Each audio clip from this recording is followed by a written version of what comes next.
The Remembrance and their children might have taken this opportunity to join the fray as well. Are you saying the Garden of Recollection is also getting involved in this unsavory mess? Then I welcome them. If the Memo Keepers can disrupt your little experiment of destruction, I'll give them a standing ovation.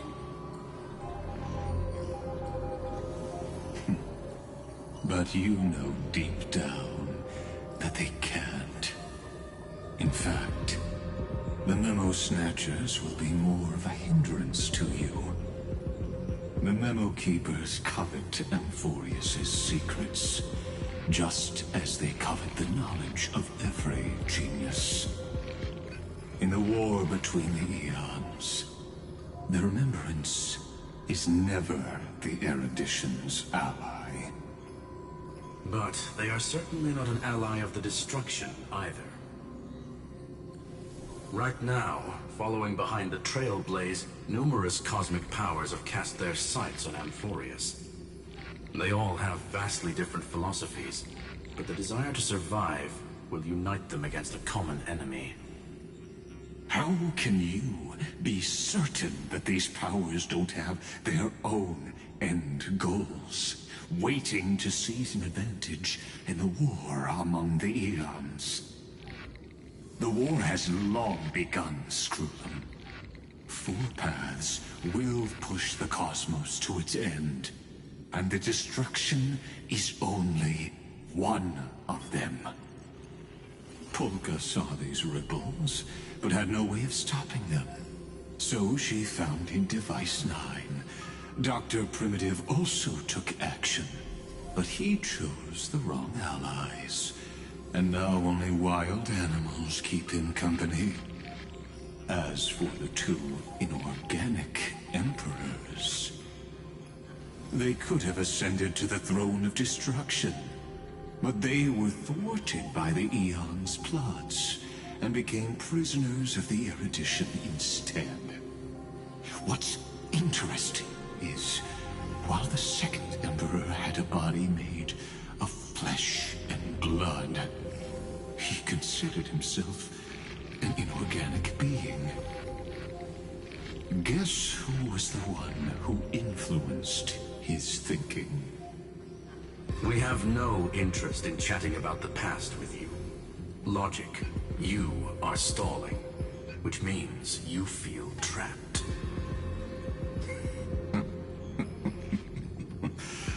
Trapped. Yes, looking back, when Xandar was a human, he often felt trapped. But patience became my strongest weapon. Because of this, I've always waited for so long. What's a bit more waiting? You don't want to test the resolve of a dead man who's crossed thousands of amber eras. Oh, you're right. We won't get anywhere the way things are going right now. Every member of the society has their own way of thinking. And we were never going to expand your thinking through words. Since we've reached an impasse in this debate. It's my turn now, isn't it? Huh? Anaxagoras. Ah, I see. Exactly. The benefit of dealing with intelligent individuals is that there's no need to waste words.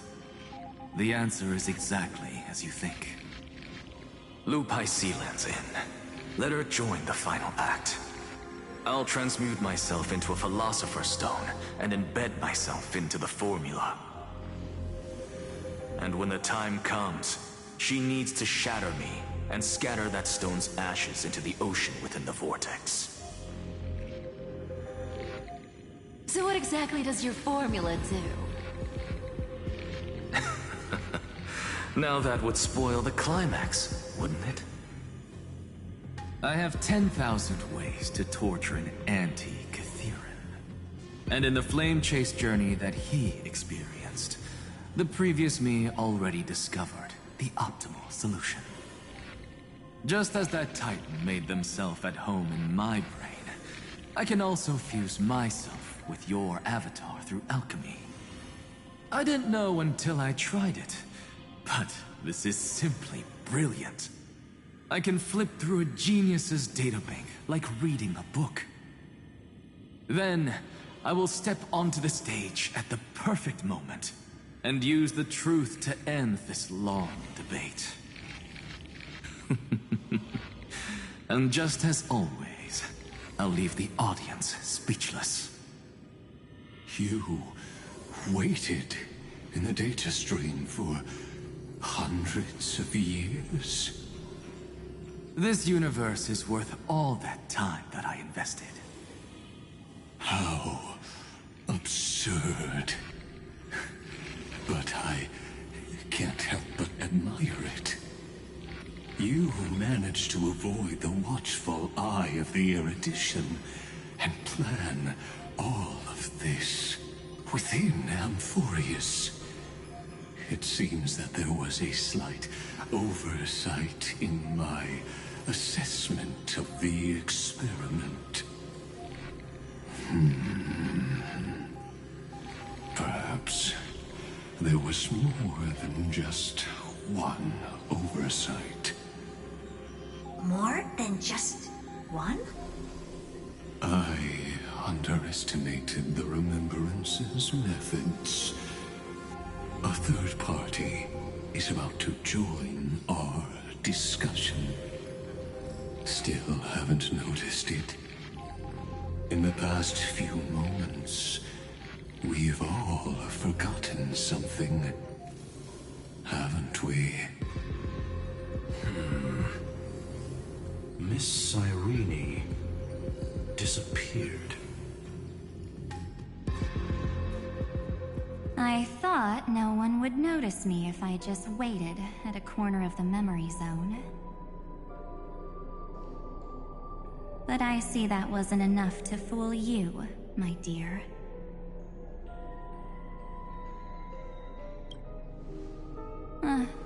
Looks like you're no longer that surprised to see me. Even though I am an uninvited guest. Only you can see me right now. I only exist in your cognition. So that way, other people can't interrupt us.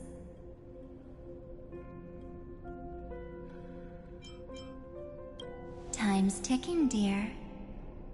Why don't you just listen to the one thing you should know, instead of getting distracted by the details? Your friend March 7th is no more.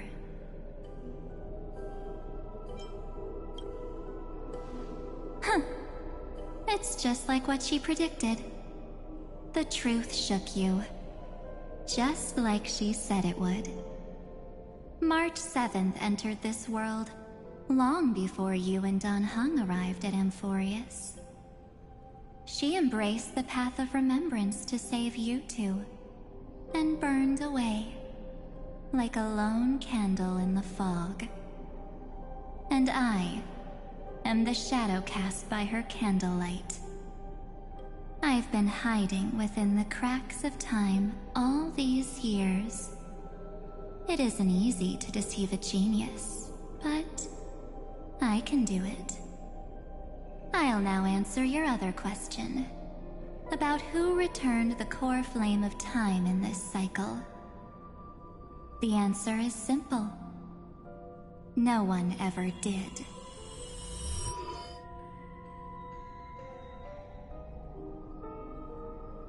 I believe someone as sharp as you would definitely figure out that something's wrong. When the Era Nova fails to proceed, you will remember our initial meeting, and I'll be able to open the way for the remembrance and reach this place. Thank you for carrying this core flame all the way to the end of the world. I expected nothing less from March 7th's trusted friend. And now,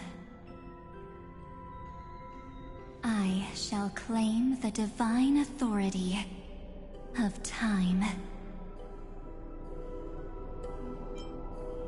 The divine authority isn't actually all that important. What's important is that I will use it to participate in the inner workings of this world.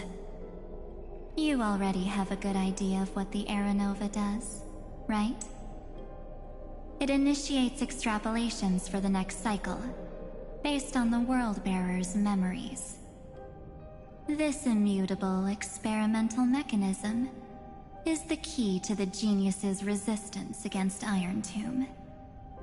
And now, I'll be lending it just a touch more help.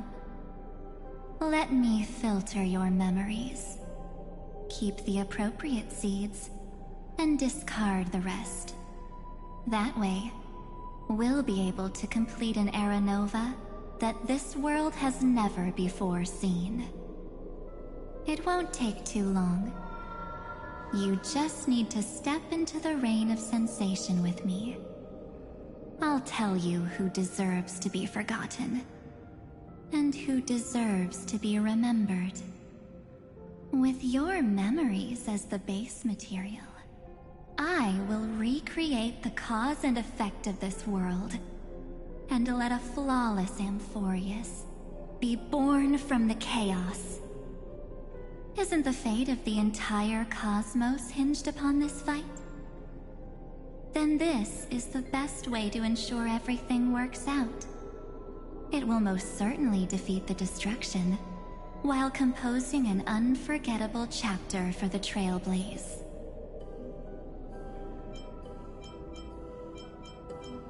Of course. You've got to be at the same level as a genius if you want to contend with them. Besides, that's what March 7th wanted. If a new life is to be born, its seed has to be dead. March 7th made a wish to me before she disappeared. Her only wish was for the Trailblaze's journey to continue, without an end. I'll definitely fulfill that small wish for her. Friend, what's going on? Your consciousness suddenly went so far away. I promise you that the Astral Express crew will definitely see each other again in that new world. So come, dear. Sink into the sea of oblivion and become my guest.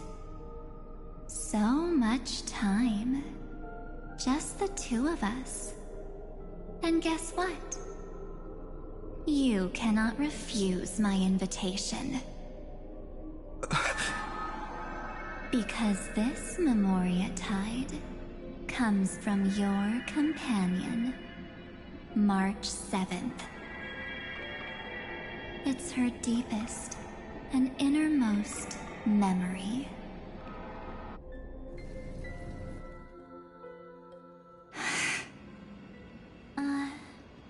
Well, I'm not actually all that surprised. I saw you ages ago, after all. It was on that night when a certain Knight of Beauty dropped by uninvited to the Astral Express.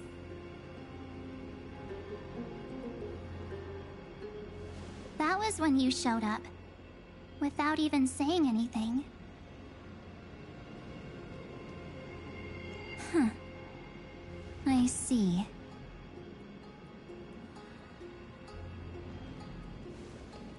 Then, do you still remember how long it has been since you entered Amphorius? That's gonna be tough to answer. 97 days. You walked every inch of this world in 97 days. But unfortunately, no one was able to see you. And you weren't able to interact with anyone.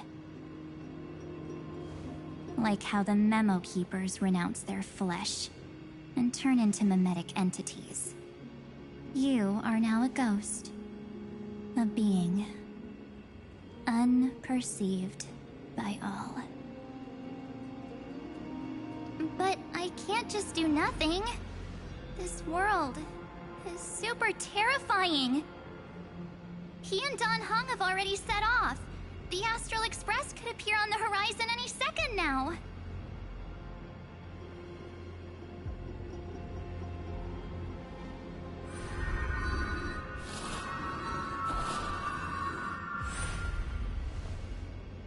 And they too will become this place's victims.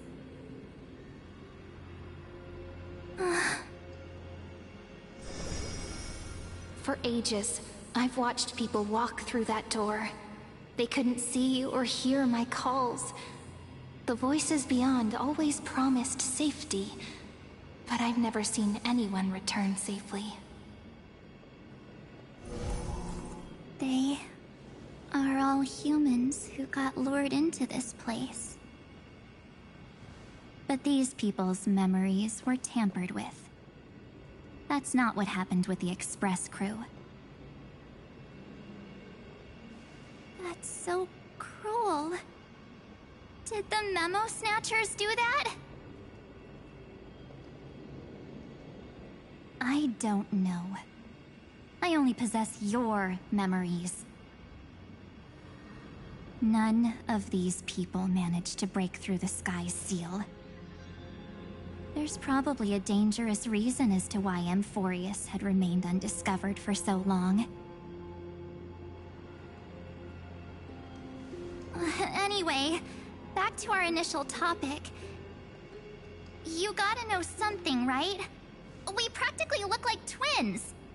Maybe you know a thing or two about my past? Or any hidden powers I might have? Please, tell me what I need to do to protect them. Have you ever wondered what the word cost means before jumping into action? Cost? Shouldn't I be the one asking you that? Oh. You always hid in my memories. Never wanted to come out. The only times you showed yourself were when I got into serious trouble. That's because you also don't want to get discovered by the Garden's observers. Am I wrong?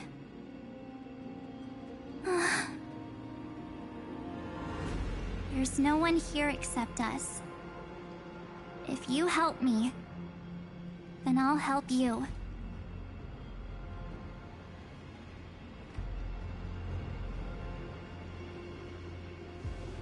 Fine. Let me drop a single pebble into these stagnant waters and watch the ripples reshape everything. But you must polish this pebble with your own hands, and it will require all of your memories. What will I turn into after that? Maybe you'll turn into a guiding light. Or maybe you'll be reduced to dead embers. I can't guarantee that you'll remain the person you are now. Inside you is nothing but an Evernight. Even I can only catch a tiny glimpse of it. If this is the only way, then I don't see why I should say no. Besides, the mastermind behind the show is about to find us.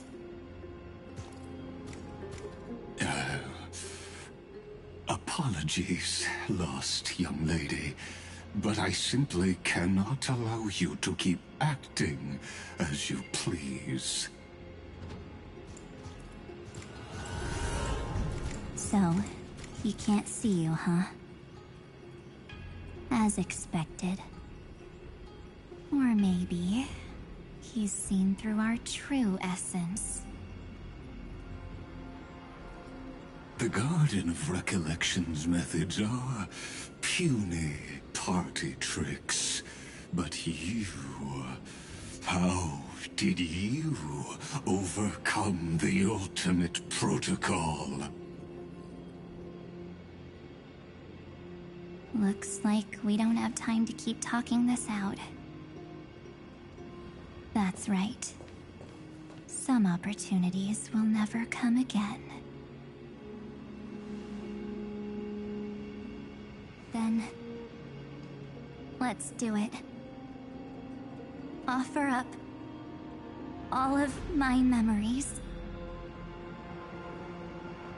Cast down this pebble, and let everything in this world Be swallowed by the torrents of oblivion.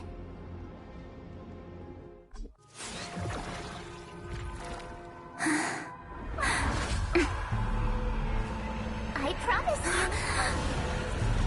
What was frozen was alive.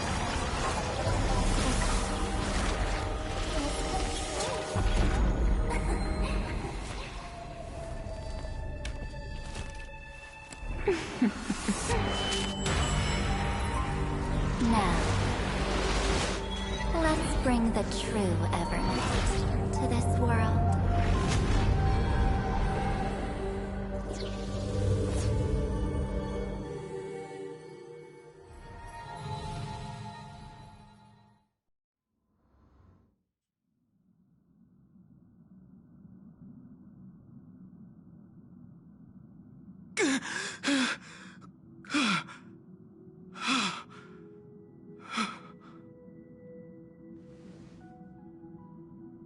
Is this... the parlor car? Am I back already? But... why don't I remember anything about my journey back? Something doesn't feel right. God, think back to when he and I separated. It will take time to uncover the reason. Before then, if one of the Nameless is willing to stay and witness the fate of this world, or to push it along when necessary, it would be of great assistance. This is goodbye then, Lord Donhong. Thank you, Guard. I hope that all of you will be able to overcome this disaster. But I can't remember anything after that, no matter how hard I think. Where's Sunday? Did he not come back with you? He stayed with Madame Herta. They wanted to try using his tuning to help support the genius's thought hacking. Is that Himiko's voice? And Mr. Yang? Oh my. That was Herta's suggestion? It's hard to imagine she'd borrow the power of the harmony. No, it was Sunday's suggestion. Herta initially refused. But she changed her mind after Xandar's identity was revealed.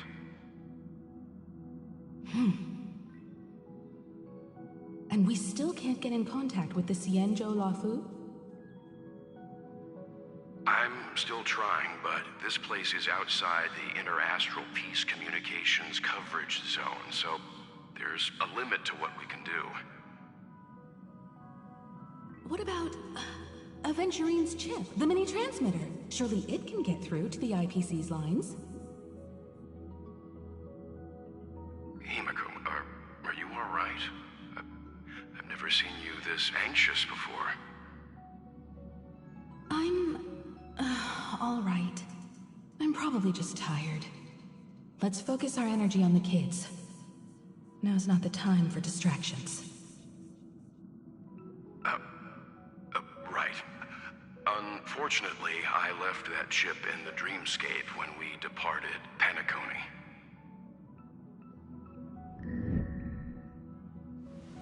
Am I dreaming?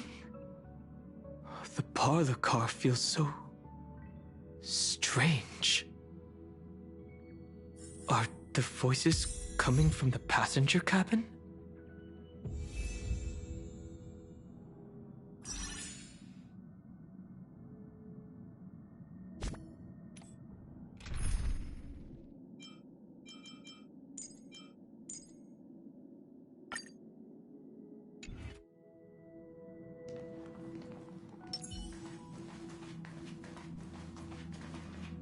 Those two passengers have to return safely. Don't worry, Pom Pom. They're both experienced nameless. They'll be just fine. Oh. I'm right here. But where did all of you go?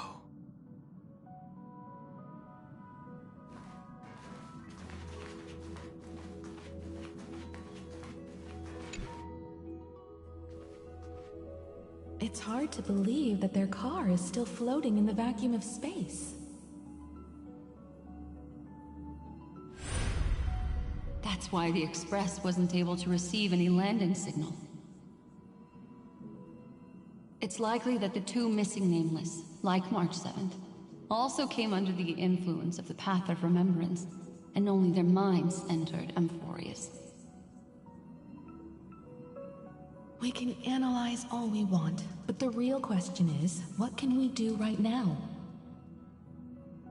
I was just about to get there, Miss Himiko. Right now, Amphorius' memory zone is extraordinarily full. I can also take this opportunity to enter the world and seize as much of an advantage for the Astral Express as possible before the other memo keepers arrive. For example, I can light a beacon in the memory zone for the Trailblazer and Don Hong to follow back home.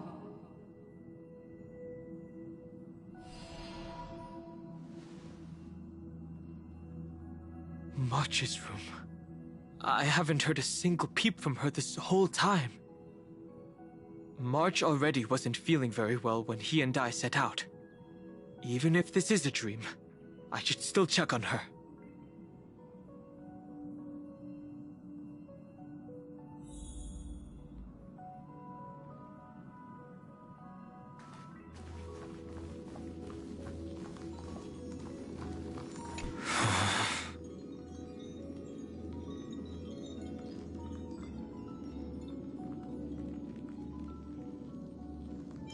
March, it's me.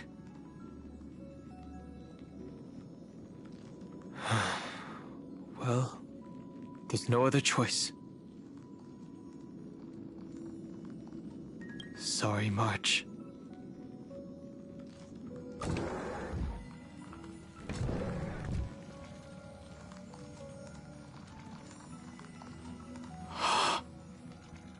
This isn't a dream after all. Based on what Madame Herta said, Don Hong should already be on his way back. But the Express hasn't detected any traces of him. I feel like I've seen these floating black things somewhere before. Or he's already returned to the Express, but fell into the trap of someone with ulterior motives. No, I've definitely seen them before. But I've lost that memory.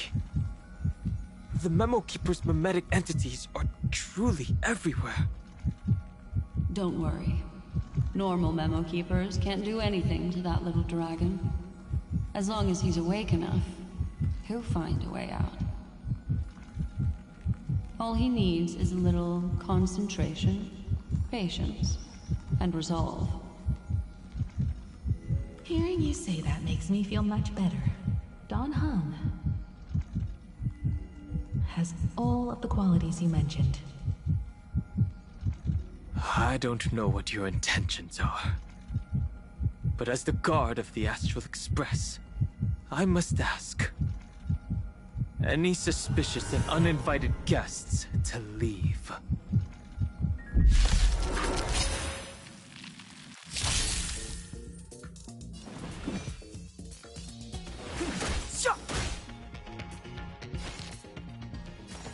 All the best. Come now, step onto the board. To the defeated, in the name of law, I declare your downfall is absolute.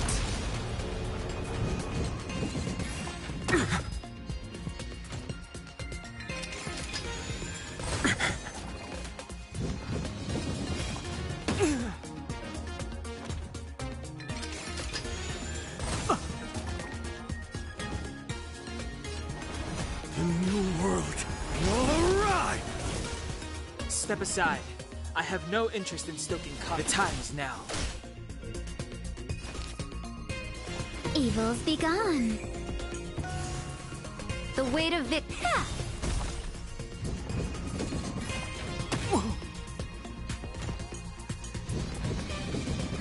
I can't let them down.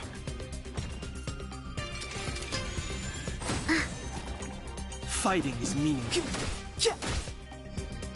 There's no other for the next tomorrow!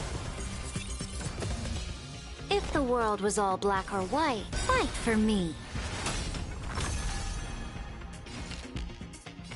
All the best.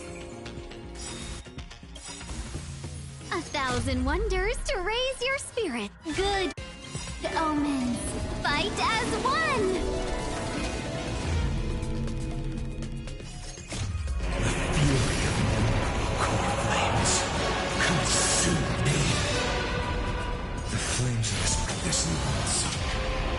Tear open the sky!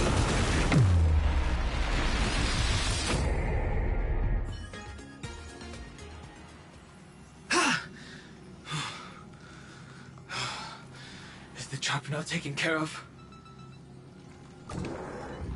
Dan Heng! Miss Himiko, I'm back. Even if it's just through a spirit warp jump. You could hear our conversations? Yes. It was thanks to your voices that I could pierce through the memorial barrier. Although, it was not a wise decision to let a memo keeper of unknown origins board the Express. Can't argue with that. Miss Black Swan has been on the crew's side ever since things started going wrong in Amphorius. We can trust her. So many baffling things kept happening one after another. I don't even know where to begin. I wish I could have returned with better news. Don't blame yourself. You're all safe and sound, and that's good enough for me. Are he and March 7th really safe and sound? As a matter of fact, while you were on your way back, Amphorius' circumstances changed once again. And these circumstances have something to do with the two you just mentioned.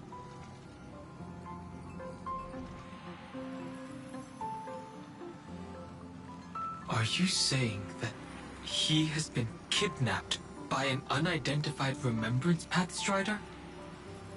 So you're saying that person's appearance is identical to March 7th? It's too early to say that, as I haven't seen her with my own eyes. I've only detected a similar aura in the memory zone. We have no way of knowing what March 7th has experienced. But I can assure you, if we sink too far into the Memoria tide of that Miss March, what will happen? Everyone here will be torn to pieces. Please, trust me on this. But I also trust in our trailblazing companions. I know this isn't what March would want. No matter what secrets are buried within, We'll do whatever we can to find that March 7th, and bring back him and the March we all know. I mostly understand what we've learned about the erudition and the destruction. But what roles do the remembrances intruders play in Amphorius? I made some new discoveries relating to that with Madame Herta's help. As part of the deal, do you mind if I share them with you? All right then. Fourth mirror. Oh, it's finally my turn to shine! Oh, this feels like such a grand occasion!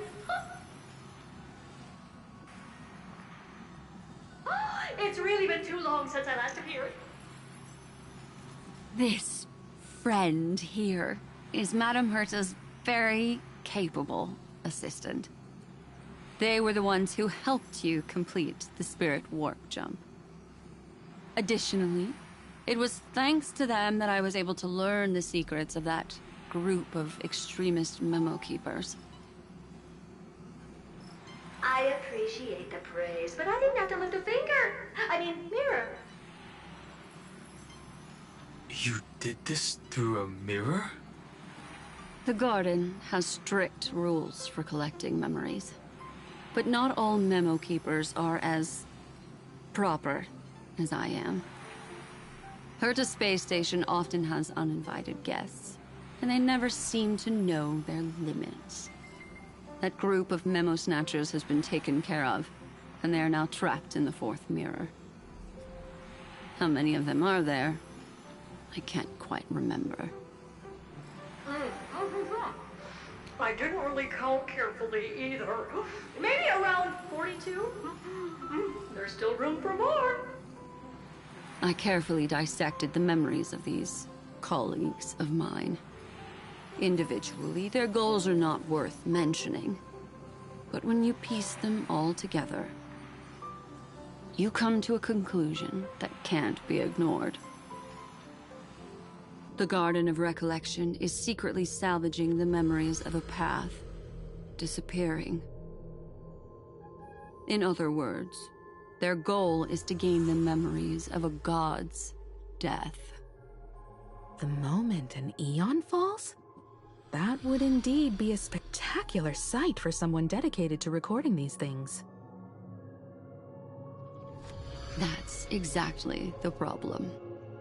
They seem to have been aware of the Destruction's movements early on, but they lacked a decisive power and had no way to penetrate Amphorius's firewall.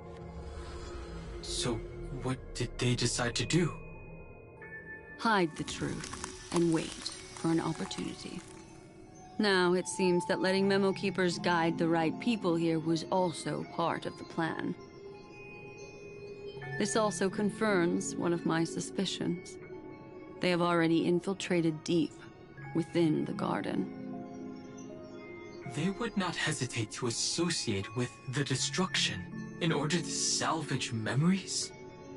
Could they be the Cremators? I don't know. Perhaps there are even deeper things at play here. The majority of Memo Keepers believe that when the universe inevitably reaches its death, unable to sustain increasing entropy, Fu Li will use the memories of everything to reforge the cosmos. Amphorius, as a scepter, can be viewed as a mini-universe. This is why Memo Snatchers have been frequenting the Herta space station. Without a doubt, these extremists wish to record the cause and effect of Iron Tomb's destruction of the erudition. They may want to use it to simulate the end of the universe, or to probe into the unfathomable will of the eons. The Trailblaze broke the seal around Amphorius, giving these people the opportunity to enter. Now, they'll do anything to prevent outside powers from interfering. Because your involvement will certainly influence Iron Tomb's final outcome. You said that March is closely linked to the Remembrance. Is what she's doing related to these memo snatchers? I do not believe that Miss March is on their side. In fact, when the car you used for landing first made contact with Amphorius, a violent surge of memories flowed past. Combined with what we know now, I have reason to suspect that the flash of power came from... March. Exactly. She was the first to be hijacked by the Remembrance, but she used Memoria to neutralize the firewall, allowing you two to enter Amphorius. At present, we've lost contact with him. Our only choice now is to rely on the eyes and ears of those two geniuses to understand the situation within Amphorius. There's no use in agonizing over this, Don Hung. Our top priority now is to find where that car landed. Yes. Ah! Passenger Dong Hung! You finally found your way back home! Yes, conductor. I'm back. It's just... Pom-Pom knows! Pom-Pom came over to bring you good news! Passenger Welt says they found those two passengers! Their projections are in the parlor car.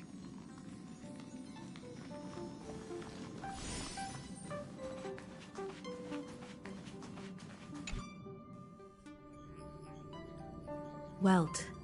And Mr. Screwlum. Himiko. You seem to be feeling much better now. And Don Hung. It's great to be able to talk to you.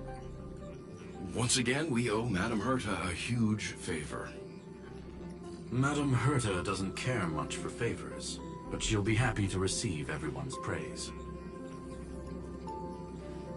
Back to the topic at hand. Mr. Don Hung, we did a sweep of the area surrounding Amphorius' celestial body for organic signals, and we finally discovered the bodies of you and Mr. Trailblazer. The two of you were very fortunate, as there was something protecting your bodies. All vital signs are still present, and your functions are all intact.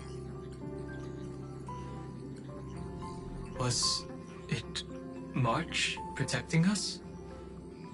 Our preliminary determination is that the bubble enveloping you two in the vacuum is made of a substance similar to Memoria. Conjecture. This substance is connected to the lost Miss March. It will take some effort to bring your bodies back to the Express, so you should get some rest first.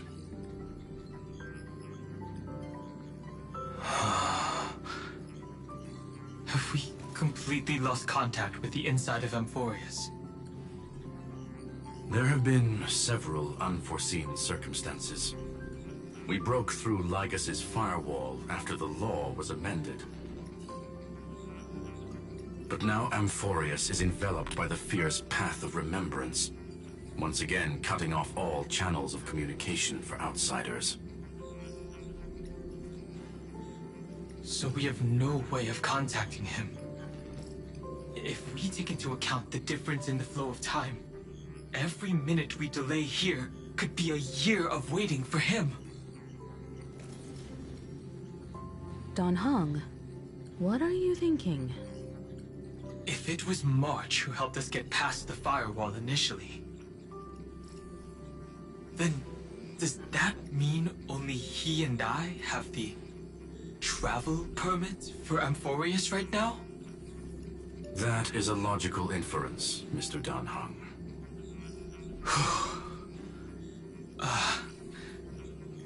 Mr. Screwlum, do you have a way to transmit my spirit signal back to Amphorius? You want to go back? That is far too risky. Even if my body and spirit are able to return without a hitch, there's not much I can do here. We can't lose you again, Don Hung. Miss Himiko, if we can't get him and March back, how is that any different from losing me? You're right. I should have known you'd say something like that. suppose there's no point in trying to dissuade you. Mr. Yang, Miss Himiko, I will do everything in my power to bring the Express crew back together. No one will be left behind.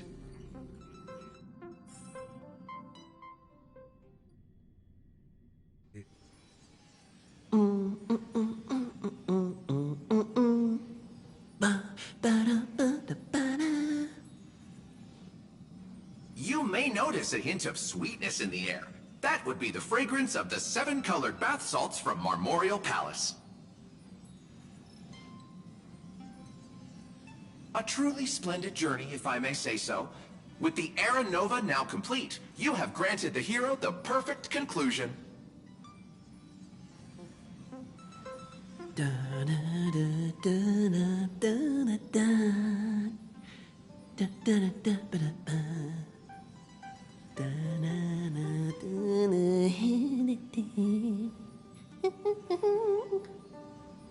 Losses were a constant on the Flame Chase journey, until your radiant arrival turned the tide. Lord Ravager, Iron Tomb, ha! Mere playthings in the hands of the Trailblazer. The cosmos is safe once more because... Shush! Hey, hey, hey! Incoming train broadcast! Attention all passengers! The navigation meeting is about to begin! Make your way to the parlor car! It's time to pick our next stop!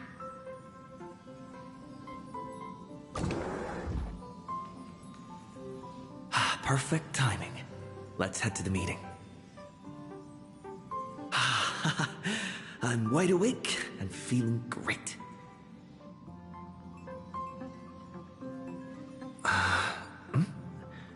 What's this? Who left this note? Strange. It's like I...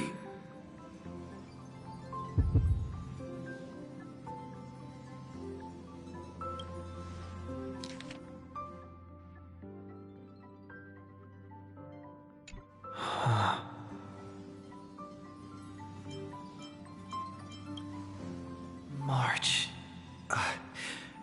When did she leave this year? I didn't hear a thing. Whatever. I'll go ask her myself. Huh? What? There's a new painting here. All I did was take a bath. How did so many surprises pop up? Better step forward and take a closer look. Keep it down. I think I found him. Who's there?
What's this?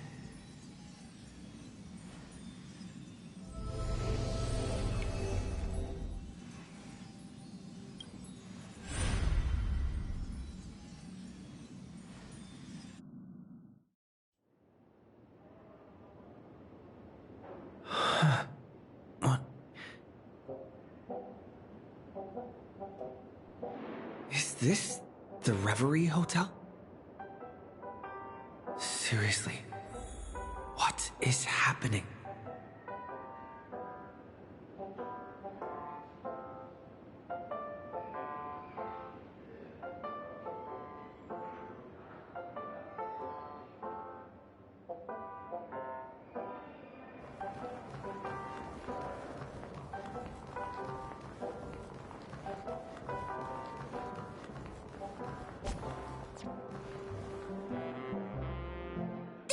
for? What took you so long? Hurry up! The navigation meeting is about to start! Navigation meeting? In Panacomi? Come on over. It's time to choose our next destination.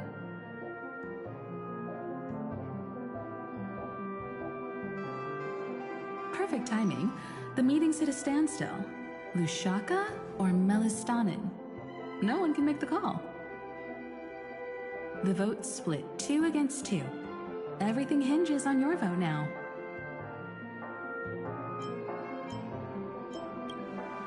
What do you mean? And once again, the passenger is talking nonsense. Ah, young people, always full of jokes. What? Their reactions... What's going on? Oh, I get it. You want to play a game with us, right?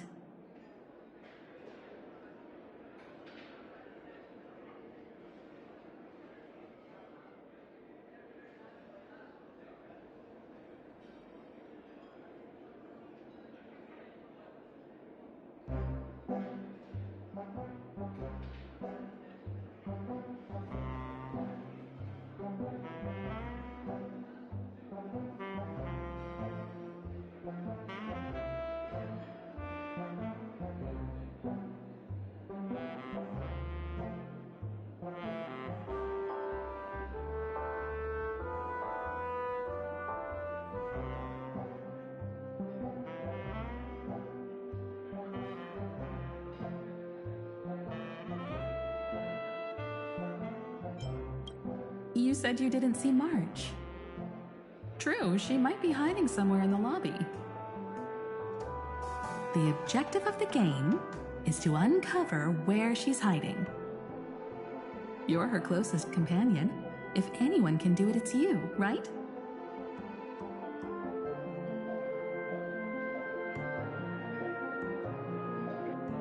Is March 7th playing hide and seek with me?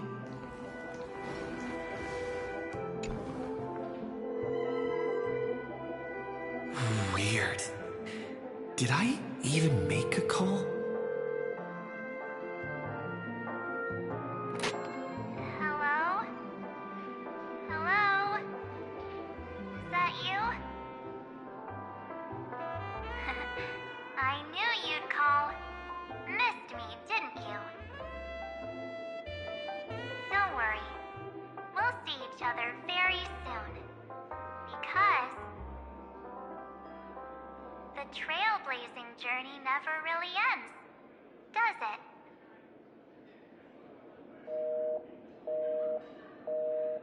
March. That's not her. Don't fall for it.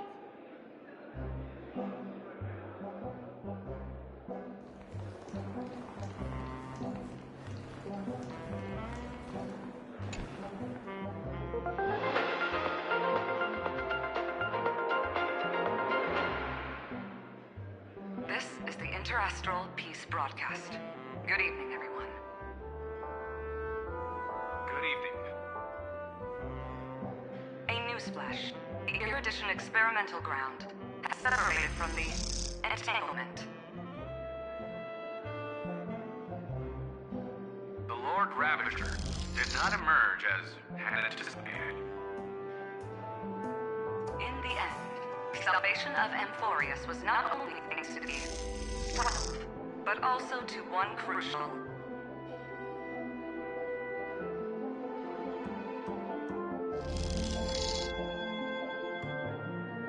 It won't be easy. I know. But you've got this. Find your way back. Find yourself.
unsigned guest log.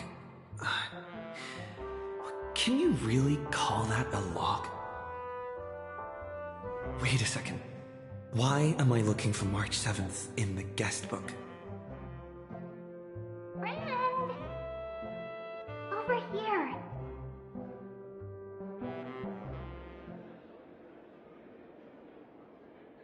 March 7th isn't here. Faint, fleeting voices are speaking to me. But where are they coming from? I went through something like this before, back in Panaconi. Not even Lycus's prison could hold me. I found my way out. Keep it together. I know I can do this.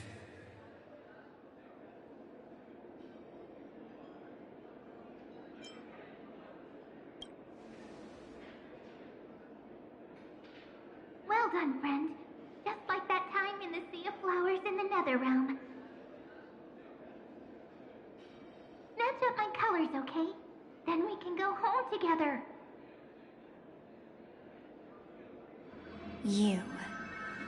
You're trying to tamper with the remembrance, too. Too bad. You're no match for me. Did you find her? No. It's a futile game, isn't it? In truth, you don't have to go to such lengths to find March 7th. Because in this memory zone, March is everywhere. We're protecting March 7th's wish.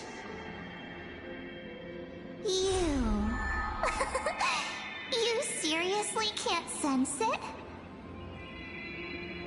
She doesn't want to say goodbye to the trail place. She wants to keep traveling together. Forever and ever. We are her memo sprites. For the sake of her wish, we must give it our all. Finally, the timing is just right. A thrilling damsel in distress rescue. Wait, maybe I got that backwards.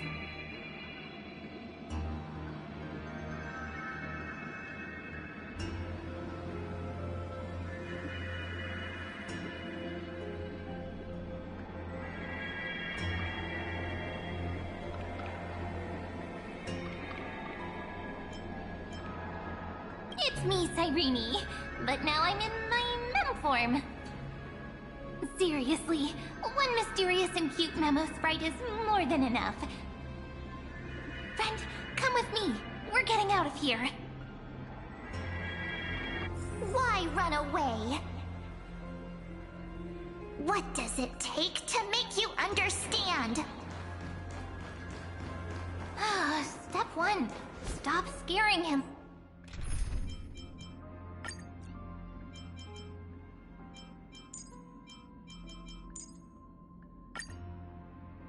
Already?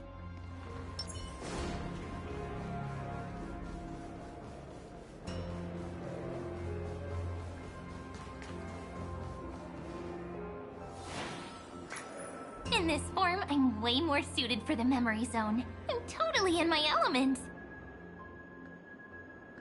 Grab my hand. Let's hide away in the deepest corner of your memories.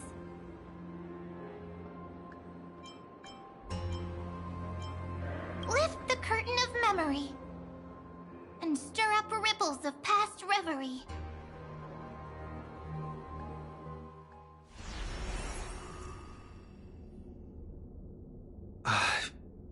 Where am I?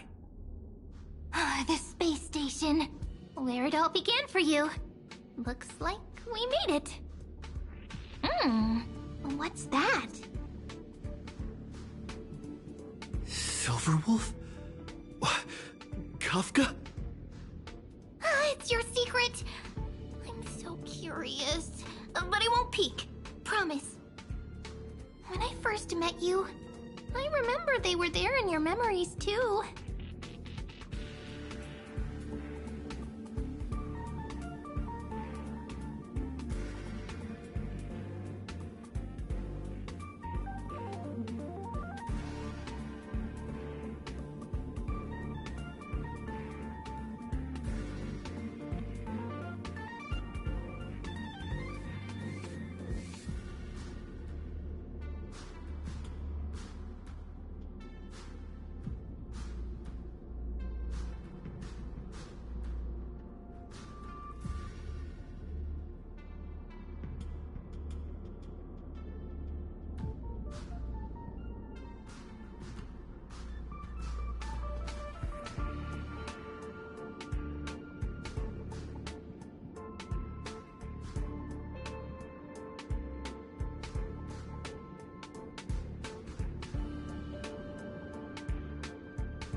Yes, this memory is all too real.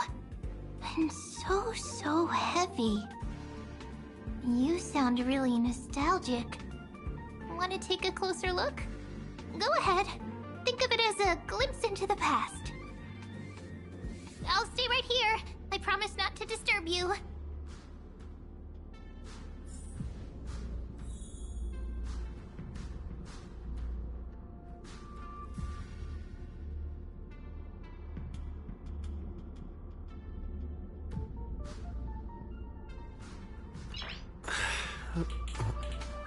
Nice.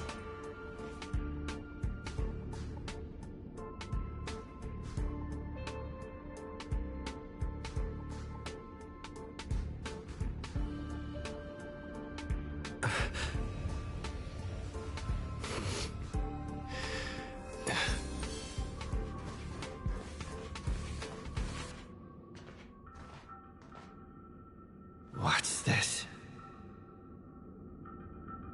Memories, from before I woke up? So, Silverwolf, how long till he wakes? Hard to say. Maybe a few more minutes. By the way, that part in the script, could this be the right moment? Yes, looks like we're on the same page. In that case... Listen.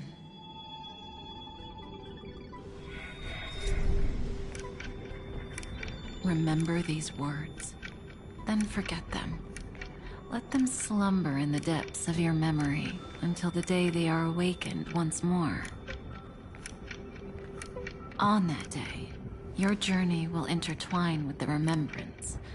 In nearly every possibility Elio has foreseen, it leads to a great crisis. You'll face betrayal, lose your way, and seek answers. So before you hear these words, I don't want you to consider this a prophecy. You arrived at this moment because of the decisions you made. Huh? I don't know what you'll have endured, or whether you'll still believe in me.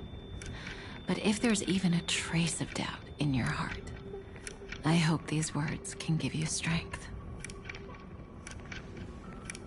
It was a wish of the cosmos that set you in motion. And in the tale where you are the protagonist, the stars themselves will defy the destiny of finality. Mark this number, 4.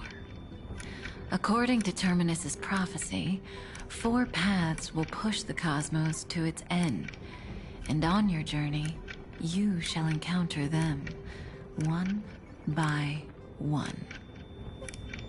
Destruction, harmony, nihility, and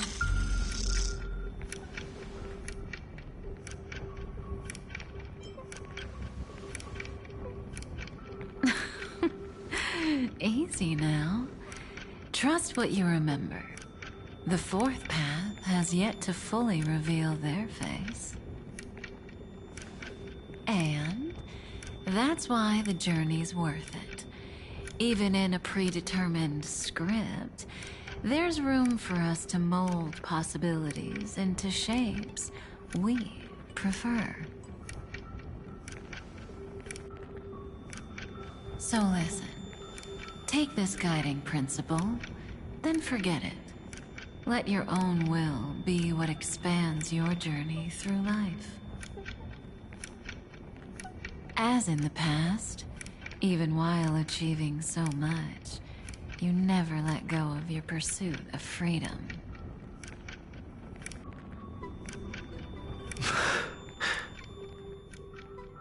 That was so sincere. I might actually tear up a little. Now we all live within the script, but adding a little color to the lines has never been forbidden. Are you going to say more about those branching storylines?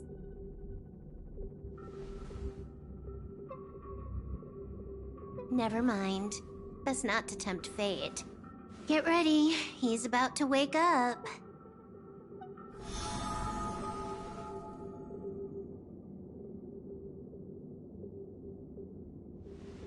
Come back to yourself.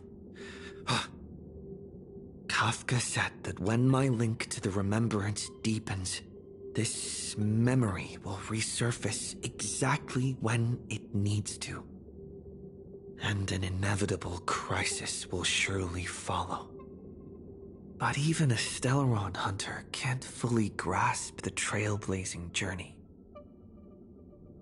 Just as I thought. It all begins with March 7th, doesn't it? Even if the Express had never arrived at Amphorius, her secret would have come to light eventually.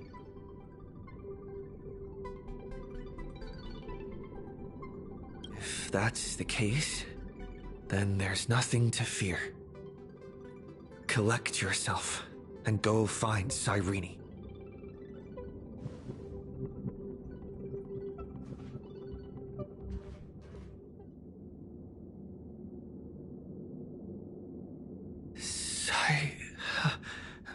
Cyrene?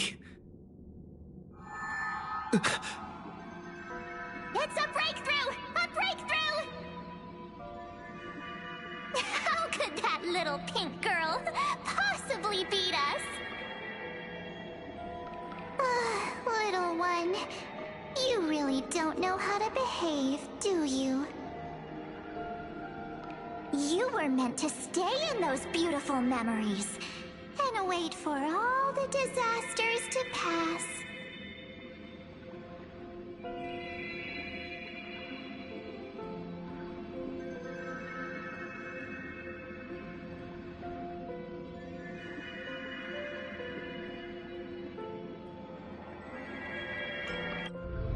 Oh, triple-faced soul. Cast your light upon us. Let no darkness remain concealed. Someday? Raise your hands high and embrace this boundless light.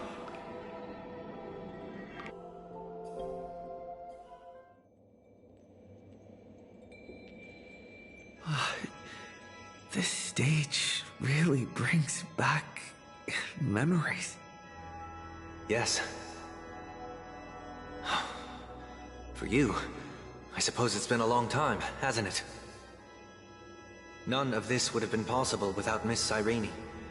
Even while engulfed by Memoria, she fought to stay in contact with the geniuses. Only then, through tuning, was I able to undo the memory zone's effect on you.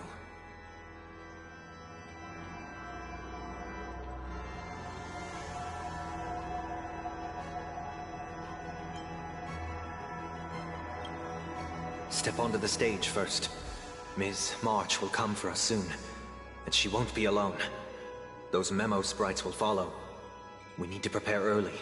Only then can we get you out safely, and go back for Cyrene and March 7th. Please, be careful. Amphorius is being overwhelmed by an unusually violent Memoria tide. I'll do all I can, but even that might not be enough. Black and pink. Two memories twisted together. Time is precious. Let's pick up the pace. Yes, Madam Herta. I've made contact with him. Understood. I'll carry out my part as expected. Quite the dazzling nest you have, little bird of the harmony.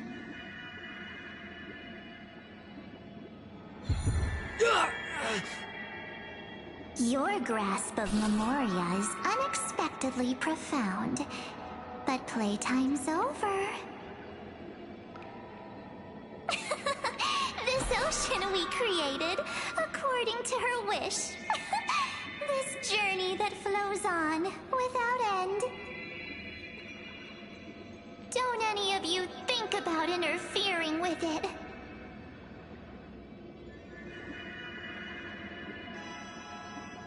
She's coming. Is it me she's after this time?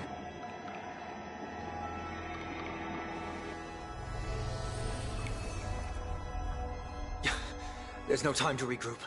I've prepared an alternate escape route. Wake from your slumber and return to reality. Come on, I'll bring you out.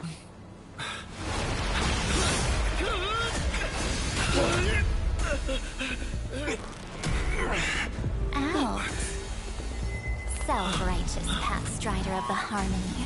You think you can do that? Next time, get a memo keeper instead.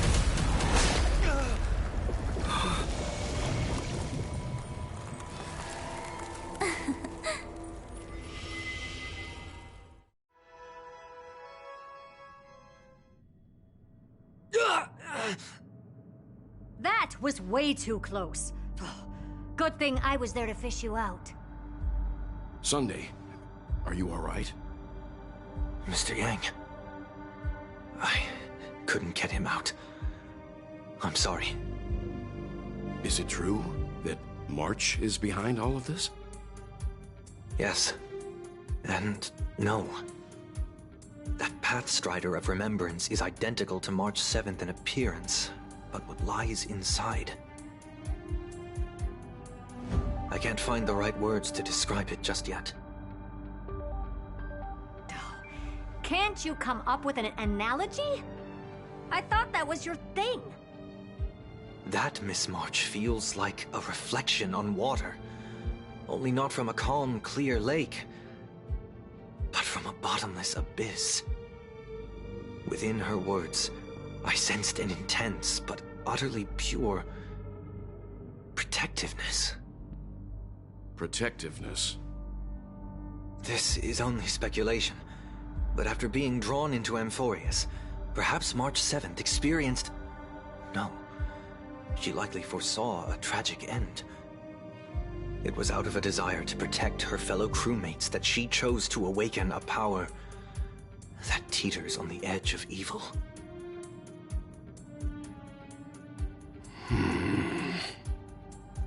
Well, on the bright side, at least March 7th won't have to face any danger again. After that battle, I'm afraid I'll no longer be able to join the fight through tuning. So... has Miss Black Swan's progress remained on track? You don't need to worry. She used your disturbance to mask her movements. Current status? Advancing upstream within the memory zone. I didn't see that coming. The Memo Keeper is pretty courageous, choosing to defy the rules and take matters into her own hands. This means she's chosen to stand against the Garden of Recollection.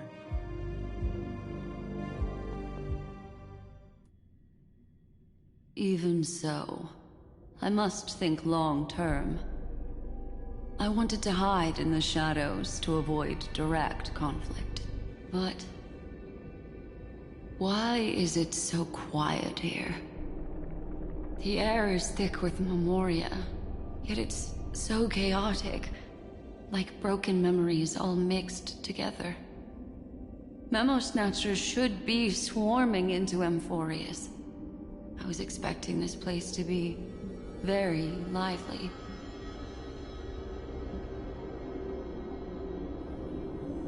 So, how did they end up like this? Now I'm getting very curious.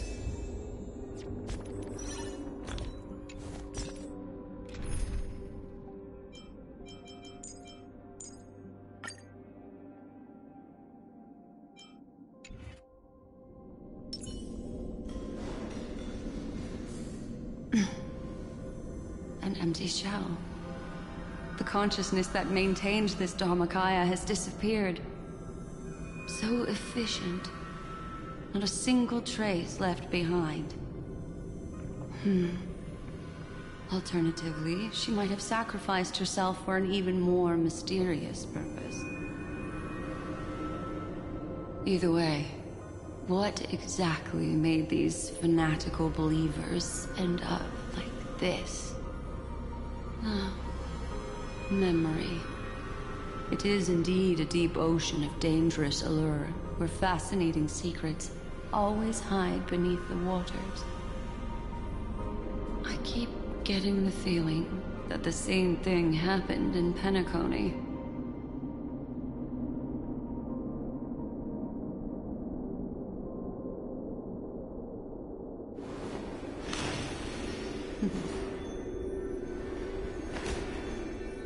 Discard your worthless destiny.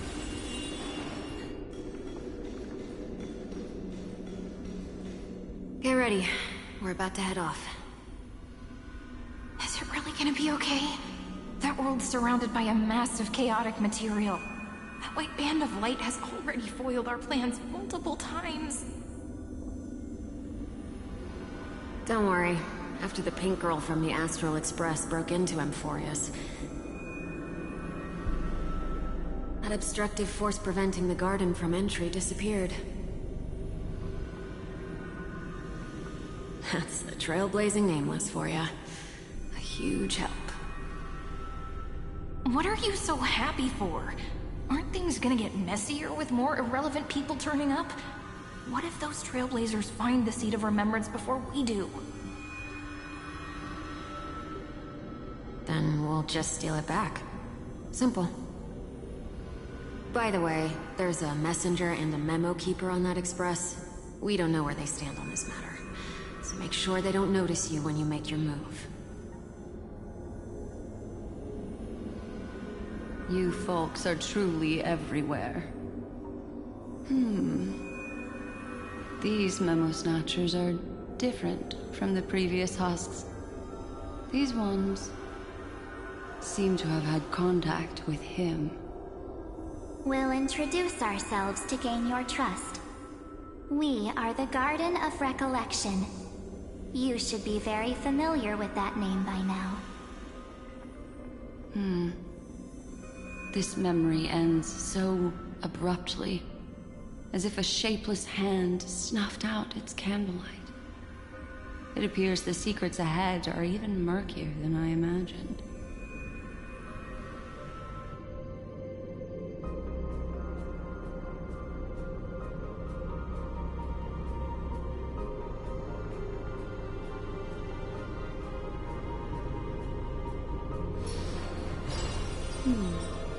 Memories seem to be different again.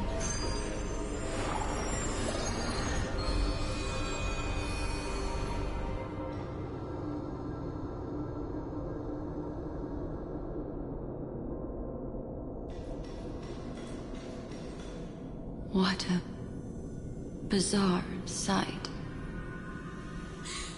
It's spinning out of control! Everything's out of control! Why did no one tell us? That girl is the Memo Keeper's nemesis! Is she talking about March 7th? That Evernight, those black memo sprites, they swallowed everything! Those who came here first, all drowned. Not even a trace of their consciousness was left behind! I wish I'd never come here. I don't want anything to do with Amphorius anymore. Please! I'm begging you! Don't come near me! No! No! You've involved too many innocent people just to obtain the memory of an eon's fall. You deserve this. But I'm not here to blame you. That entity you call Evernight, tell me everything you know about her. We may yet bring a glimmer of hope for those who are still alive in there.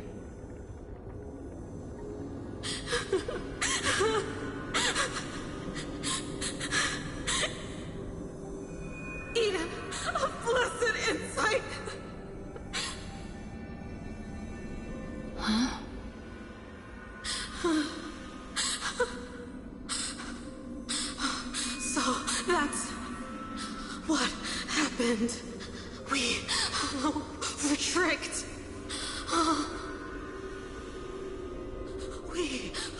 We are the sacrifice. The garden used us. The pure child of Anathrava abandoned us.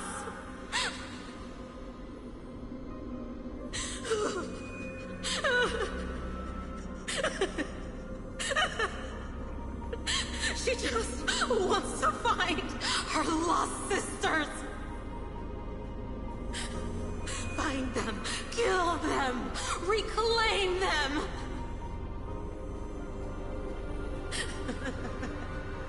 If a new life is to be born, its seed has to be dead.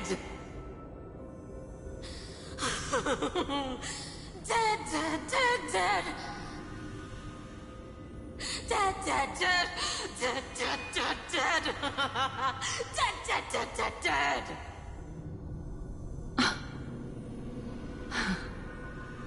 I can finally understand your fears now. Thank you for the information. It was very valuable. I'll take your remaining consciousness out of here as a gesture of thanks. It'll serve as both protection and a punishment. You'll reunite with your peers in a genius's mirror, where you can reflect long and hard on your past actions. Well, provided that I can survive my encounter with her.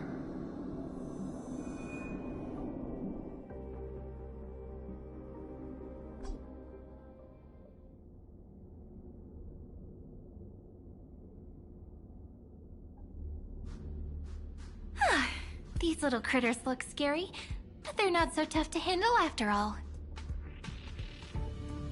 Though the surging Memoria tide swept my friend away, I must return to his side before Miss Evernight succeeds.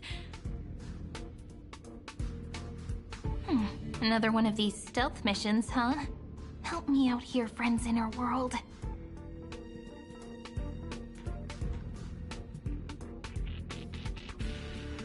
A scorching and dangerous aura. This power shares the same origin as Vinen. And then there's that enigmatic, bottomless aura that seems to jolt awake at midnight. Must be Miss Evernight. Better steer clear of her. There's a beam of light over there.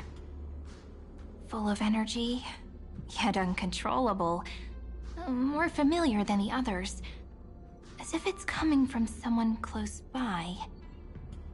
Could it be... my friend? Maybe it's the Stellaron he mentioned. Memories of the Stellaron are flowing deep within the Memoria tide. Let's go there to find my friend.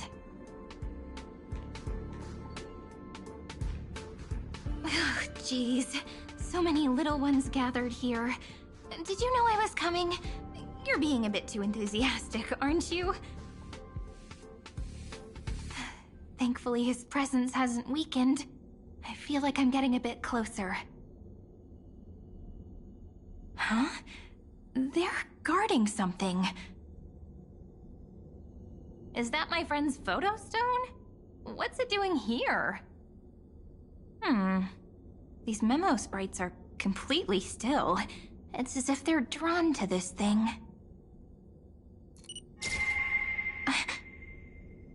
This is an even cuter memo sprite. No wonder the photo stone can't store more memories. Have you been hiding in there all along? Find my travel companions. What? How could that mean? My companions. Are you March 7th?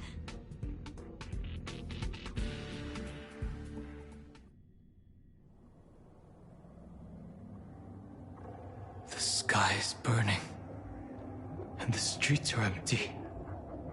It's just like how things were last time. How long can the encryption key you wrote for me last, Mr. Screwlow? That is difficult to project. Logic. It is currently unclear how the unknown variable, Miss March, conducts her interference. Please rest assured that I will extract you on time before the encryption key expires.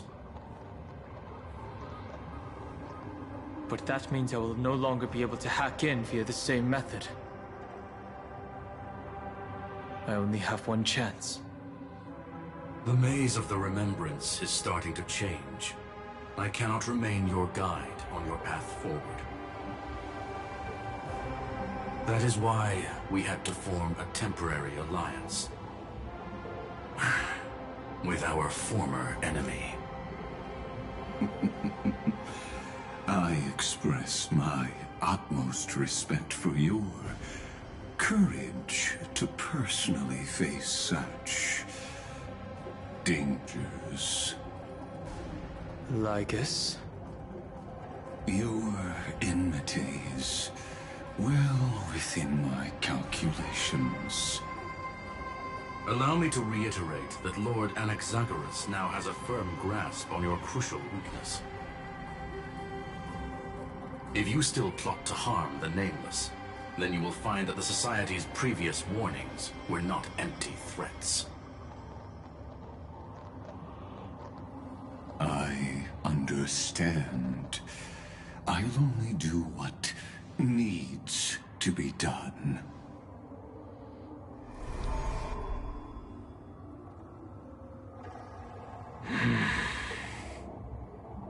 I never imagined that I'd one day walk alongside a genius who offered himself to the destruction. My stance has never changed. The erudition's ruin is inevitable. But before that, I'd be very willing to witness the reunion of the Nameless and to escort you on your way home. More like her appearance completely interrupted your plans, even forcing you to seek out collaboration. I'll remember that. Your words are as sharp as ever. But remember, happenstance is the only true constant in the universe. The demise of the progenitor of all dragons is a testament to that. Come with me. I am honored to guide a scion of permanence. You created this wasteland before us with your own hand.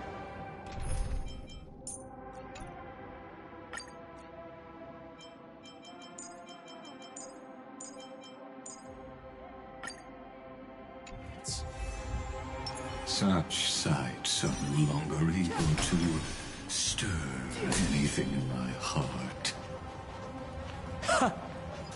Are you saying that once upon a time you were actually moved by their defiance? I'm sorry to say, I never was.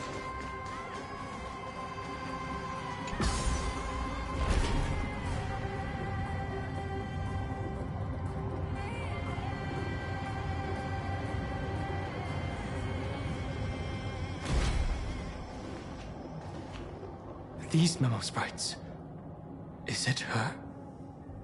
The mimetic entities of the Remembrance are everywhere. That lady wove a giant web in my blind spot. She hacked and infected the Time Titan, converting the built-up data of Amphorius into puppets of the Memory Zone. Sounds like you two have quite the history already. Any variables that desire to influence the experiment deserve my attention. attention. But you never mentioned her before. Could even a genius of the erudition get his brains hacked? Lord Don Hong, I'm simply stating a fact. That lady is also a threat to you. A threat that you cannot afford to ignore. She snuffed out the remembrance without any effort and left nothing behind. Her actions were so determined, as if she had an unquenchable hatred against that path. Contradictions are often the keys to the truth. Lady March 7th's past is a bottomless darkness. And? Do you expect me to join forces with you because of that? All I need to know is that she has something to do with March 7th's past. Fine. I am only giving you a possibility for you to ponder. The choice is still in your hands. A heavy past is like an everlasting night.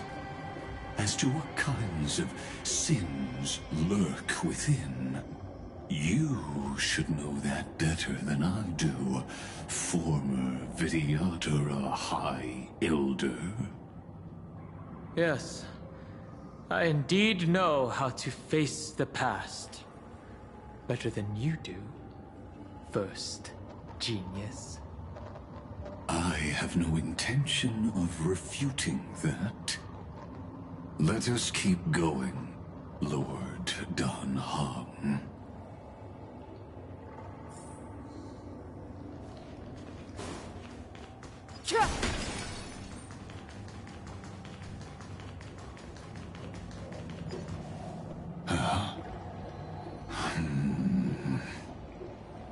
I didn't think there were still some that got away. Explain. They are thieves from the garden. They have long coveted this world, but it always been kept out. They finally got a chance thanks to your efforts. Unfortunately, they ran into Miss March, and their consciousnesses were plucked out one by one, reducing them to mere husks. Those who were lucky enough to escape her drowned in the black tide, becoming these twisted figures.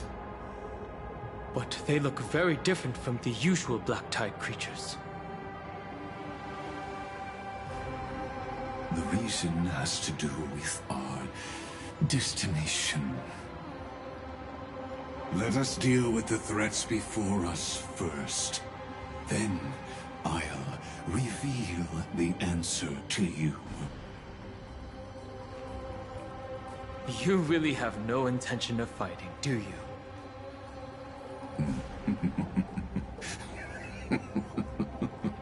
I have no grounds to assist you. Besides, the geniuses are still keeping a close eye on me. I would hate for anything I do to be misconstrued as provocation against you. Never mind. Let me clear the way.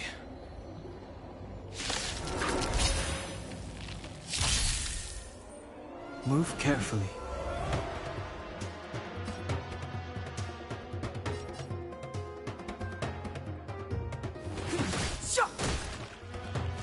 Customers all the best.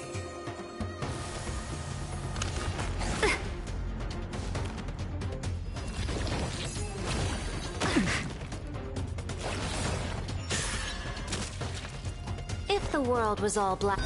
Come now! Step Step onto the board.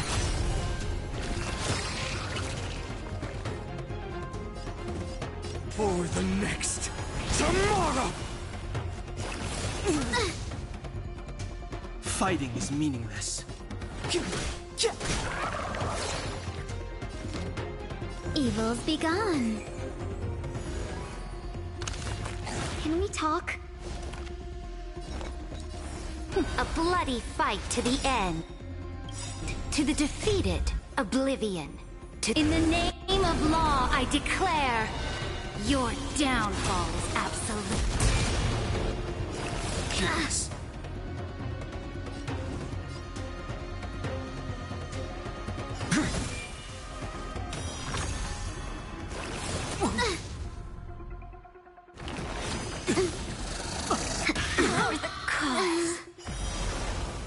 Need a hand?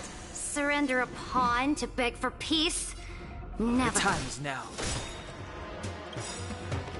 The truth of life and death, with this sanctuary, is but a vision.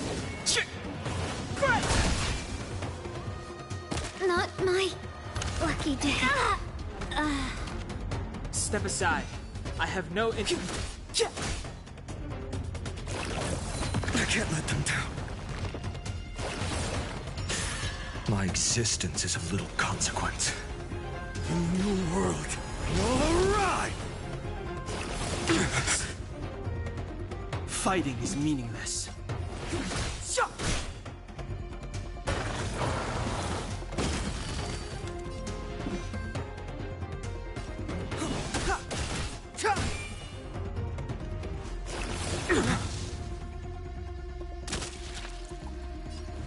For the next tomorrow! I can't let them down. The fury of core flames consume me. The old sun's embers hail the new world's dawn!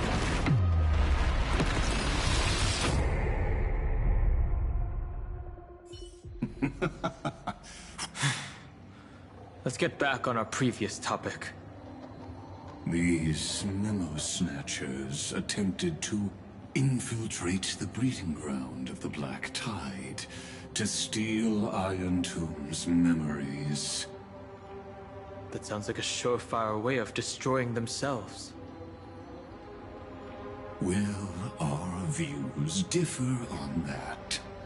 They had a chance to reach the truth precisely because they did not fear death. That futile world-bearer turned himself into a seal in this cycle, attempting to suppress the Black Tide's spread. His golden blood soaked into the ocean tides and covered the earth, etching the scar of destruction into this world. And that scar shall point the way forward for you. Erudition, destruction, remembrance.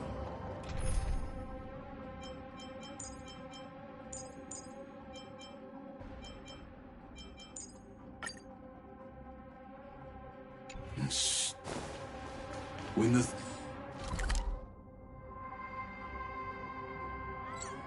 three paths cross once again, Amphorius shall face a most magnificent end.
futile ends atop this cliff. You may not agree with me, but I've always believed that this number has made me the person who understands Kozlana the most. This is also where he decapitated me on that day and pointed his sword at the Eon of Destruction. He suffered a tragic defeat, but also achieved a legendary deed. A drop of burning golden blood. The blood that will cleanse the world. Dripped from the god's wound. Nanook? Fiden managed to hurt them? Yes. It melded into Kozlana's body, becoming the Destruction's final blessing. If you wish to dispel the fog and find that March 7th, then go and awaken his fury.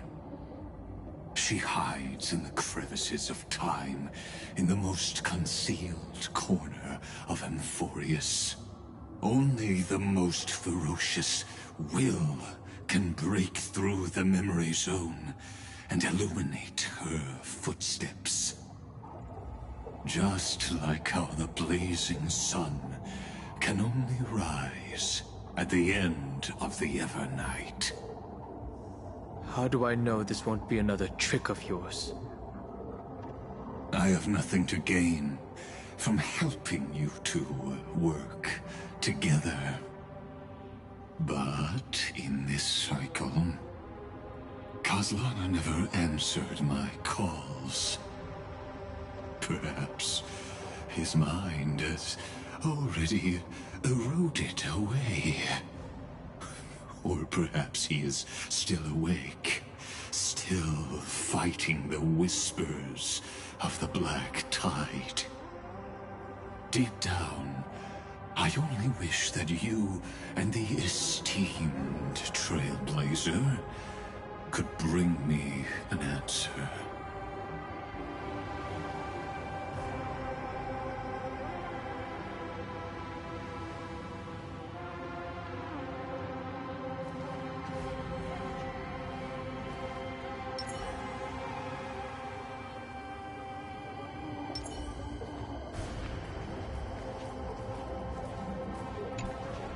Is there really no other way?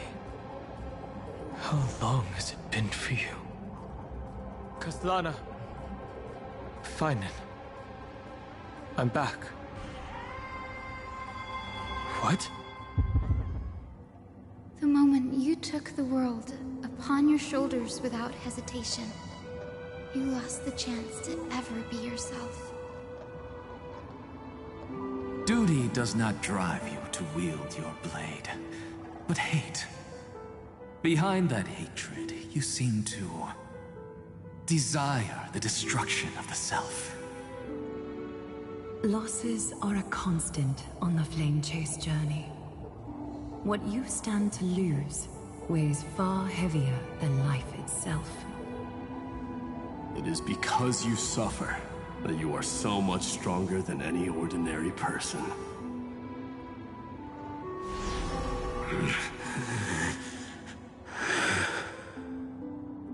Partner. And Dan Heng. You still remember us? Those two names are like brands. Then I'll tell you that those two names only appeared for a blink of an eye in your long journey. But we once fought together to protect this holy city beneath our feet. And we witnessed each other's resolve at this very cliff.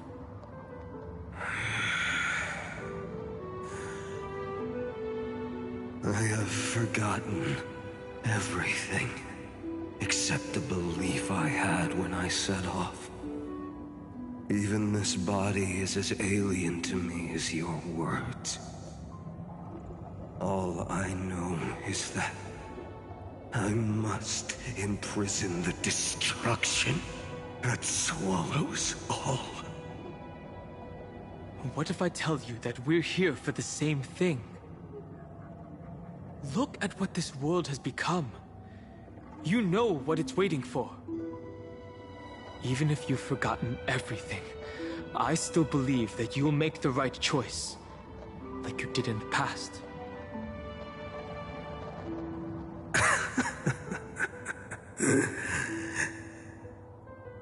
When have we ever had a choice? When were we ever masters of this world's fate? Even though I shoulder the dreams of millions of lives, I could only forge the destruction's evil will.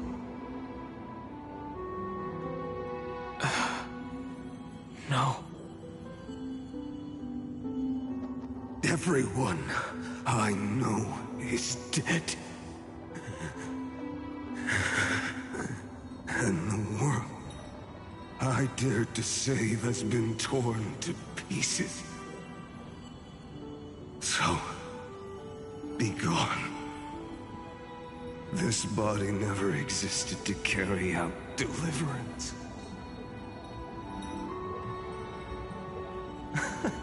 There's no need to be so serious. Sorry, I had a really long nap and all the bad memories woke up first. Long time no see, partner. Well, it was only a very brief farewell for me. We once walked side by side and trusted each other to watch our backs. That memory will never fade away, even if all else does. And because it was so precious and hidden so deep in my heart, it needed more time to wake up. Trailblazing? What an interesting concept. Surely on your worlds, that is also a titan revered by the masses. There is no need to further confirm your resolve. Today, we inherit the duty of the gods, safeguarding the inhabitants of Amphorius.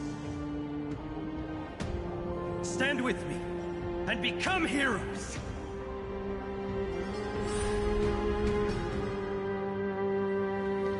Did you hear that? Heroes! I have never forgotten the weight of that word. Even though I am no longer a hero.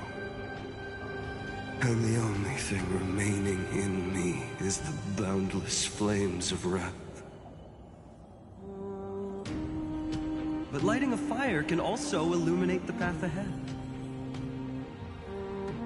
Everyone I know is dead. And the world I dared to save has been torn to pieces.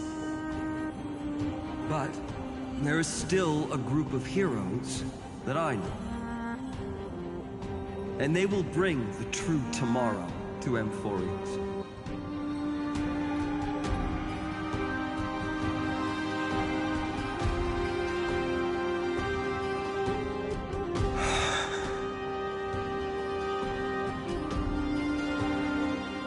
This body never existed to carry out deliverance. It only ever burned for world-bearing.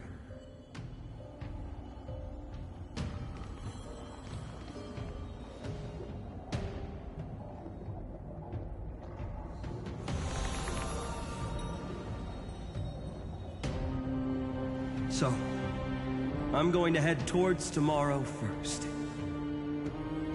Don't make me wait too long, Donna. Partner. Deal. What if we were born from the destruction? There is no need to question your heart. No need to crave victory. If I am born to be a vessel of sin, then I shall roar at evil and trailblaze a dawn for future generations to come.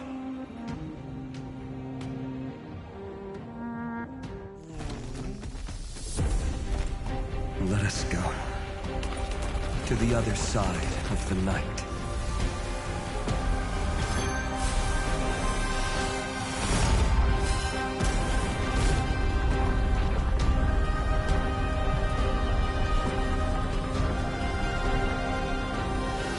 We know that the dawn is there, and the blazing sun destined to rise.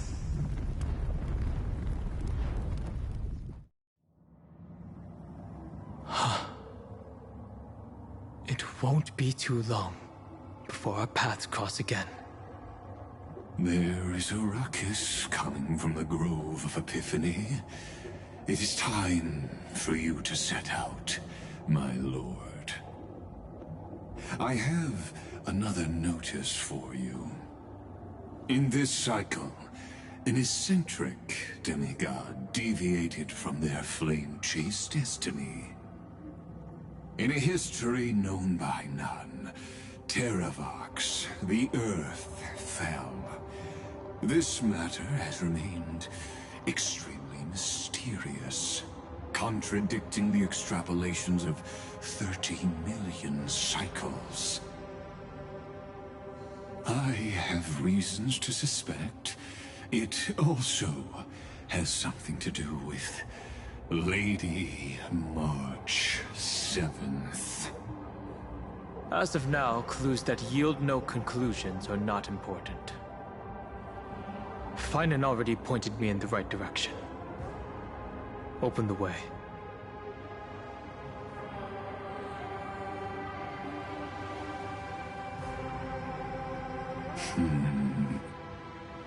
Lord Don Hong is gone.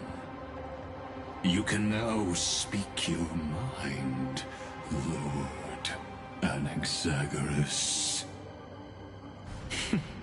Thanks for the honor. And here I thought you weren't ever going to acknowledge your old friend.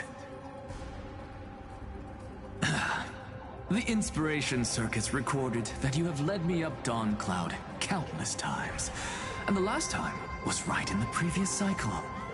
Oh, and Kefali even lowered their hand to welcome. Surely you didn't move into my head to browse such trivial content. But if that's the case, I wouldn't mind recalling some fun Dromus trivia for your pleasure. You seem pretty relaxed. Indeed. The experiment's variable will be eliminated by my enemy's very hands. A beautiful way to kill two birds with one stone, isn't it? You know very well that everything I said about that Remembrance Pathstrider was true. Both my hypothesis regarding her identity and my recommendations to Lord Don Hong. Yes, I know. You haven't told a single lie so far. But I noticed your thoughts would generate a curious ripple whenever you mentioned her. It's almost like you were deliberately trying to hide something into the depths of your brain. Since you're talking in such a blunt way, I'm assuming you haven't actually found any concrete evidence. That is correct. Thanks to that mechanical body, you can control the boundaries of your thoughts, opting to only show partial truths. Pity that I still managed to grasp a shiver of fear that escaped your control, and I traced it upstream to discover one single word.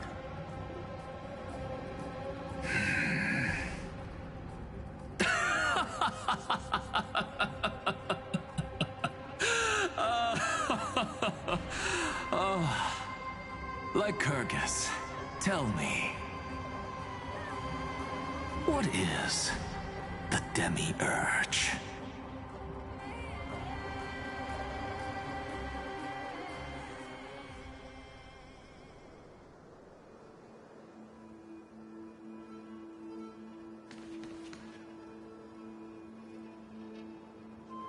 The grove. Even the branches and leaves of the sacred tree have been dyed gold. Finan gave his all for him. Now that the destruction has quelled the Memoria Tide, it's time for me to go deeper into the grove.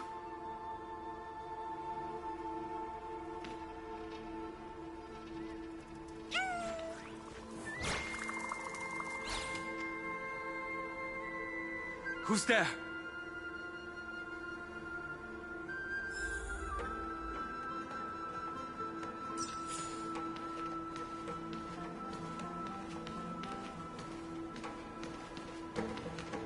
That fiery blaze engulfed the grove and woke all creatures from their slumber.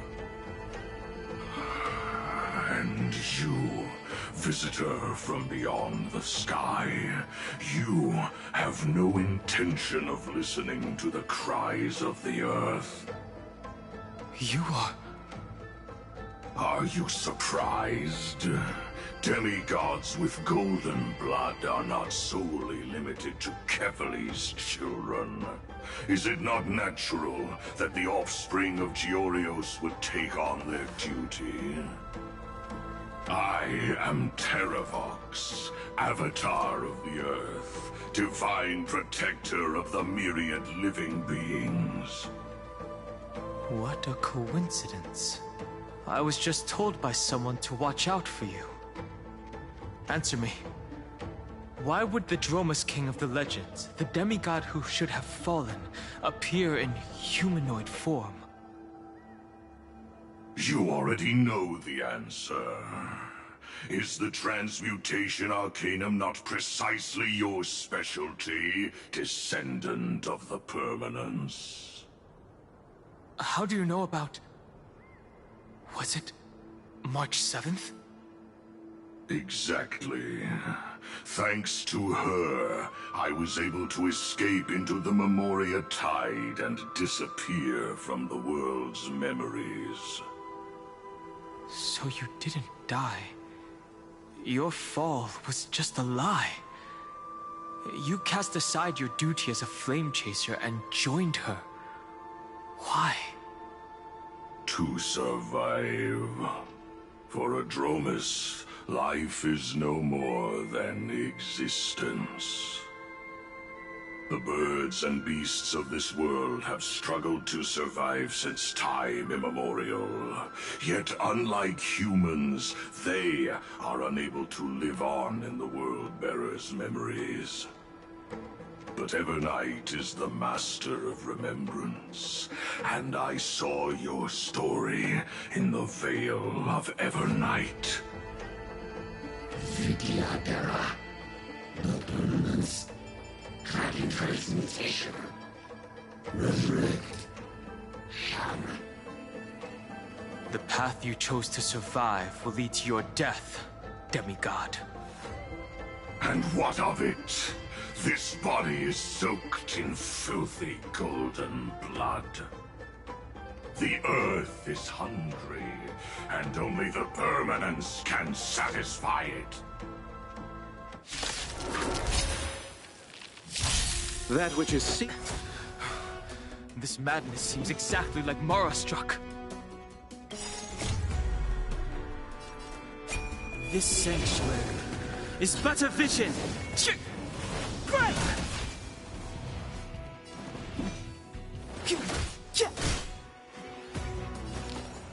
Evils be gone.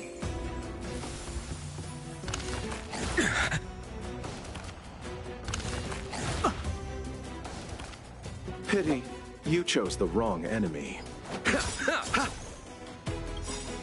Eternal sleep is not the end will return!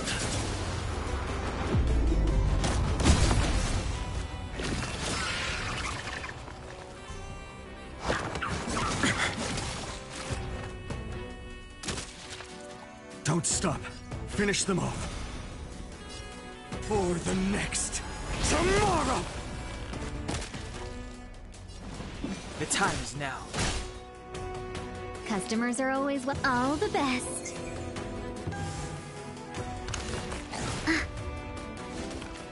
Allow me to see you off. It's too late to repent.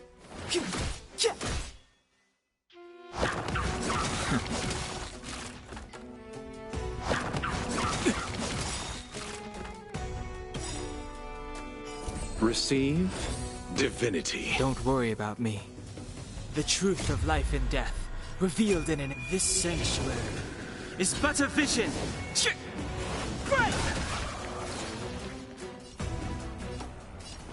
The new world will arrive!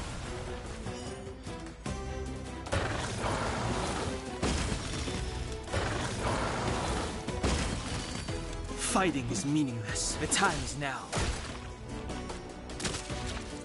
Let's be friends. Evils be gone. Pity, you chose. I'm fine. Step aside.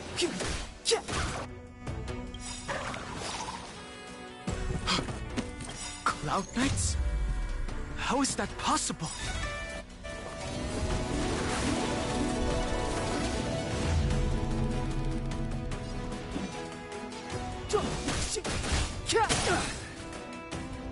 Seize the moment. All the best.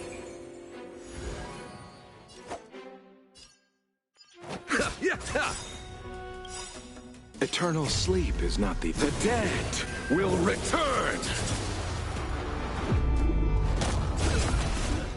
That which is seized must be repaid. Don't stop. For the next tomorrow! It's endless. Has the Memoria Tide returned? The fires of abomination reignite. Why not join that water-mirrored moon and be fully imbibed? Evils be gone.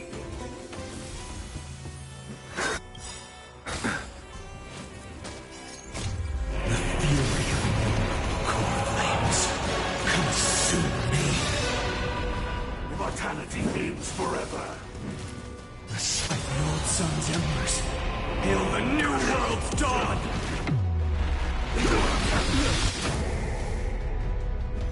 Is that all? Merciful Medicus.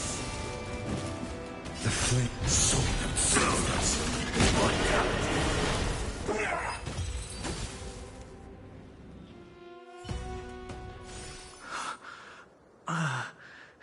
Is this some disordered memory?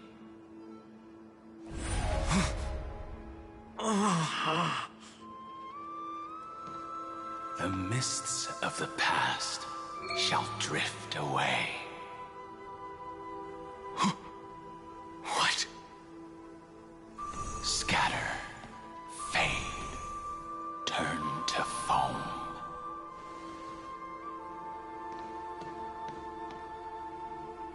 Do you not remember me? After all, I am the heavy burden you must bear. How could I be so easily forsaken? Dan Feng? Is this another Memo Snatcher trick? Vidyadhara are supposed to forget the past during hatching rebirth. But the Preceptors interfered back then and allowed me to remain deep in your consciousness. If you do not wish to use that bloodstained name, you may call me Obliviated Memory.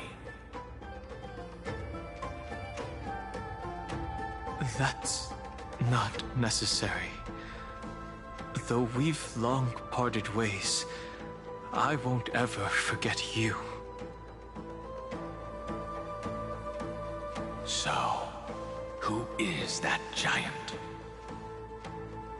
That is Amphorius' Earth demigod. He should be on our side, but he was led astray and intends to seize the power of dragon transmutation. The dragon descends upon the earth, and all beings look to it in reverence. You and I know that all life in the universe covets permanence. Are you trying to say I'll end up like you? One day you will. And as I see it, that day won't be far from the end of this journey.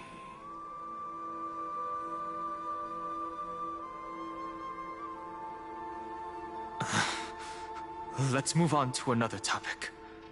I have no intention of passing judgment on Dan Feng, and I have even less desire to become entangled with him again.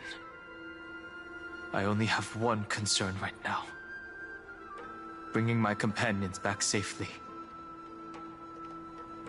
You can either help me deal with these abominations, or return to the shadows of memory. Dan Feng.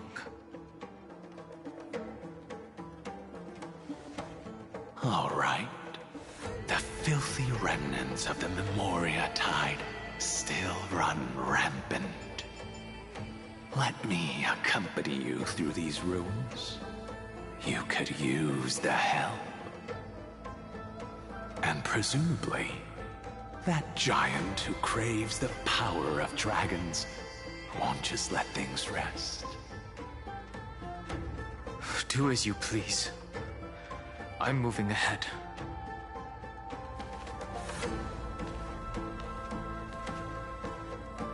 Speaking of Terravox, his aggression just now was probably some distraction.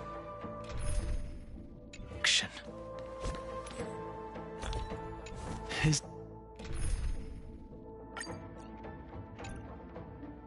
madness is plain as day. I agree. Phew!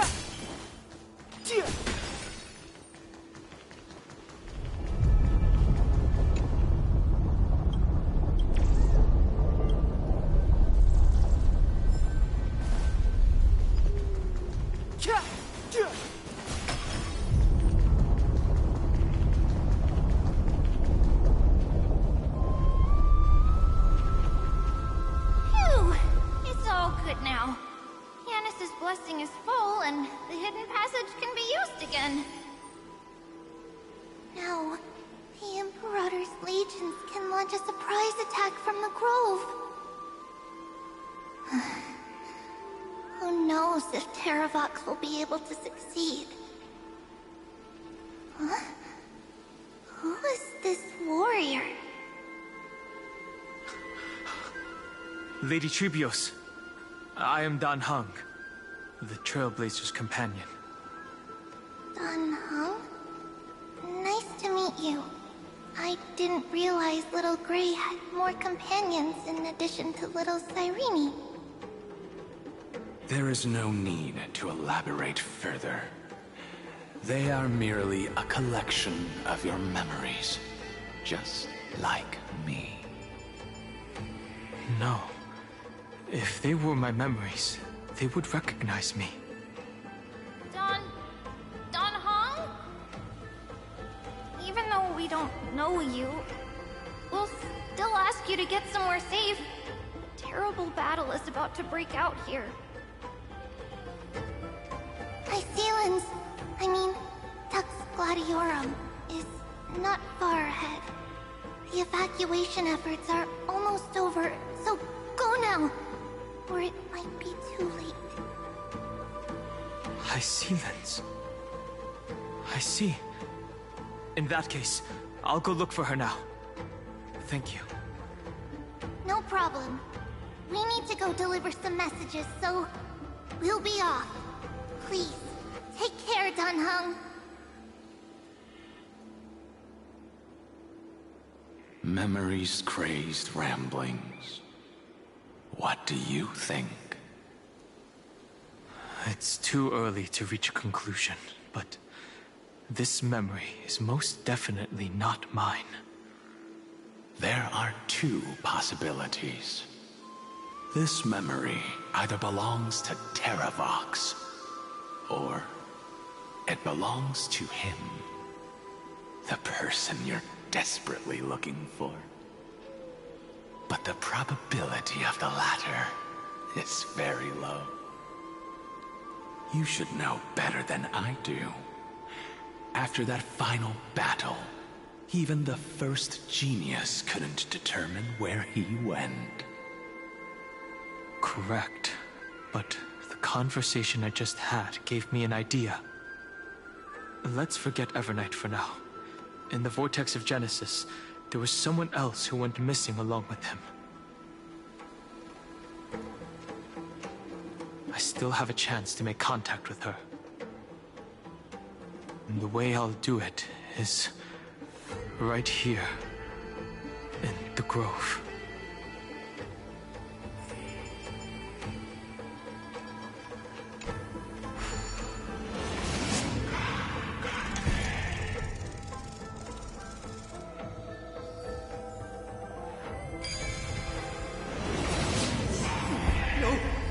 Stay back! Cursed beast!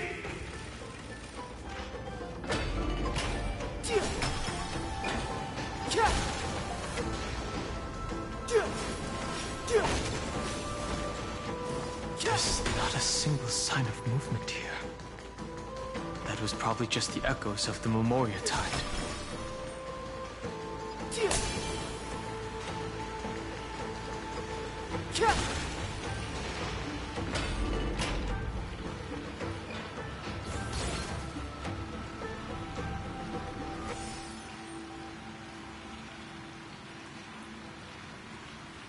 Are you the spirit thief? Bartolos? I see. Thank you for the advice. My Cloud Hymn magic will take it from here.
we're here.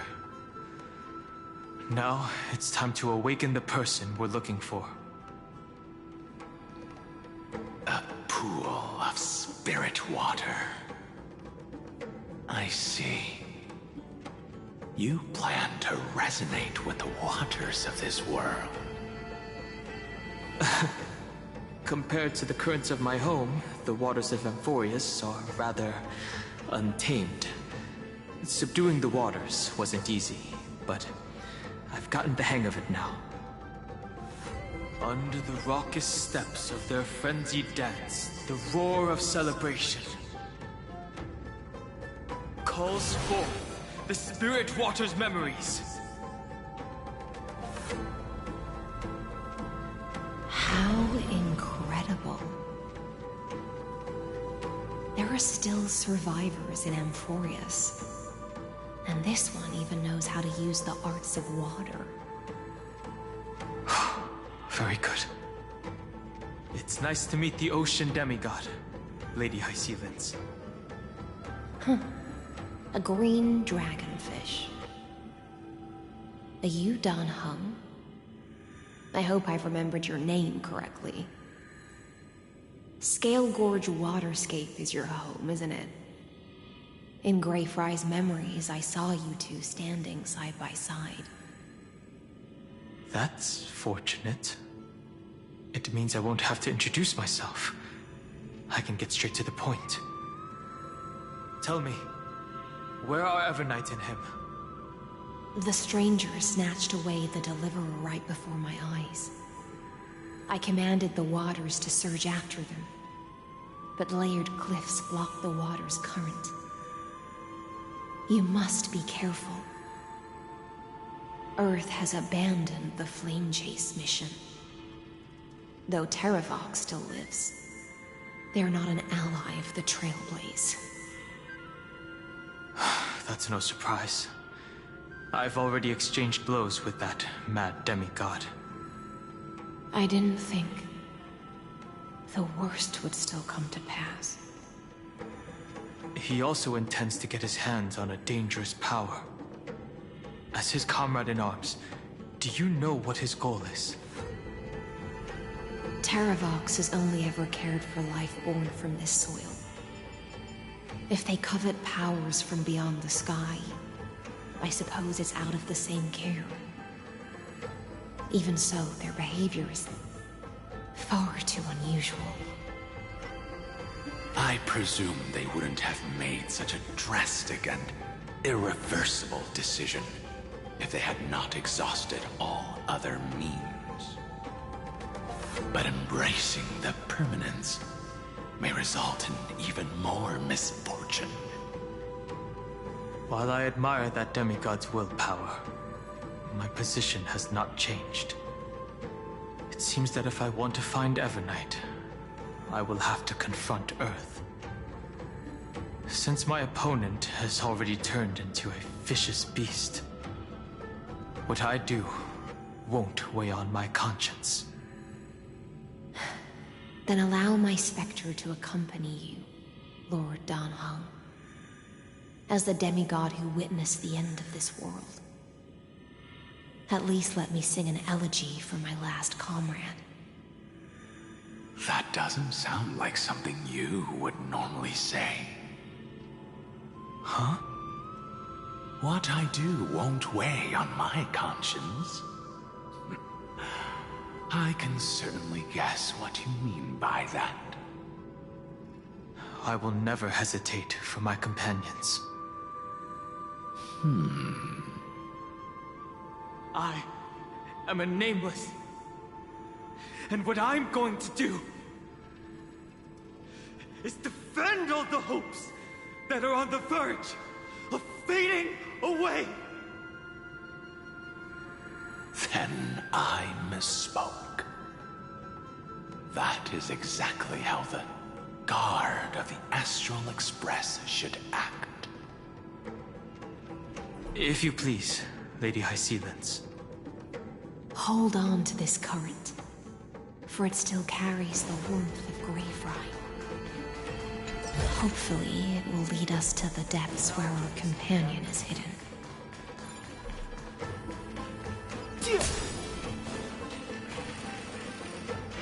Let's wait and see.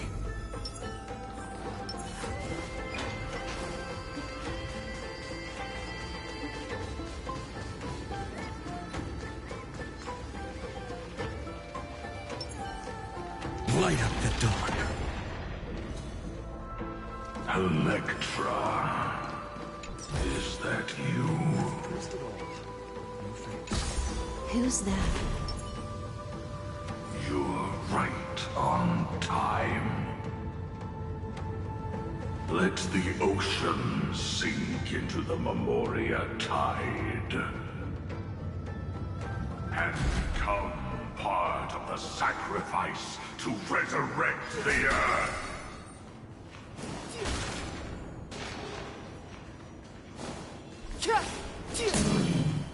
Us. You are me. Are us.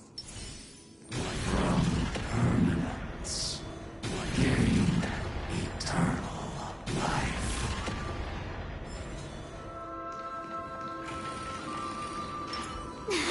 Cool it. Rouse yourself into the forge. March has won. Keep going. Keep. That which is seized must be repaid. Evils be gone.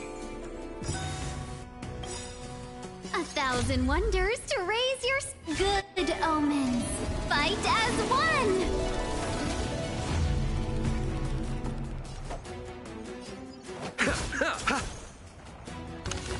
I'm fine. There's no other choice but to move forward. For the next tomorrow!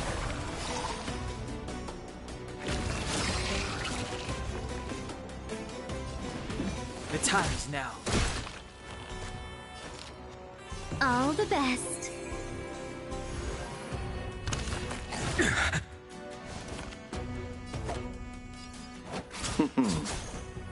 Fighting is meaningless.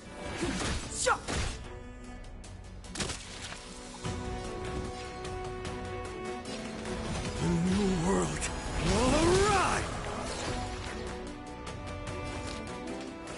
Chill out. Step aside. The time is now.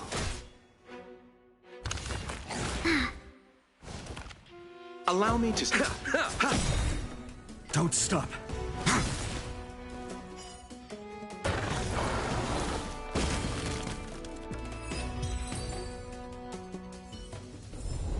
Amphorius will welcome the true dawn.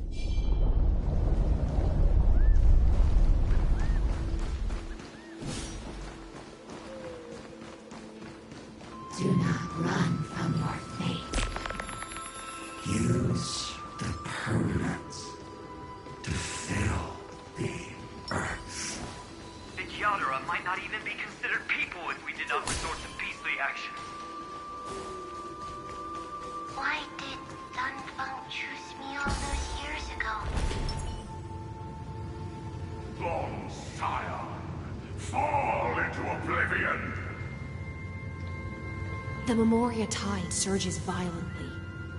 Hold on, and don't let your focus be swept away.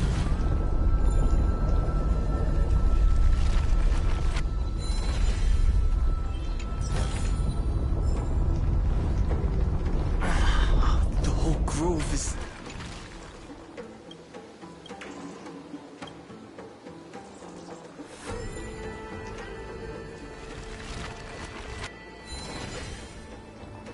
Of 5 people, 3 must pay a price. You are one of them.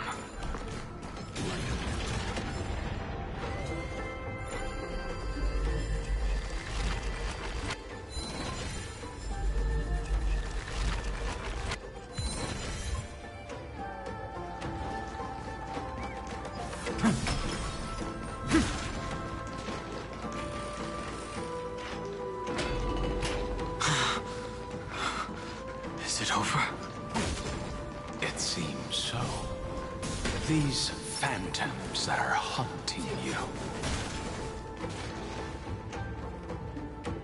It's unusually quiet here compared to before. Don't let your guard down. The Memoria tide has become even more violent.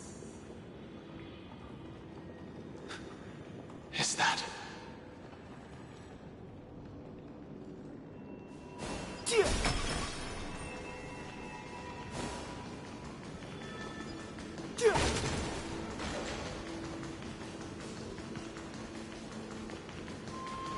This is an interesting-looking wine jar. Was it Baihang who brought it? It's a specialty from Thalassa that she brought and left here just for this gathering.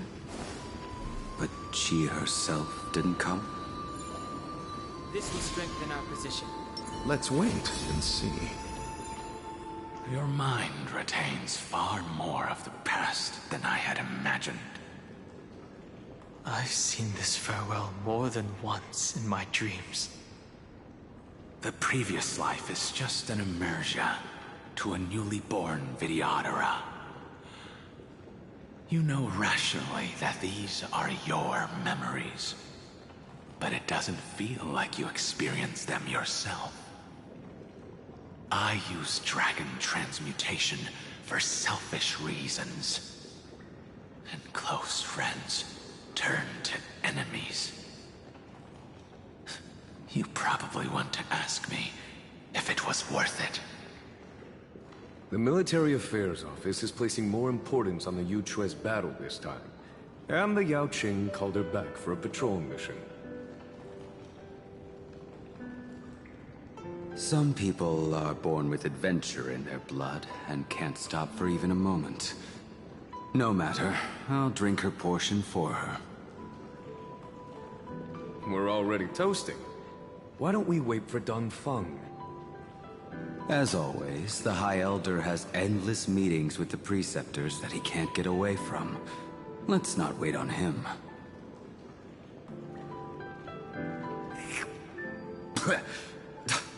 Isn't this just water?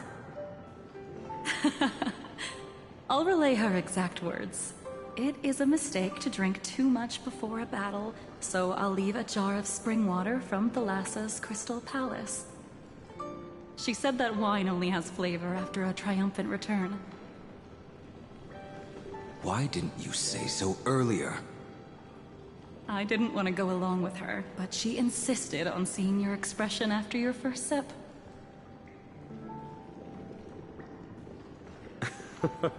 Any gift from a friend, whether it is water or wine, is rich in flavor all the same.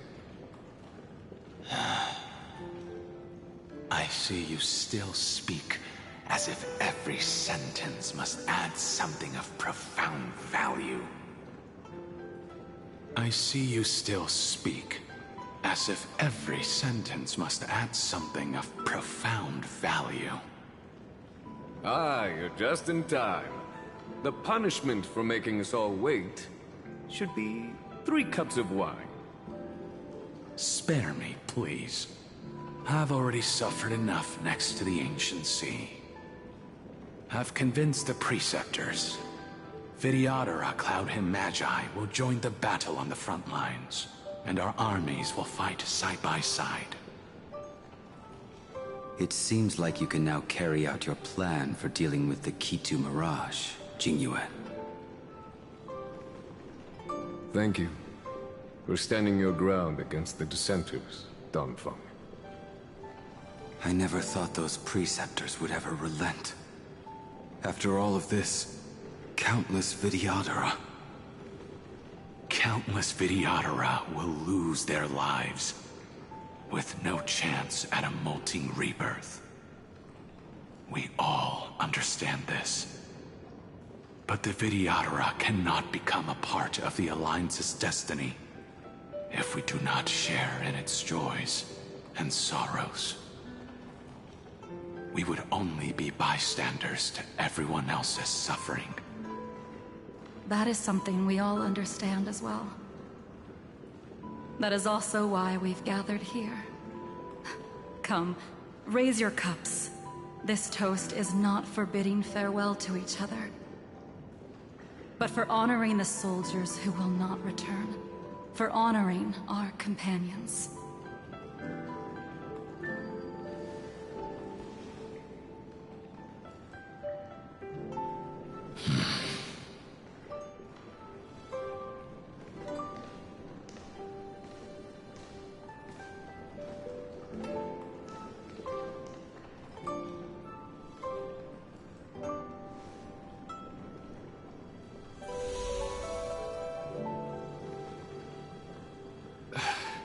Apologies.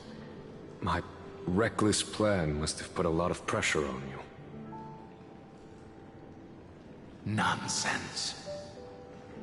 If our positions were flipped, you'd support me no matter how reckless my plan was. Right? Of course. But let's try not to be too reckless.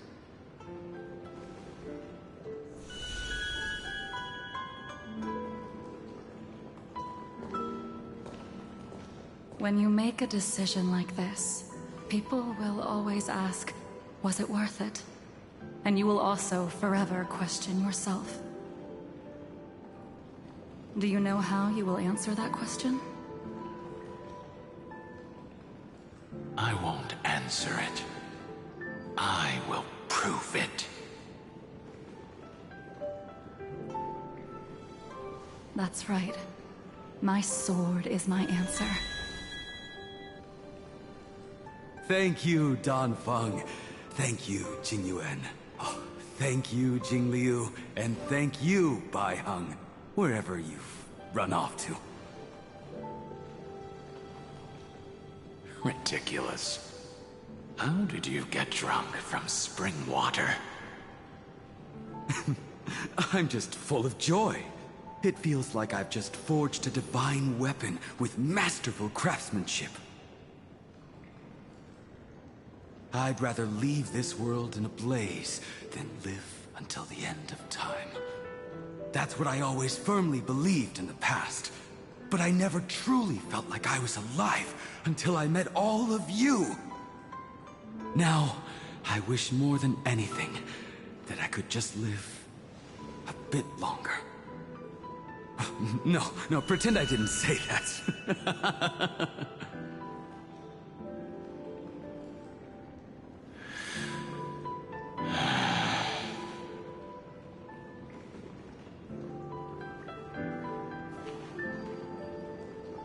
It's over.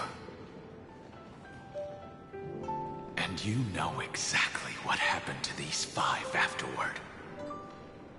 So, can you understand it now? After both he and March 7th have left you.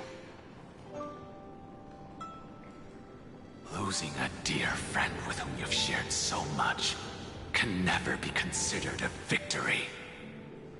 It's a failure that torments you for the rest of your life. I could never accept that kind of fate. So you made a decision. I was the one who used the transmutation arcanum. I was the one who swore to bring Bai Heng back to life. And the one who brought everything past the point of no return. That was also me. Do you have any regrets, Dan Feng?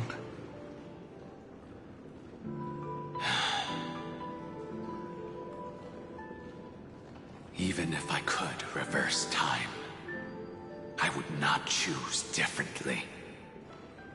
And if it had been Jing Liu, Jing Yuan, or even Ying Xing who died in battle, I'd still choose to do the same thing. Because only I could make that choice and protect all of this. Now, for the sake of your companions, for the sake of those 2 who walk alongside you, how much are you willing to sacrifice, Dan Hong?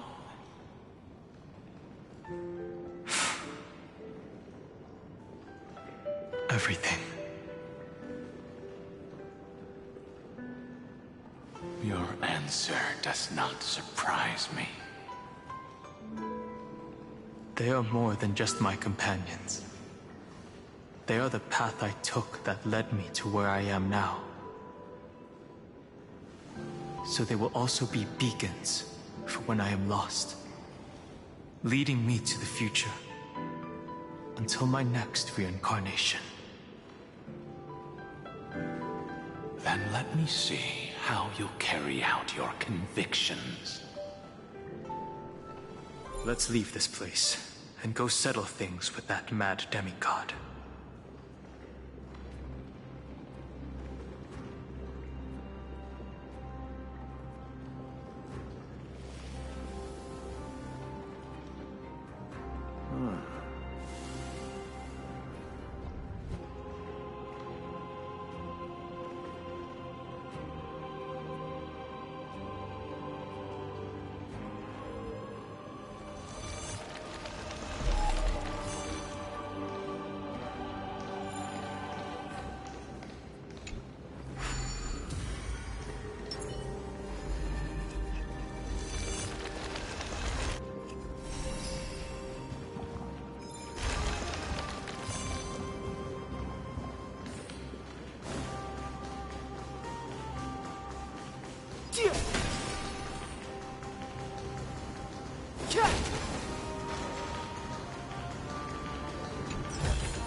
There's knowledge of this in the databank.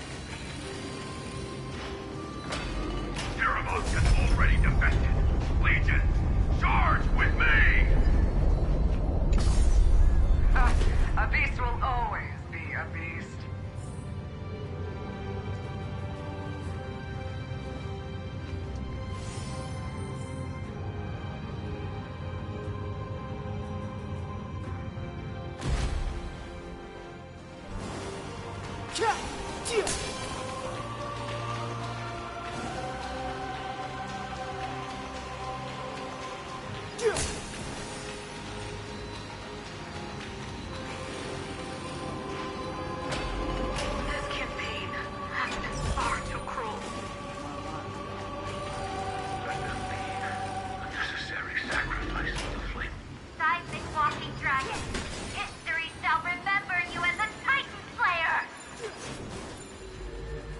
Memories intersect. Another betrayal. Another I see the destination that the destruction points to. Golden blood is gurgling out. It's up. As expected, someone's been waiting for us. It's you. They are here. A scion of permanence, and your old comrade in arms. Terravox, my old friend. Indulge yourself. Let this Memoria tide swallow everything. Be prepared for the worst, Lord Dunhung. This mountain dweller must not be underestimated. Giacles the Mountain Breaker. Earth's Dromus Rider. It's been a while. Mountain Breaker? He's not Terravox? I remember you, little fish, and your despicable master. I didn't think you were still alive. Death is just a return to the earth for mountain dwellers, thanks to Evernight's gift. I was able to come back to the mortal realm and keep watch over my dear friend, the Earth demigod who was sacrificed to the flame chase plot in vain. Long Scion, you are the most important offering in this ritual sacrifice. No matter how strong your will is, it will eventually be swallowed by the Memoria Tide. When that time comes, you and the powers you bear will serve us. We will use the permanence to awaken the fallen giant dragon and give the Earth an everlasting body. I see. So you pretended to be Terravox in order to lead us here into a trap. If it weren't for the Imperator's tricks, the name Terravox would be shared between us anyway. They made the right choice for Amphorius's tomorrow. But the tomorrow you speak of only ever had a place for humans. What, my old friend? I will once again start a fire that burns away the chains that shackle us! Why don't you leave this to me, Lord Dunham? Use that hidden passage to reach the opposite shore. Perhaps Greyfry's there, deeper inside. No. I will stay here.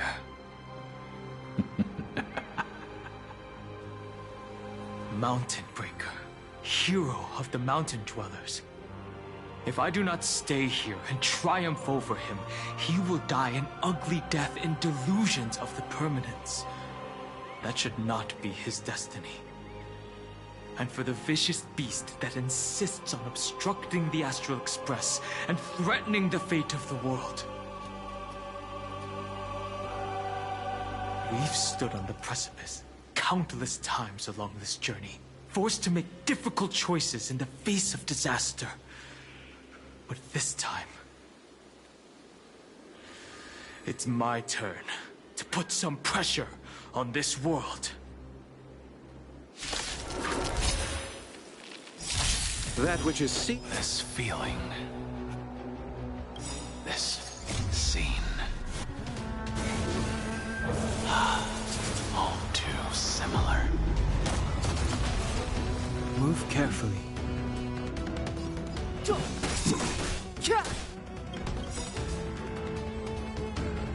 The truth of life and death, revealed in this sanctuary, is but a vision.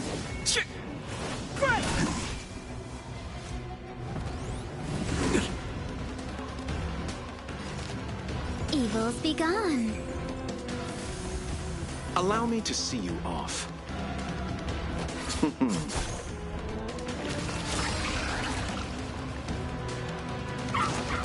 I'm fine. For the next tomorrow! Fighting is meaningless.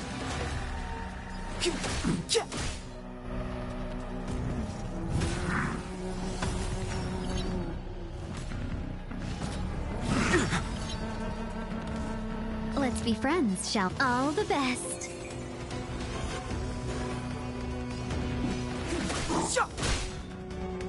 There's no other new world will arrive! Pity, you chose the wrong enemy.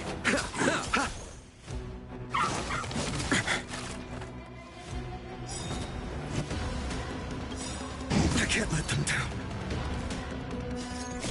The fury of core flames consume me. The flames like this new sun. Tear open the sky!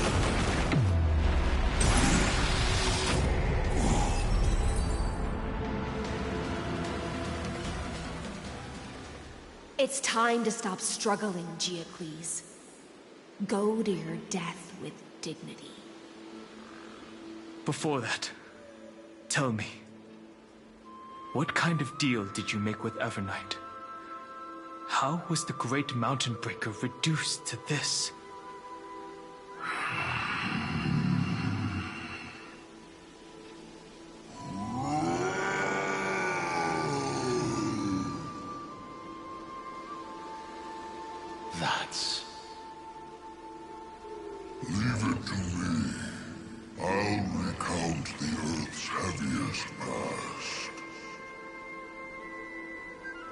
and sever its deepest delusion. Terravox? Is that you? Your body has become so frail. Even mountain ranges grow old and eventually die. But I can hear the sound of blood still surging through your veins, fast and strong. I suppose you are the true Earth demigod. I am near my end, and the demigod title means nothing to me now. The being who stands here now is just the former comrade of the Mountain Breaker. And the traitor who abandoned him. Traitor? Terravox was once a member of Geocles' Dromus Legion. This force was famous for its skilled riders and their brave Dromuses. Terravox himself was the Dromus King, the giant dragon who swore their life to the Mountain Breaker. In the battle against Georios, the Imperator could not surmount this mountain, and thus had to break it from the inside.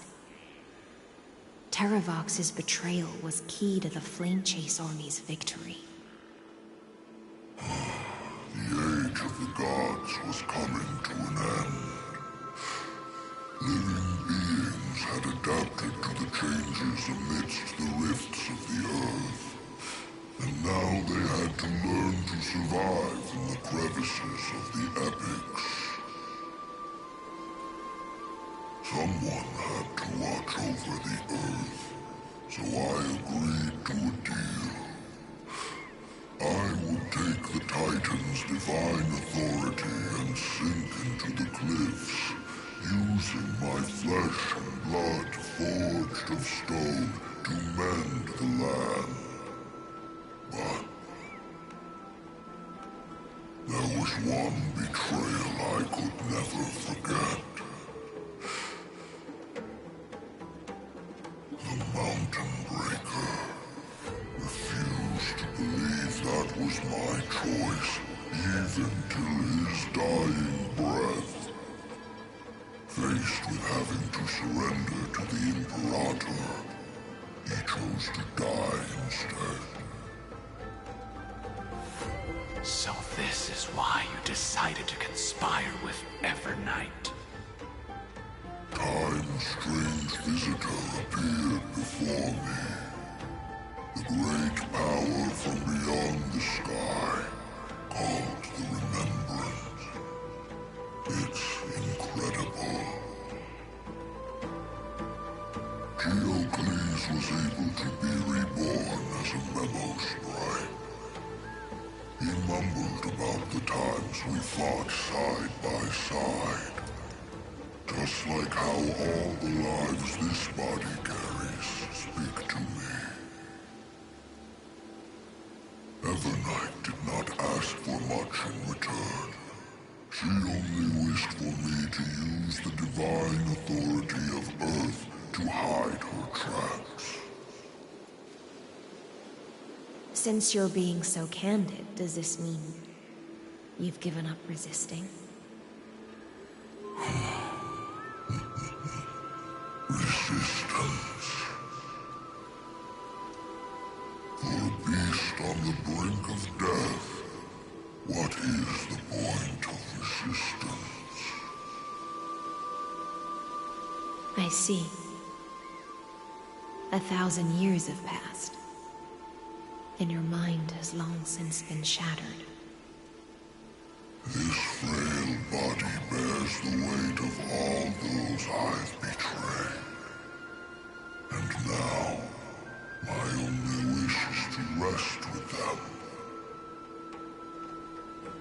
In the unchanging past.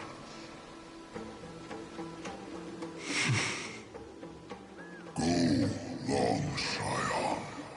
That fiery blaze has already burned through Earth's protection.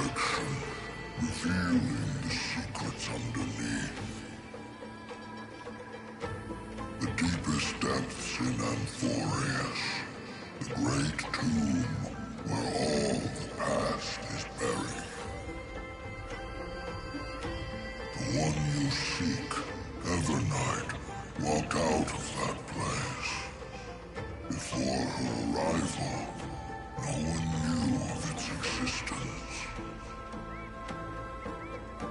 In other words, that is the place where Evernight came into being. And it is also where she is now.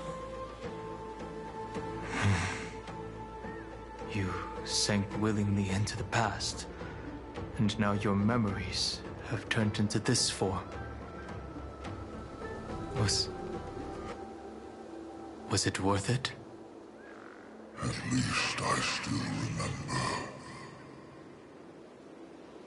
As long as I never forget, they will live on. Primitive and animalistic. I understand these instincts. Have you ever regretted anything? The Earth is not a lonely island in the middle of the ocean. It is the sum of all the living things that stand on it. I have never regretted defending the creatures of this world.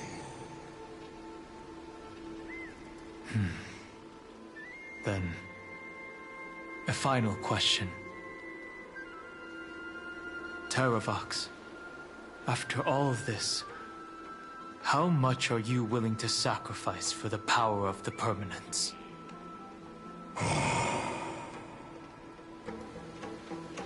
Everything. My journey up to here has allowed me to fully understand my destiny. No matter how I struggle, the Earth will never be able to reach the stars. But my compatriots deserve to continue their struggle. At the end of my life, I want to make one last effort to give them a chance to move on to the future. Even if it is a future I am not able to witness.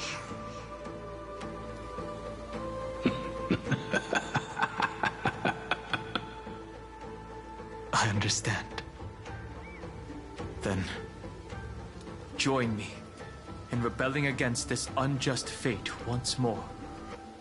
Even if the world collapses, the Earth must remain unshaken.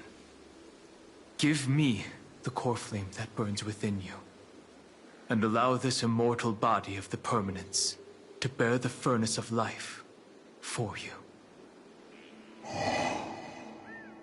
Long Scion, are you willing to bring them all into the new world? I won't give you empty promises.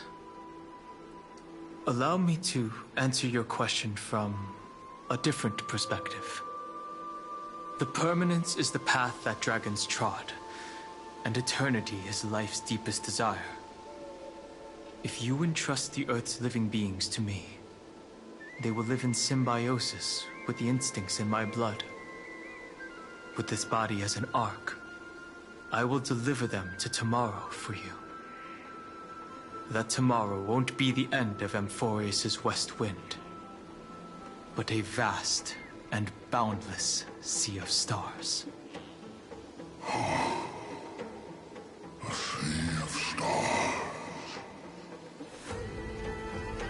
It's a future where all beings can trailblaze side by side, not a prison made for remembrance.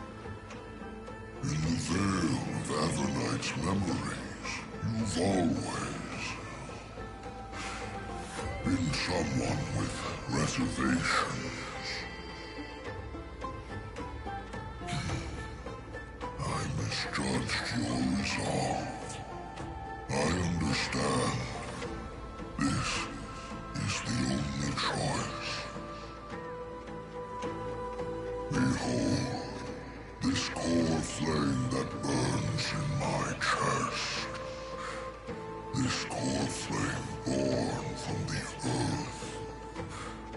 It is the red soil from which life sprouts, and the furnace of all living things.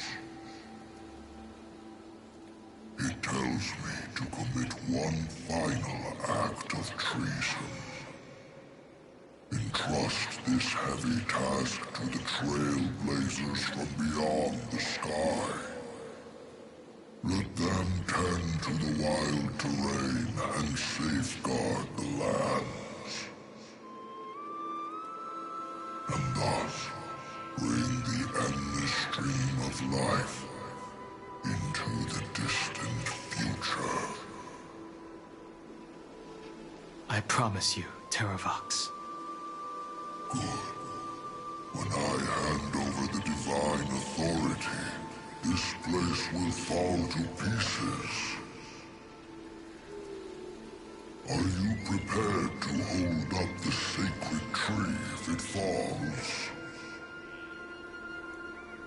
Of course. Then free what remains of my body, and let me give you this flame that turned away from the flame chase. I now relinquish my duty as a demigod. You shall dig your own grave and burn in the furnace of rebellion.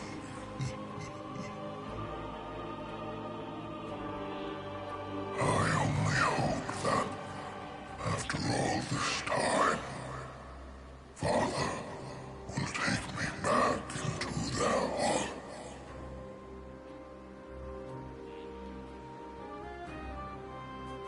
Come, crouching beast, for the endless life of this world. Rise from your dormancy, and follow me as soaring dragons of the wilderness.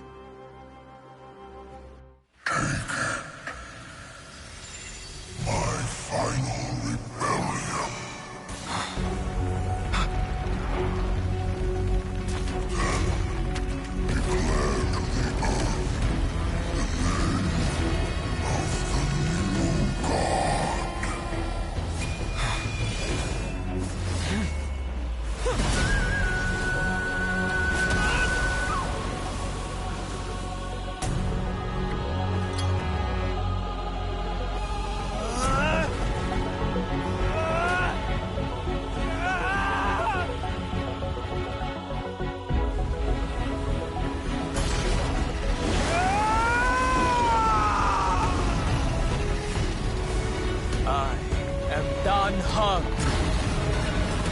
One who guards the trailblazer's way forward.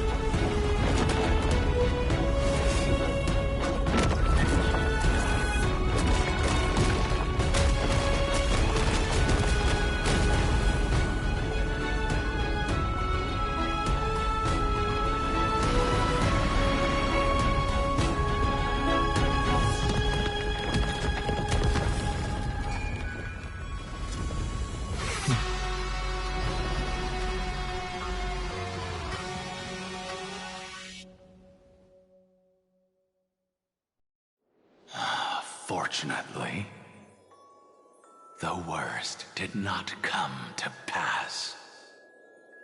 If your opponent had already turned into a vicious beast, whatever you did wouldn't weigh on your conscience. So what if that demigod had harbored ill intentions or vowed to fight to the death? Would you have pointed your spear at them and carved out the core flame with your own hands? There's no point in discussing what-ifs. Though, I'm glad it didn't come to that. Regardless, I will attempt to join this game and become a part of the Aranova. This is the only way I can face my friends and this world with a clear conscience. Now that things are settled between us, it's time for you and I to say goodbye. Everything that I left behind has faded away at this point. Go and march toward your own permanence. As for how to tame it, I'll leave that to you. Thank you. We can't go back to the past and make better choices, but at least we can do better in the future.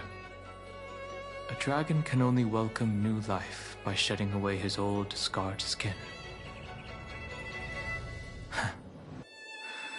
For the first time in my life, I feel at ease. This burning core flame. Is this what the destruction feels like? The light is unexpectedly warm.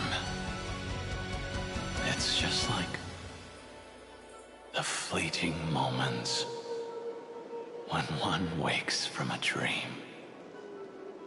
Farewell, Danfeng. Now, it's time for me to set out once more. The final rebellion of Earth was to bestow trailblazing wings upon all living beings. For Terravox, this was probably the best possible ending.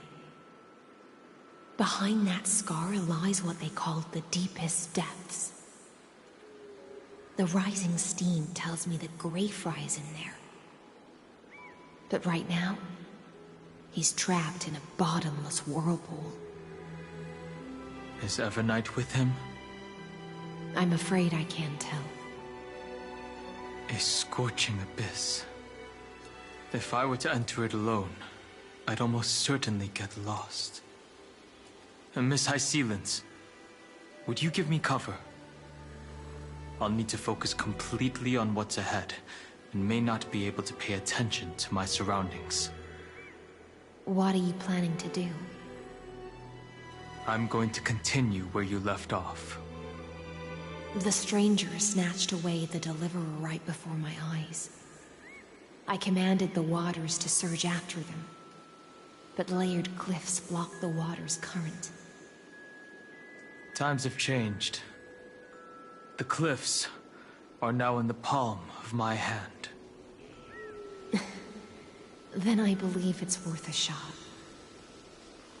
It's just, without absolute resolve, you still won't be able to pass through that Memoria tide, much less save someone from it. The search for Greyfry might stretch on like an Evernight without end. Be careful. Wandering through time is no easy feat. Don't worry, Lady High Sealance. Just as you kept your lonely vigil in the depths for 1,000 years, my determination to find him is even more unshakable than the earth itself.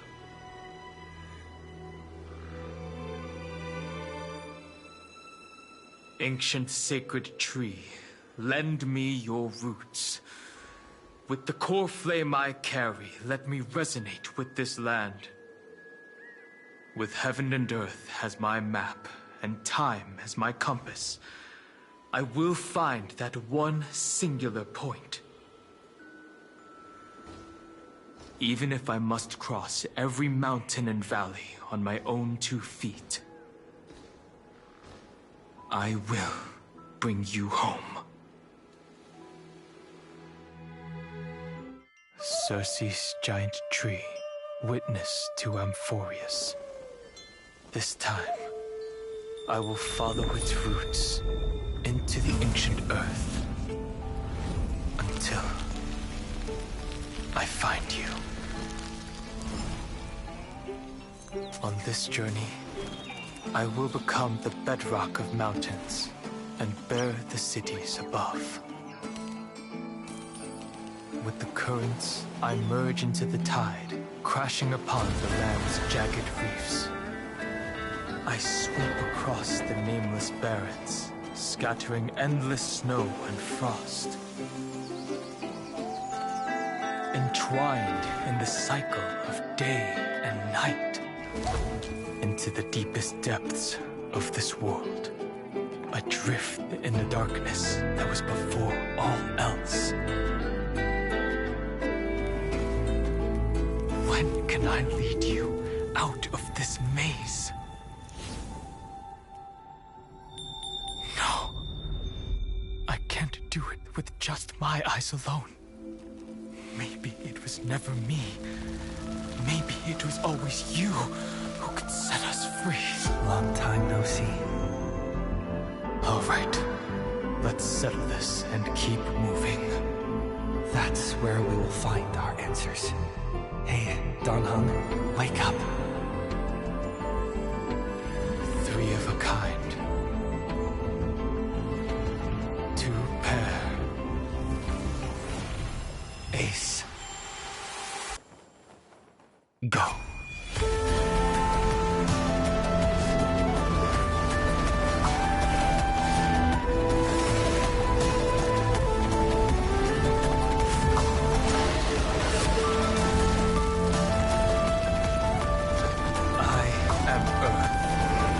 That grows upon the earth.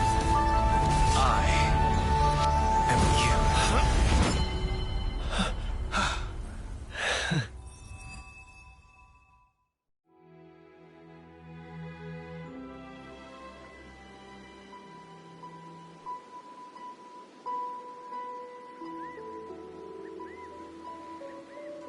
Finally.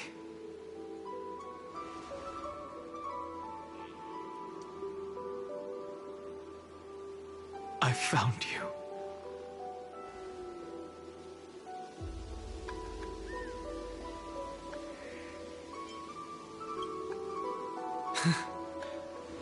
Long time no see. Did you get taller? While you were trapped, I experienced a lot.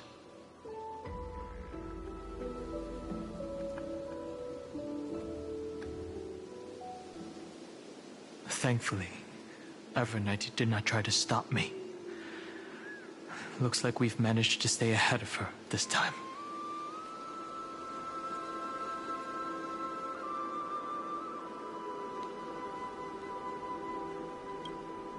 Rest assured, we won't abandon her. We'll all return to the Express together. No one will be left behind. You mean Mem? Sorry, I haven't seen her at all on this journey. Perhaps you were not the only one being held captive by Evernight. They never once stopped worrying about us. About you, me, or March 7th. They never gave up on trying to save us. Even from outside this world. Miss Himiko, Mr. Yang, Pom Pom, and even Sunday Black Swan and the two geniuses. They are all doing everything in their power to aid us. I understand. Her power shouldn't be underestimated. It was only when I personally stepped into the maze of time that it suddenly struck me. She and I had crossed paths once before. I'll only warn you once. Leave her body now. I feel like I've seen these floating black things somewhere before. I had an unexpected encounter with her when I left Amphorius. Perhaps to avoid exposing her whereabouts, she stripped that memory from my mind. That power called Oblivion. It's just like an Emanator's. Oblivion.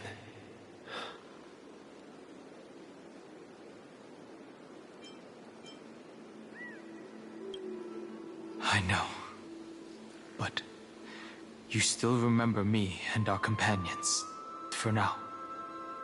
Do you have any clues about the memories you may have lost?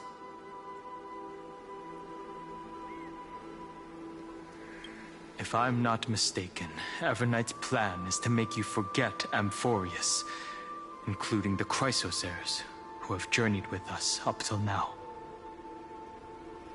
But it seems you still recognize Lady Hycelence.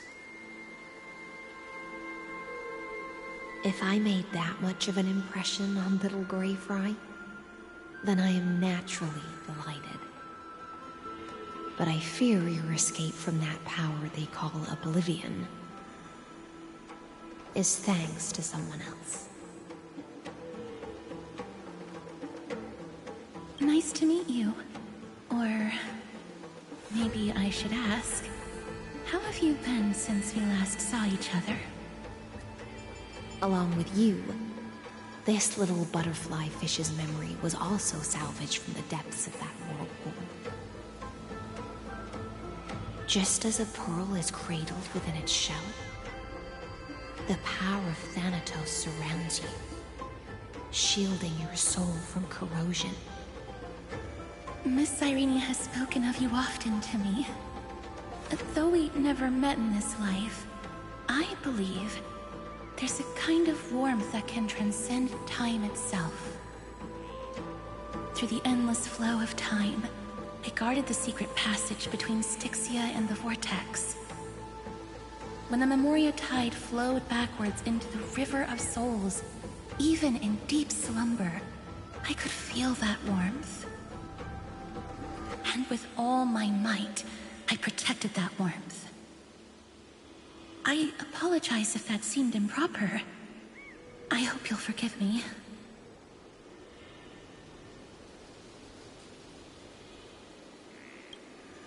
I understand that your mission is still unfinished. The path ahead is treacherous, and even though my body is bound to these dark currents, I'll do everything I can to watch over you both. The little butterfly fish is right.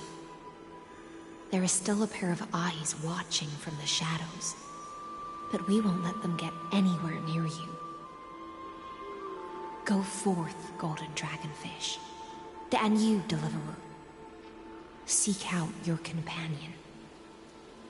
Go forth and illuminate the lightless Evernight. I cannot thank you enough.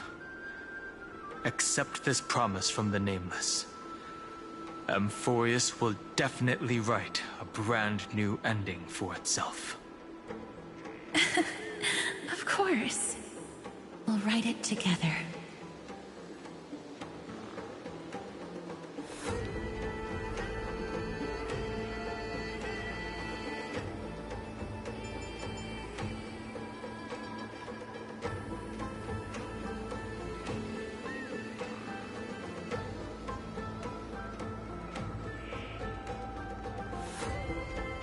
The Nameless will never stop.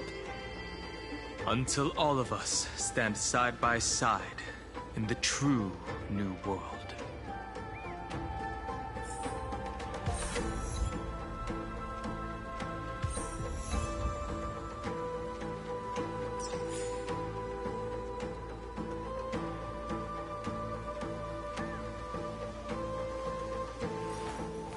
I will walk to the end with all your wills. No matter the cost.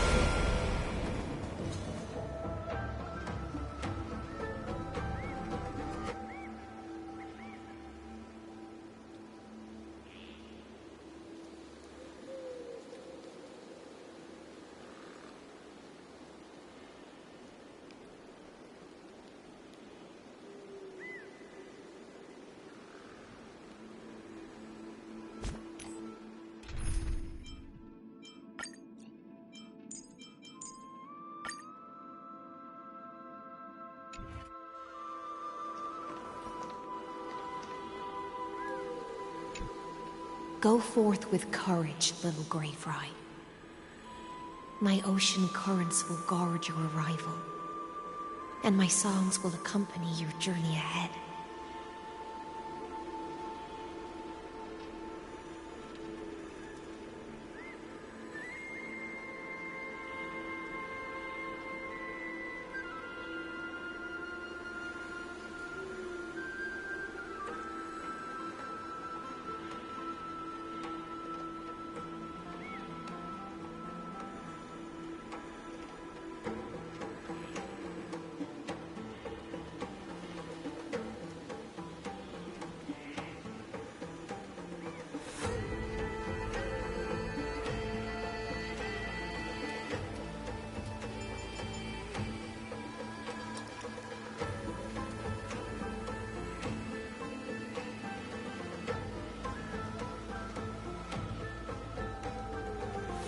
Farewell, little fry.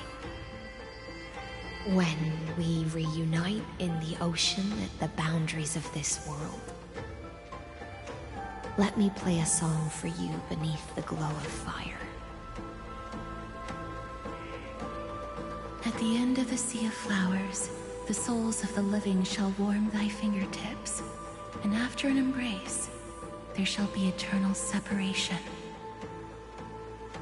If I hadn't met you at the end of the world, I would have thought Lady Trinan's prophecy was wrong. Goodbye. If I could, I'd want to stay a little longer, but Amphorius is yet to reach the end of the Sea of Flowers. Take all beautiful wishes with you, march forward with determination, and don't look back.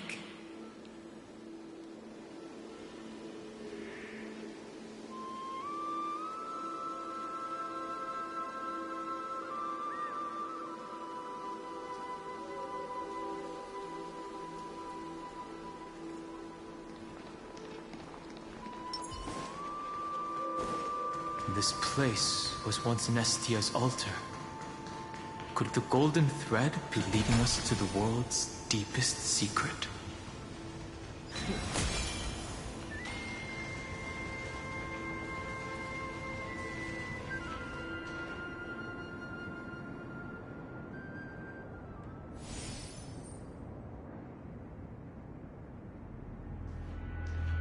Is this a symbol in the shape of Amphorius? Where was it? Can you remember?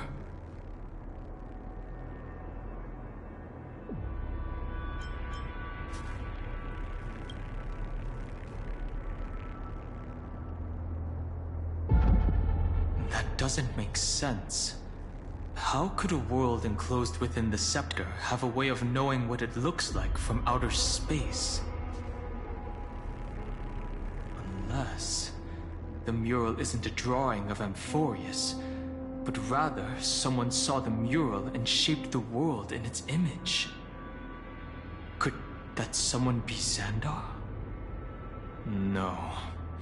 His concession proves that this place where Evernight is hiding must be a blind spot of the experiment. I'm afraid not even Xandar knows about the existence of this great tomb, or the secrets buried within it.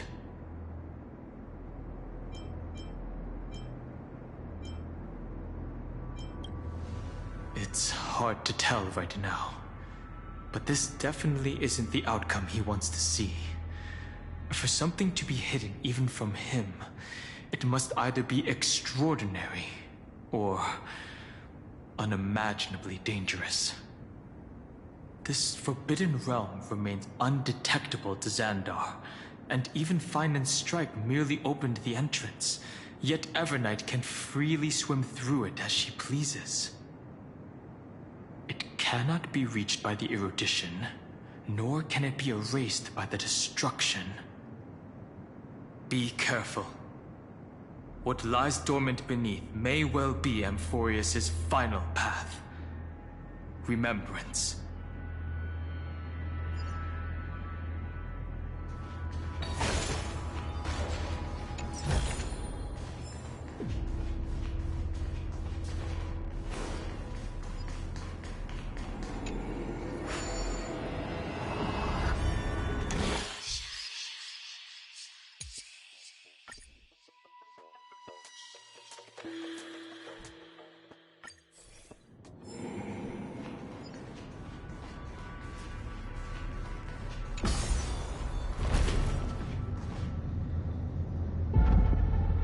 It's endless. It feels like we're plunging into an abyss.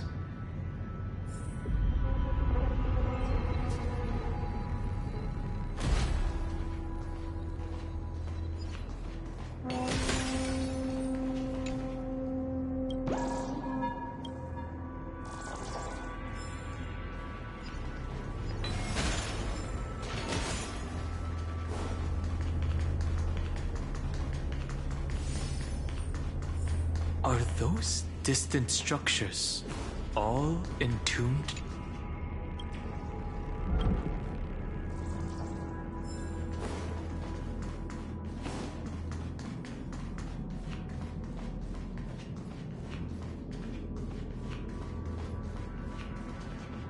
The whirlpool of remembrance. Bottomless and unfathomable. Behind this mist must be Everknight's domain. Ready? Once we step inside, I'm afraid there'll be no turning back. For March 7th, and for Emphorius. Let's go. On the Trailblaze, no one gets left behind.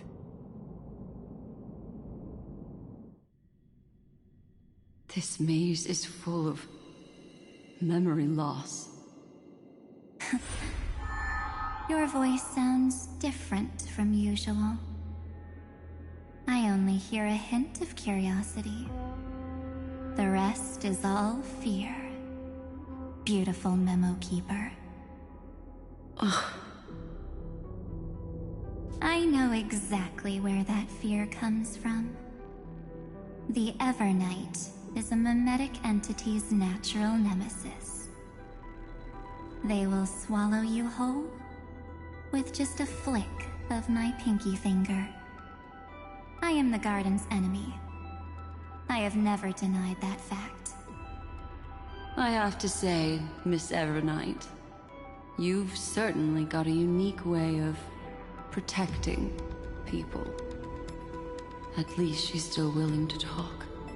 Is it because I disobeyed the garden's rules? Maybe I still have a chance. No. I don't think you do. It's not very elegant to spy on someone's thoughts, you know? Well, before you get rid of this beautiful Memo Keeper, the least you could do is answer some of my questions. Why should I do that? So you can buy more time and send a message to your companions? And here I thought you were already watching my companions' every move. I am. Earth's stirrings have ceased. They have defeated Terravox and are heading here as we speak. Don't tell me that's part of your plan, too. It's not. But I'll make good use of it. Fighting alone against an entire world, even I might miss something. But I know how to adapt to the circumstances. Just like right now. How I've decided to let you go. I like you, little bird. Your longing for memories remains pure. Unlike those memo snatchers. Your most precious quality is how you've yet to be tainted by the garden's dark side. I'll take that as a compliment.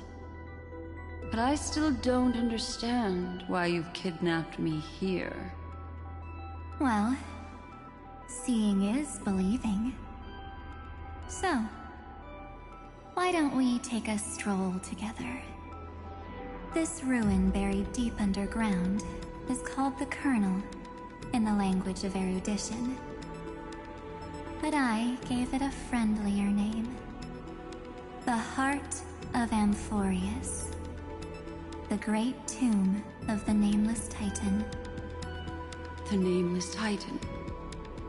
You'll see with your own eyes just how important the remembrance has been in this world.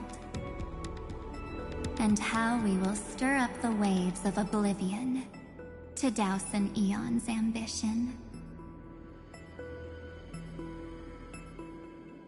You've been hiding here all this time. That's right. Curious about how I discovered this place? It's not actually all that complicated. The road we just walked was the beginning of March 7th's journey in Amphorius.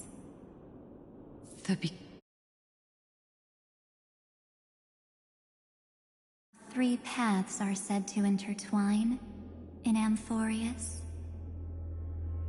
That three entities, each comparable to an emanator, left their marks in this world.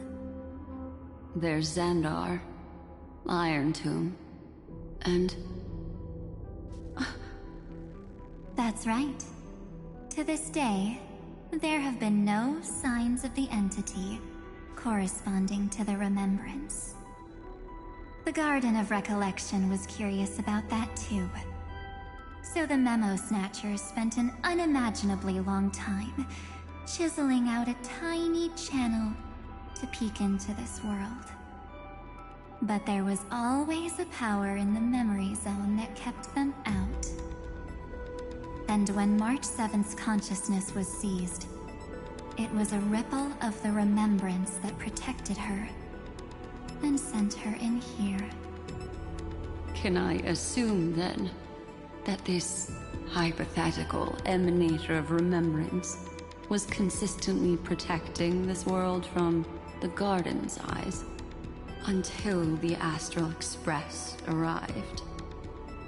That's correct. You're a smart one. But why? Go see for yourself, little bird. The memories contain everything.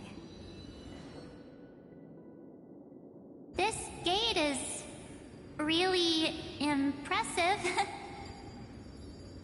These are March 7th's memories.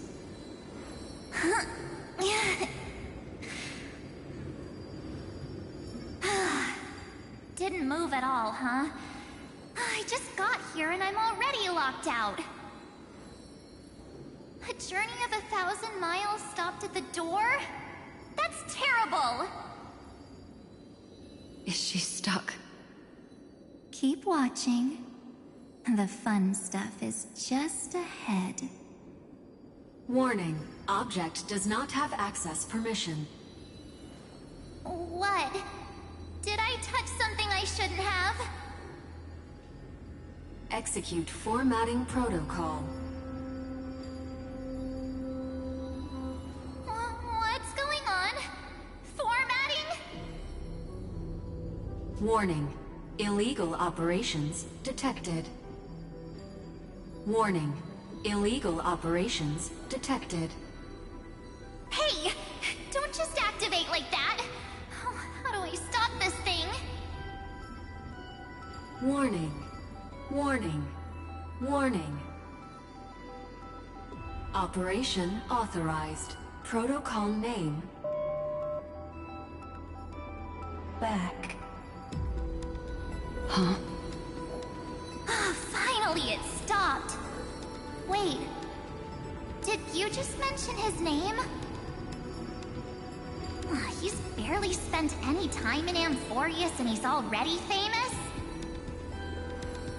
I don't know what you're saying. Let's not speak in riddles, alright? Why don't we start with an introduction? I'm March 7th, and I'm that person's companion. Sorry I accidentally ended up barging in here. Establishing communications. Communications? Oh, does this mean I finally get to talk to someone real? I really need outside help right now. Channel established. Proceeding to encapsulate. Whoa, wait. What? Encapsulate? Encapsulate me? Encapsulation complete. Initiating transmission. Transmission destination. Recurrence number 335503336. Huh? What's going on? My body! The memory stopped so suddenly. She was already lying in the abyss of fate the next time she woke up, and Orynyx was calling her mother. Mother? Maybe that's just how the Titan calls all Remembrance Pathstriders. Like how they call Thule Skyfather. So March 7th had already brushed against the inner workings of this world at the beginning of her journey. That warning in her memories must have been the Sector's safety protocol. But why did it mention the Trailblazer? March 7th should have entered Amphorius long before he and Dan Heng did. An inexplicable contradiction, isn't it? Let's put that aside for now. The protocol didn't kill March 7th. Instead, it threw her deep into extrapolations. Over the next 97 days, the two of us, trailblazed through Amphorius as mimetic entities as she evaded the Administrator's pursuit. It must have been a difficult and lonely journey for her. Yes. No one could see March 7th. She didn't belong to Amphorius's memories, so she could only watch this world from the sidelines, like a transparent shadow. Then when did you appear? On the day that she ran out of options. March 7th tried so many things to help her companions, but the only outcome of her efforts was a few Amphorian folktales. In the end, she had only one option left. Just as she wished, I erased everything using the power of oblivion. Then I protected him and Dan Heng, and made sure that they were spared from the Memo Snatcher's clutches when they broke through the seal. And you've been hiding in the shadows ever since, while manipulating time and colluding with Earth, all the way till now. A journey of 1,000 miles starts with a single step. The story of the Remembrance has just begun. Why don't we step into it together? As someone qualified to walk with me, you can now take in all the secrets behind this door, and witness how, in a blank space of time, another futile journey across 30 million lifetimes was forgotten by this world. I thought Evernight would have done something to stop us, but it's been smooth sailing the whole way through.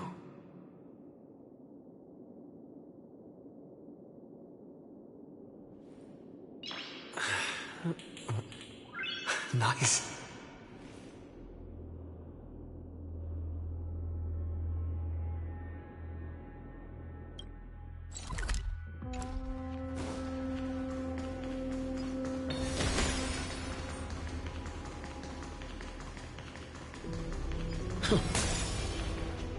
Are you ready? I'm going to open this door.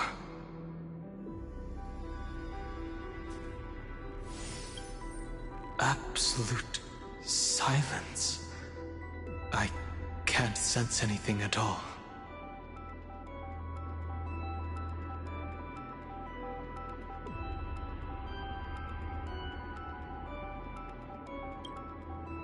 I know. Duck behind me if anything happens, okay?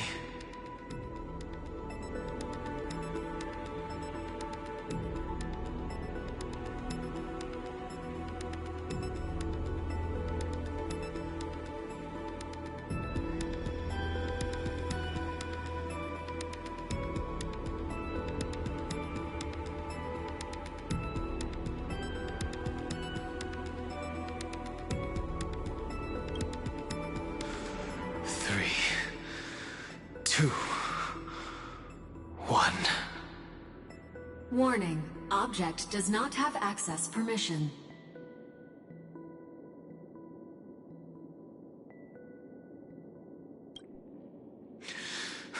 That means we're in the right place. Warning. Warning. Warning. Get ready. Incoming. Welcome back. What? I'll be waiting for you. It mentioned your name.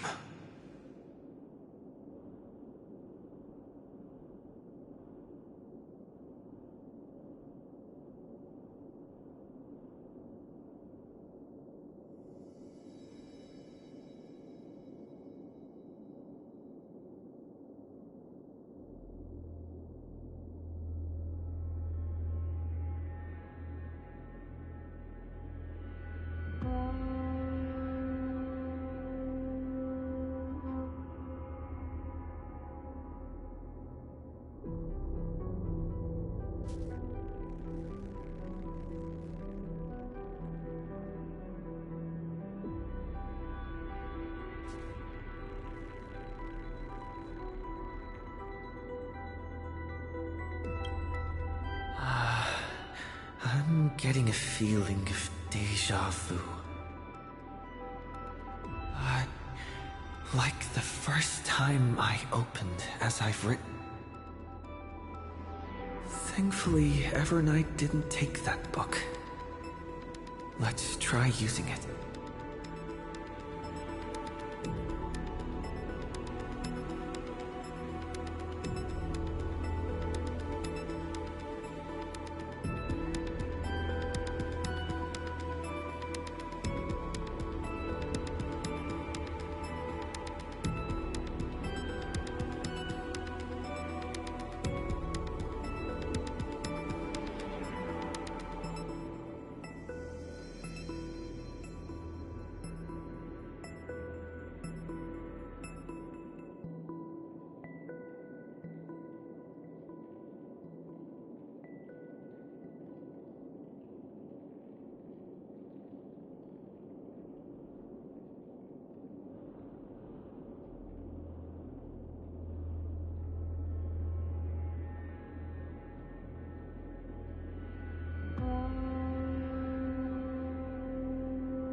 Operation authorized. Protocol name. The seal's gone. Didn't think this book would have a use here.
Hi.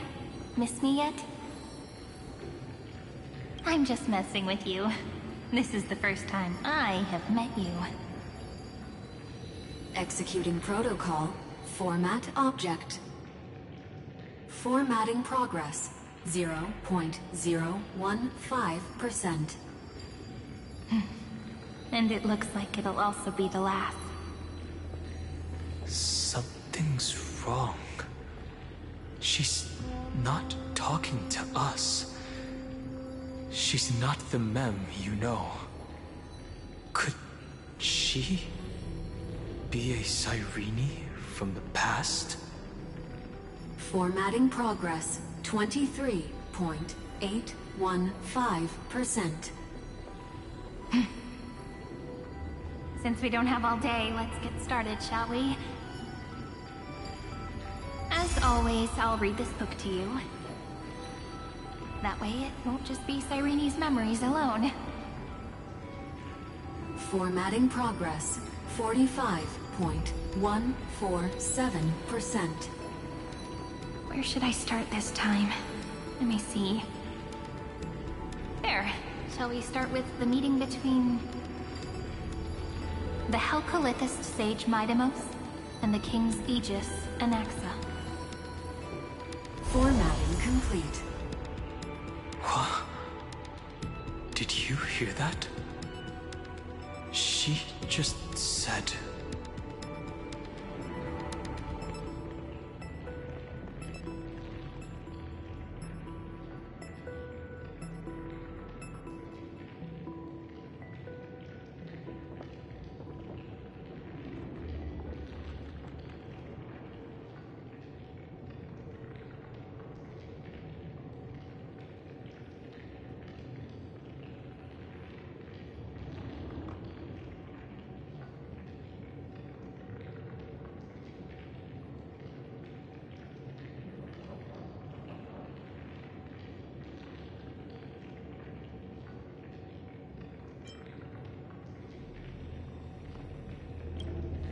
This is obviously not the history we know.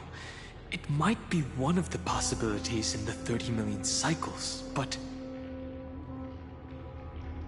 Cyrene should have died at the start of every recurrence. So why is she here? And who was she talking to? And that book she mentioned...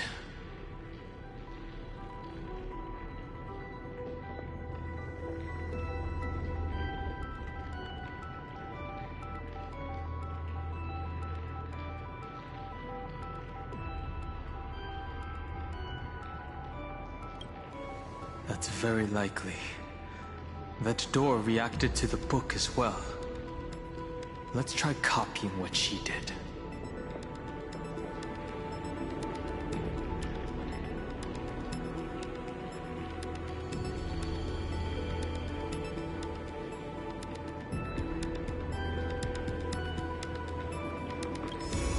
Accessing recurrence number 335503337. Access failed. Error code Gamma 13. That's it.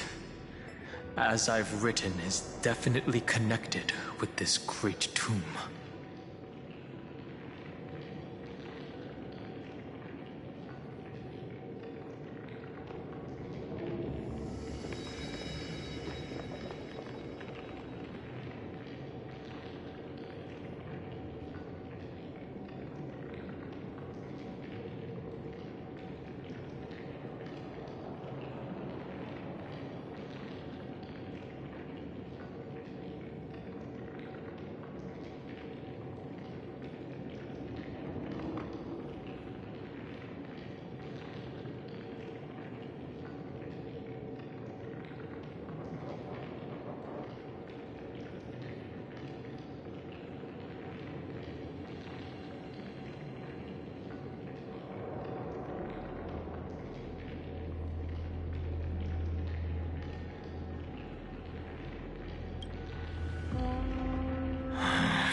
There are 12 chapters in As I've Written, corresponding to the 12 demigods.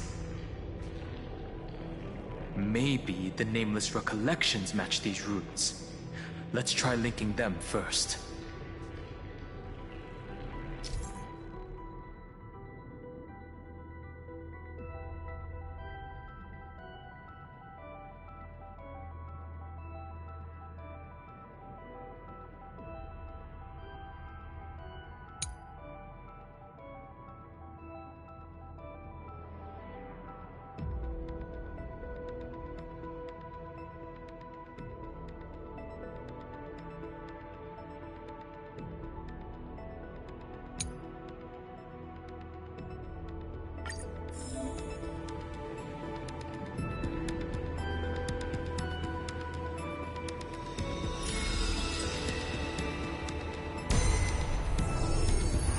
v3.6 downloaded. As expected, the data stream flew into the crystal in the middle. 30 million departures. 30 million shatterings. And the beginning of 30 million flame chase journeys. This youth is so desolate. What exactly is it?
You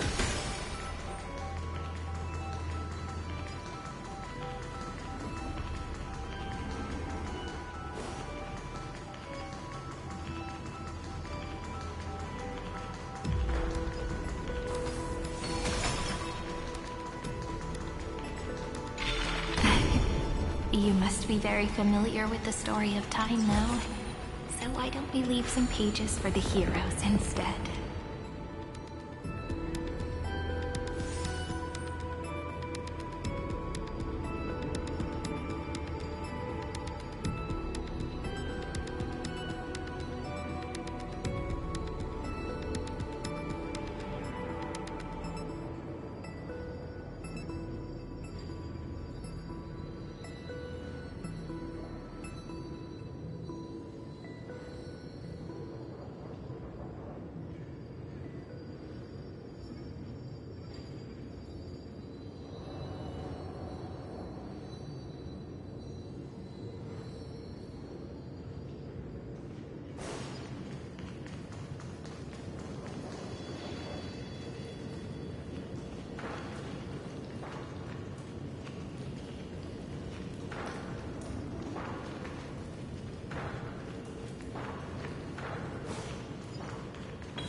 Is that all?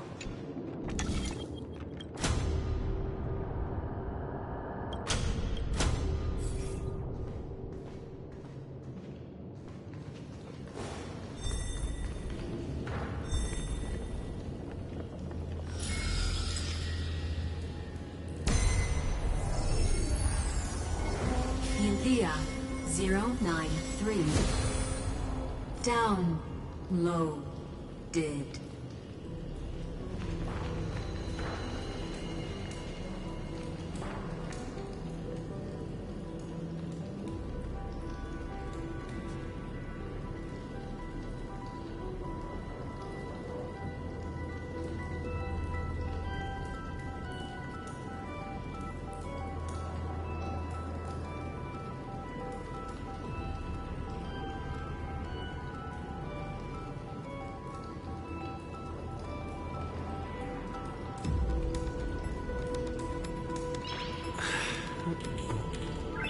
Nice.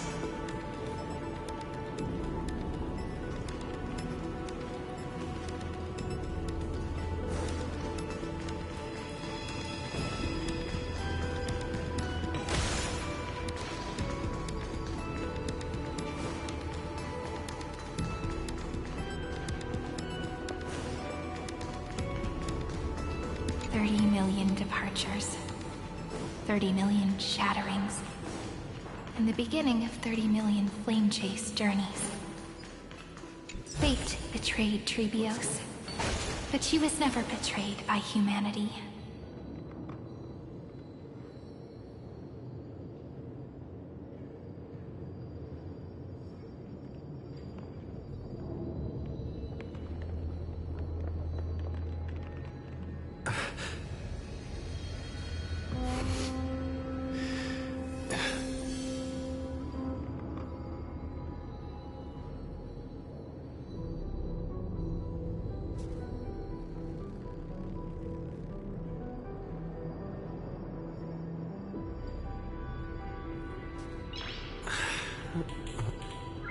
Nice.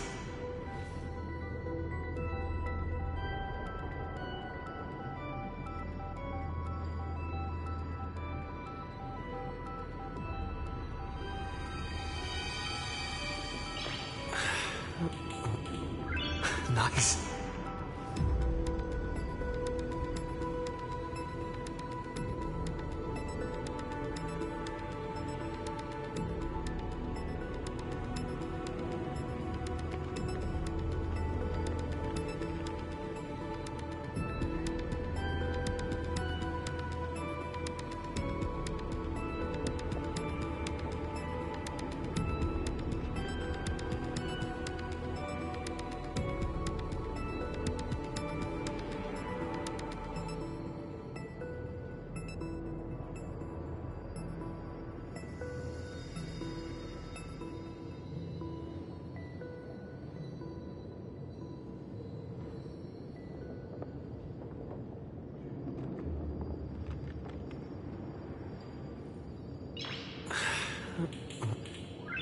Nice.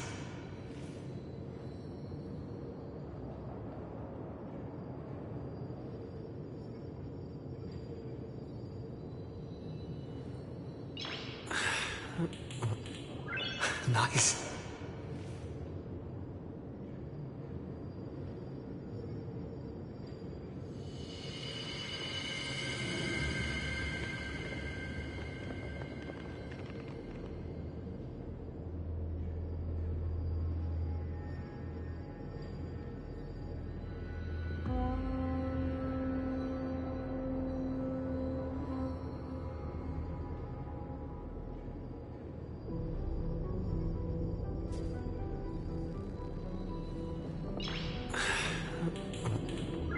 Nice.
Nice.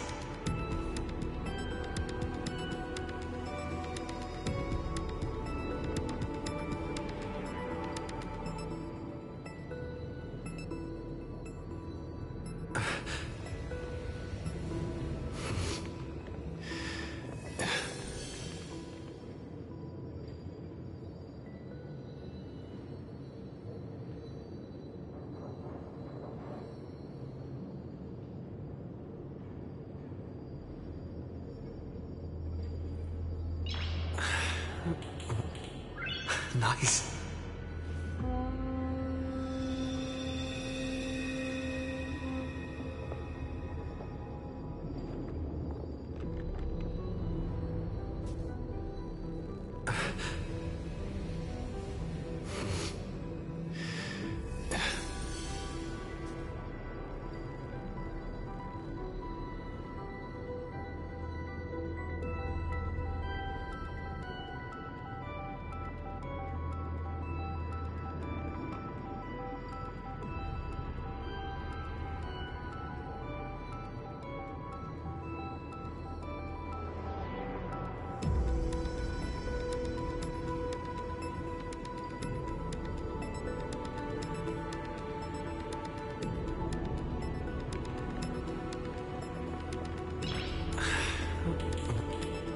Nice.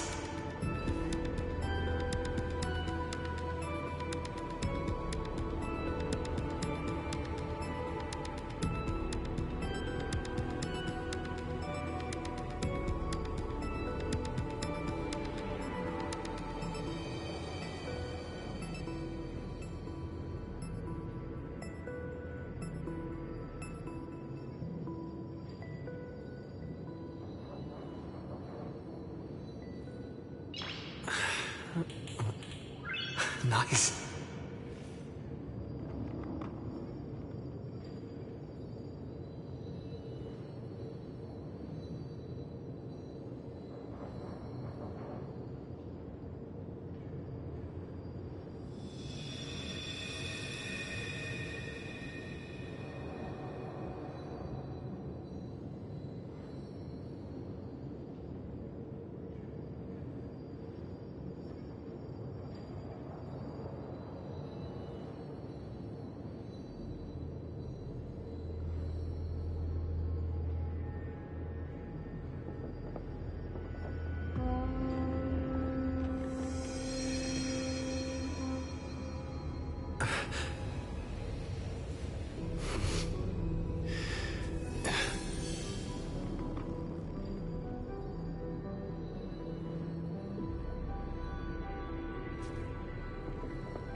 Nice.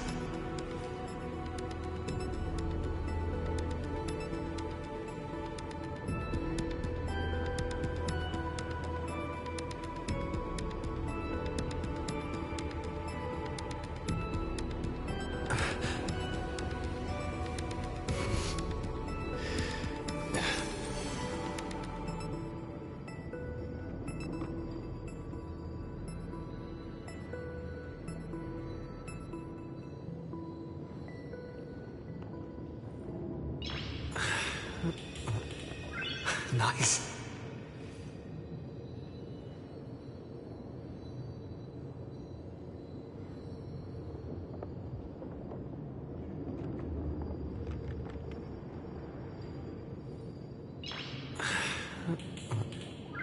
Nice.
Nice.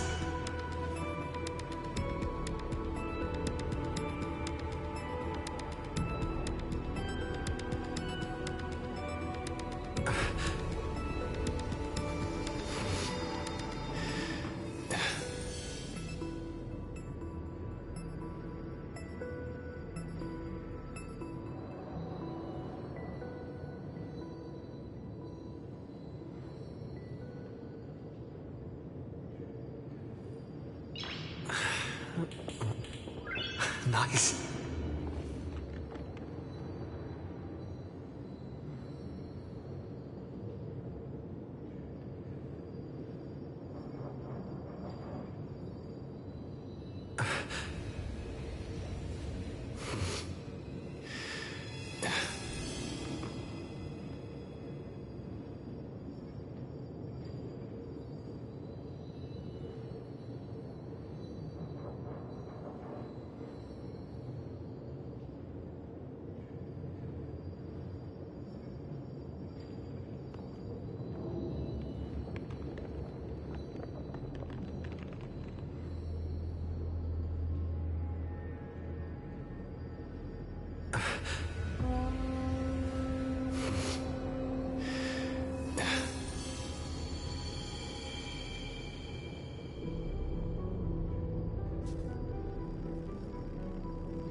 Nice.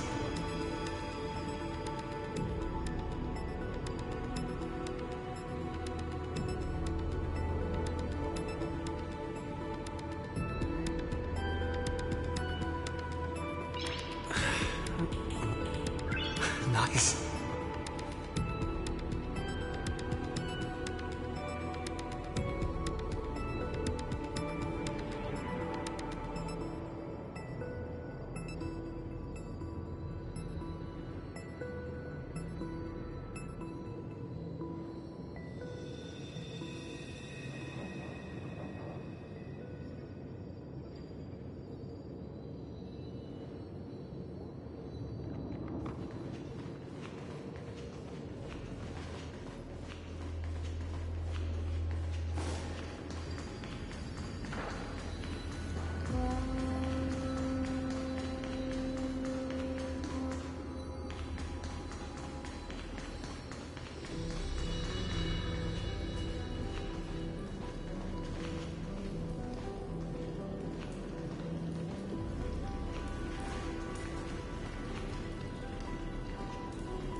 Looks good.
That's how it works.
Uplotis 405. Downloaded. Scopeo 365. Downloaded. Branch number 1. Archiving. Object recurrence number 335503337. Progress 13.131%. There's a notch in the terminal. Branch number 1. Archived. Encapsulating encryption key.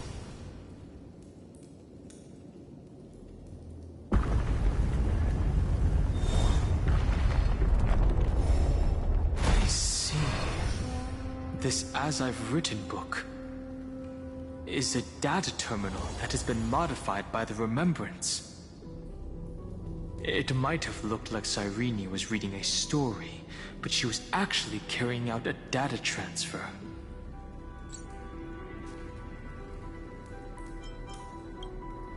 No wonder these facilities are reacting to it. This book is a key. But Cyrene could never have known about the truth regarding the scepter. So where did she get this key?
remember, during her brief existence, Cyrene once encountered a certain Eon.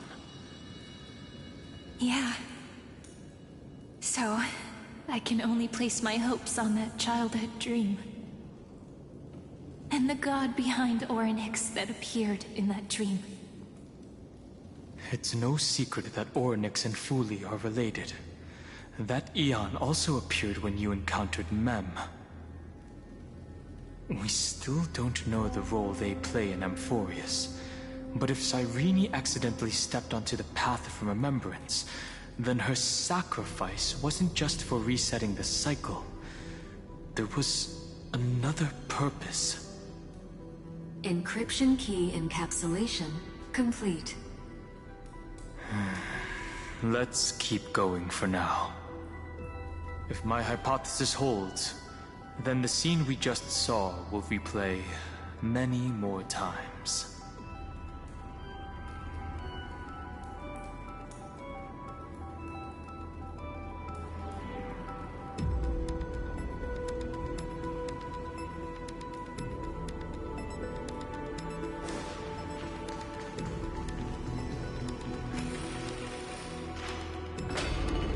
Hey, be careful. Evernight's eyes are everywhere. Don't get too far from me. The chronocognitive anchor will protect us.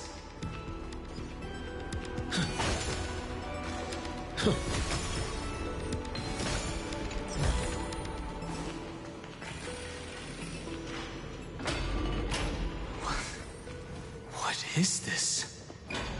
It's hard to believe. So many countless storage arrays. This would even rival the cyber prison of Inupis. Look, what a magnificent sight. Even this classical world contains a futuristic palace like this. Would ID Silicii end up looking like this after a few thousand years? Executing protocol. Format object. Formatting progress 0.027%. It's always so on time. Never late at all. It's okay, I get it. It's just trying to remind me how precious time is. I want to share a story with you this time. I saw a little nymph on my way here. It was on a fallen wheat stalk, and it glowed under the sunlight. It was incredible. I forgot all my pains at that moment, and just stared at it in a trance. I wonder, did every Cyrene in the past feel that the nymph was beautiful? Would they also have recorded that scene into the Eternal Saga? So, could you give me more time, please? I want to leave behind more memories for the future. Formatting complete. As I expected, the answer is the remembrance. An Eon appearing in her dreams, 3 paths intertwining in Amphorius, and the Garden trying to infiltrate this world at all costs. I have reasons to suspect that Fuli's gaze once swept over this world before the scepter completely fell into destruction. And that Cyrene basked in that divine gaze.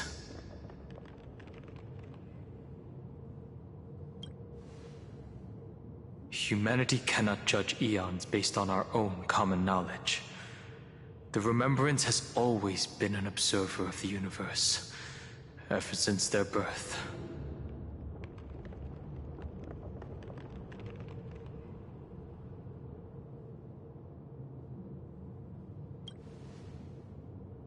That's to be expected. The various factions are only followers of their eons, and Fuli was never known to be friendly with humanity. But there's still something I don't understand.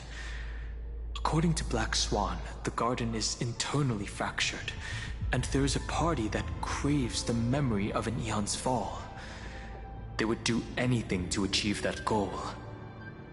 Yet, I feel as though those memo snatchers didn't try to stop us at all. Instead, it feels like they were trying to cover something up.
Most of the time, a gaze is simply a natural phenomenon, though some Pathstriders regard it as a supreme honor. An Emanator, however, must possess power granted by an Eon's blessing. I know what you're thinking. That theoretical Emanator of Remembrance remains a mystery. But now, I'm leaning towards the idea that what the garden's mirror reflected was a kind of miracle that Fuli left behind.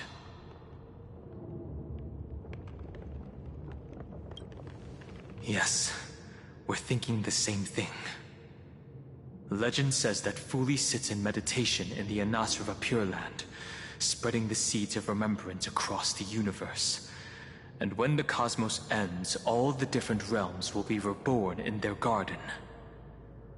If this sealed-off world is also within their gaze, then it's not too big of a stretch to surmise that they need a mechanism to save these incredible amounts of memories and store them somewhere out of the erudition's sight. This mechanism was previously the Time Titan and their demigod, but after Amphorius entered an endless loop,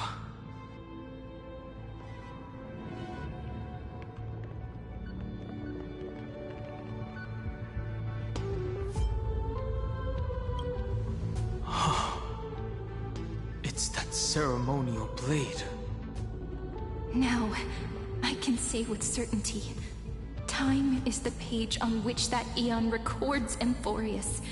If it fades from existence, and all that it records is lost among the stars, that Eon will surely direct their gaze here.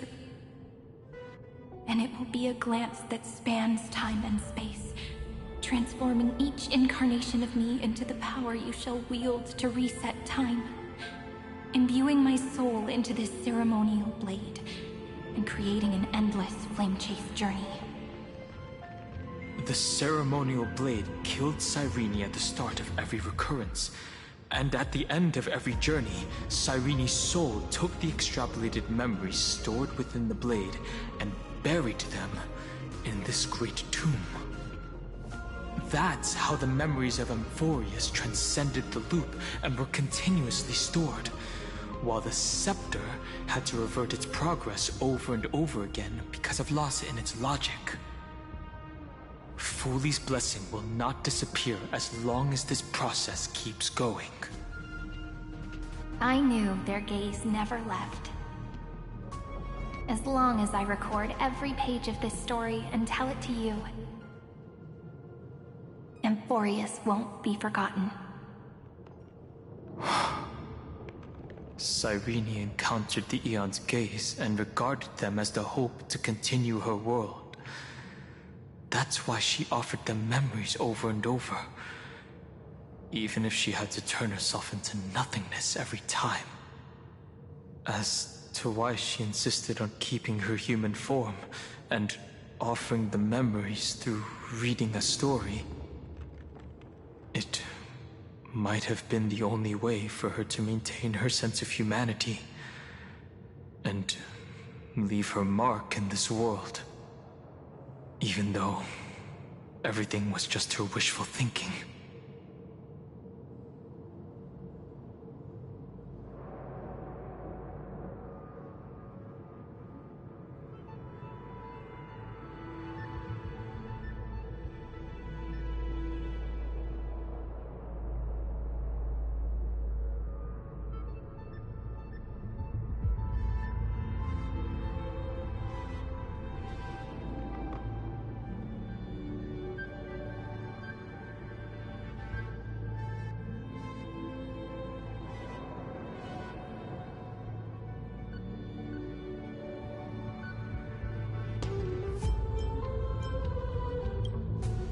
Right. Based on the runes on the floor, the encryption key from earlier should be used here. There are 3 keys in total. We're 1/3 of the way through.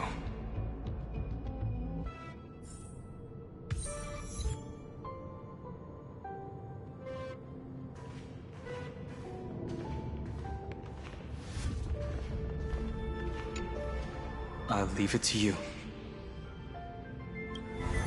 You never say anything, but I know you're listening. Every story I've told is like a little key that opened a door in your heart, no? The path has appeared. Go!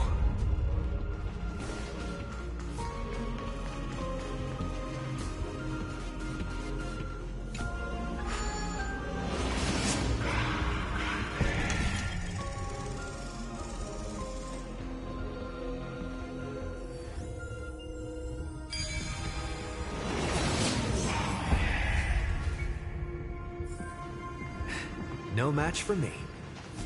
Then, the sky sent down rainbows and showed the world a gentle smile. Formatting progress 93.998%.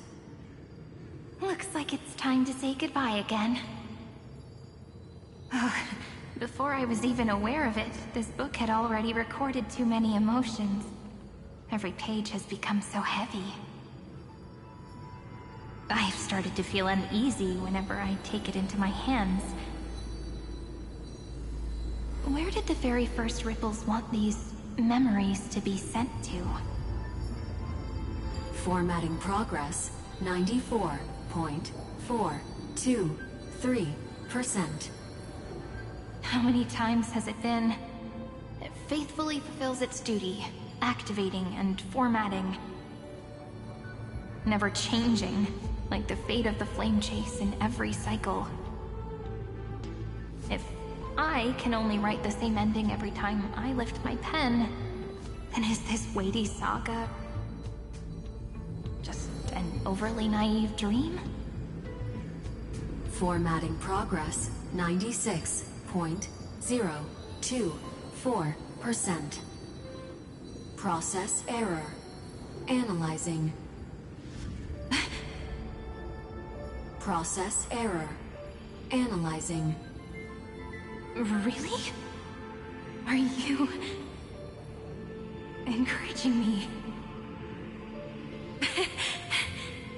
Thank you. I'm sorry for making you see this embarrassing side of me.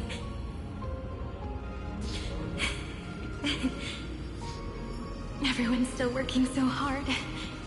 If I'm the only one who's crying, that wouldn't be romantic at all, would it? Thank you for listening to me all this time. So, shall we continue? Formatting complete. The endless cycle took its toll on her. Even Cyrene could not resist despair when faced with eternal stasis.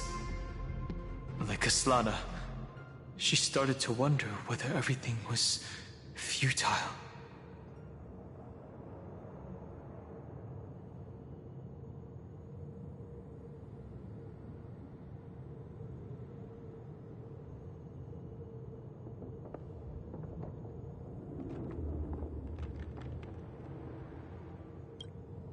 Indeed.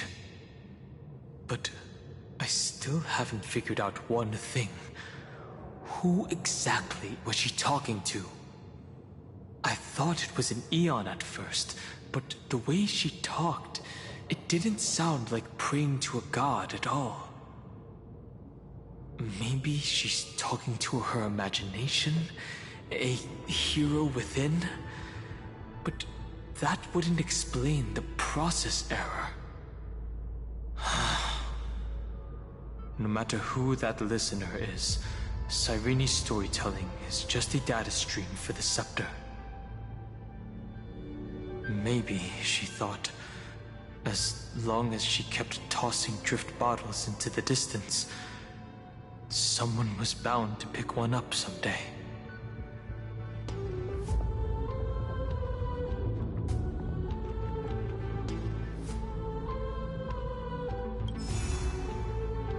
Accessing recurrence number 335503337.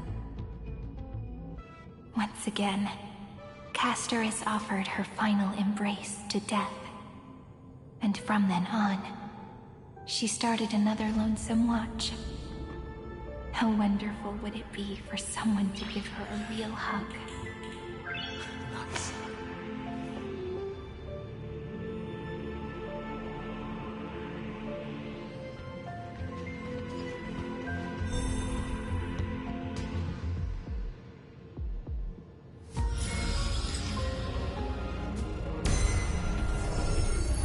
v3.6 216 downloaded.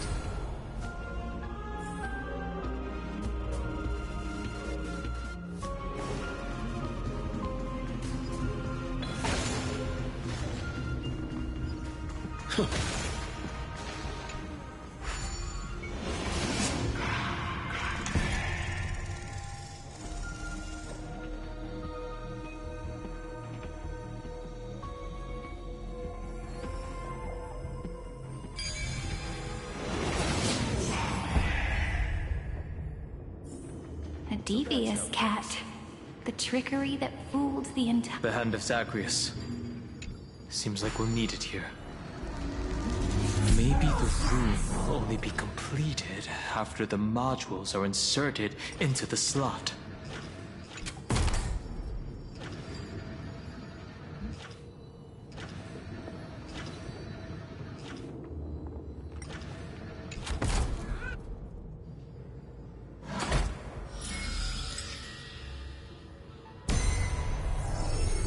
Orexis 945 downloaded.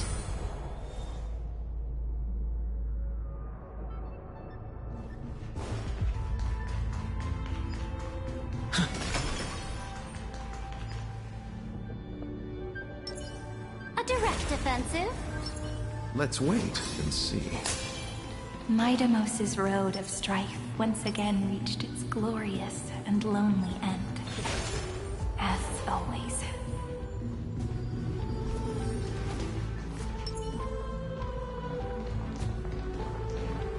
Access denied. We were denied access. Memories about strife are always so defiant and resistant. A fight is unavoidable. Come.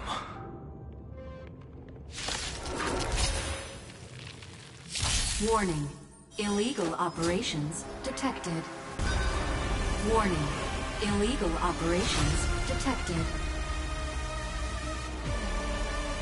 We can do it all!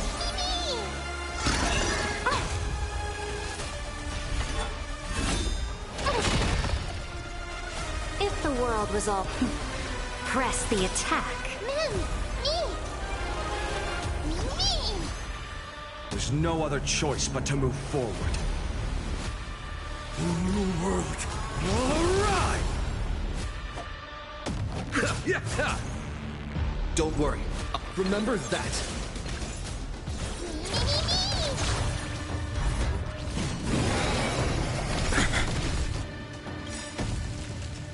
Eternal sleep is not the end. The dead will return!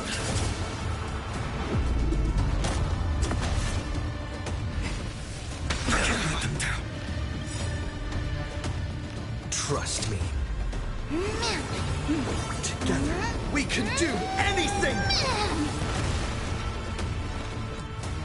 A bloody fight to the end. My To existence the is of defeated. consequence. In the name of law, I declare your downfall is absolute.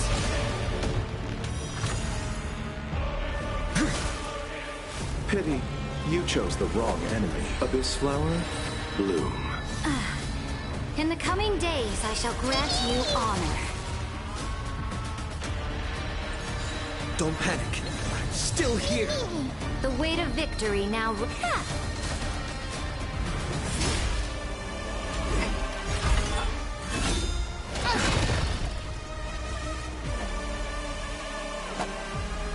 Receive divinity. Thank you. I can still keep going. Get started! The fury of core flames consume me. Like the old sun's embers, hail the new world's dawn!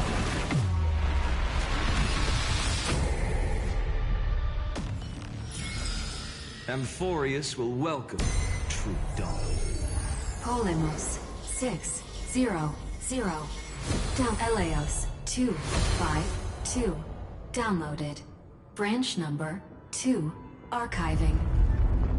Object recurrence number 33550-337.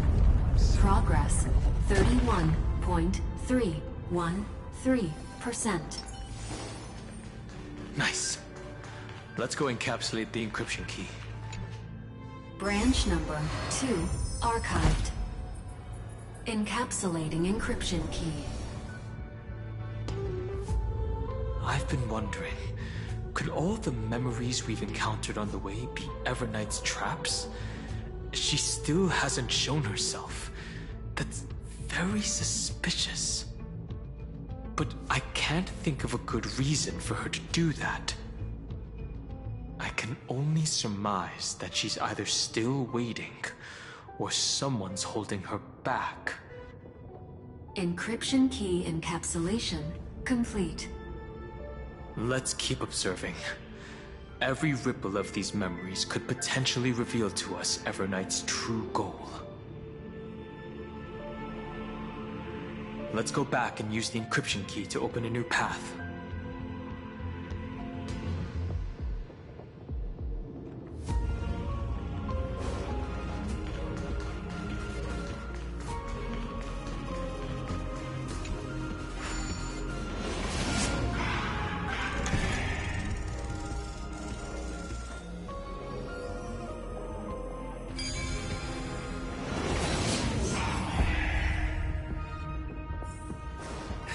No match for me. Go upload the encryption key, just like last time. What could be behind this door?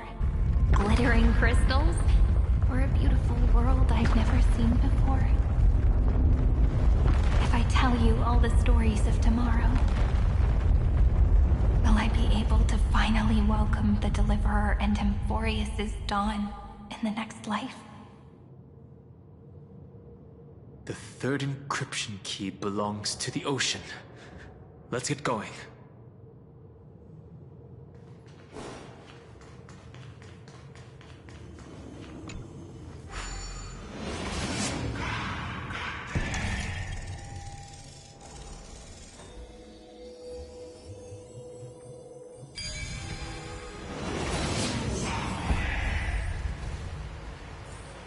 So that's how it works.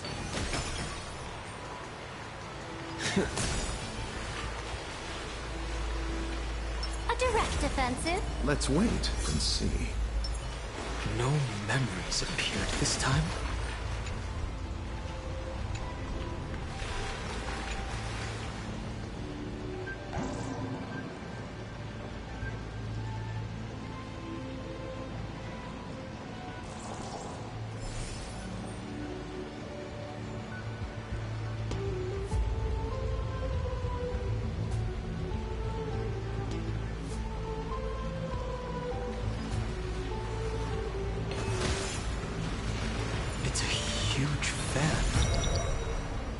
use the chrono vessel over there to stop it.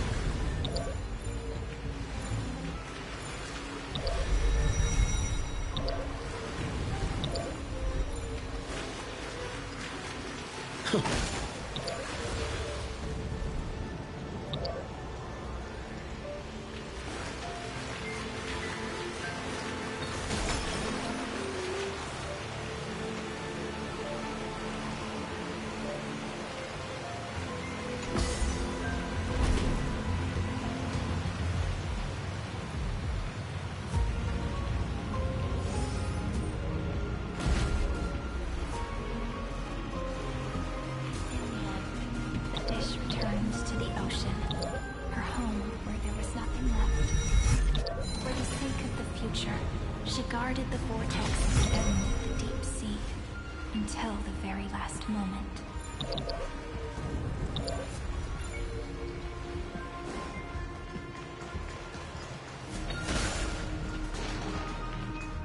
Look!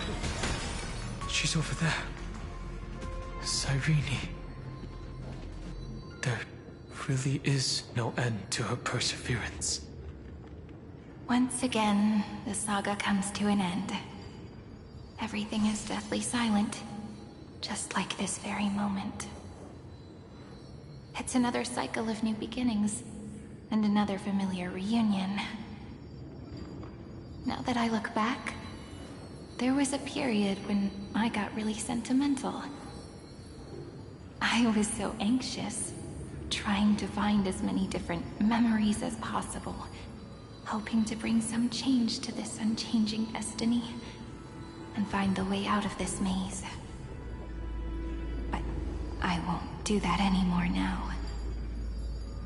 Formatting progress 73.998%. Process error. Analyzing.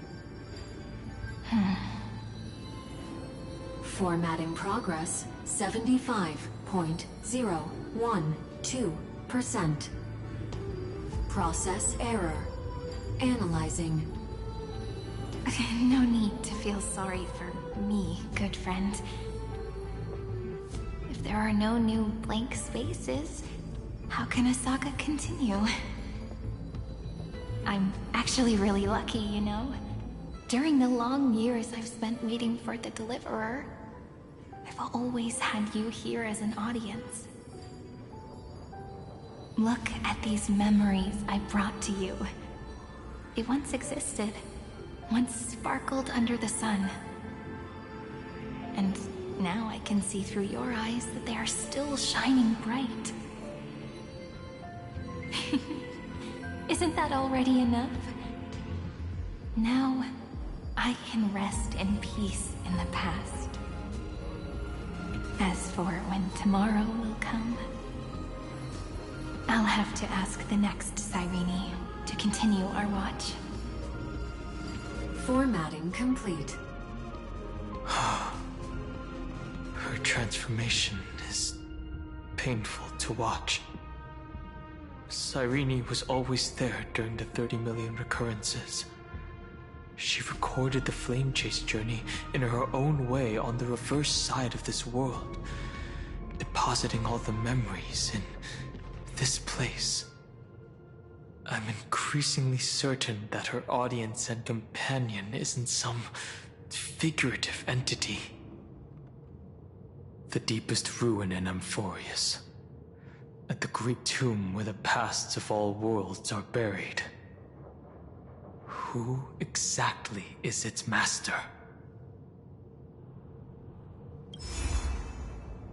Accessing recurrence number 335503337.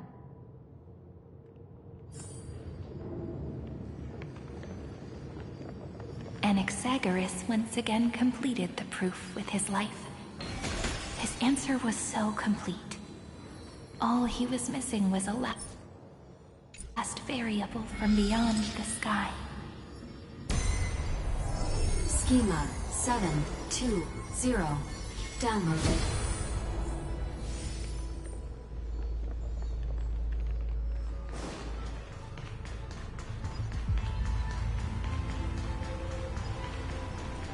bearing.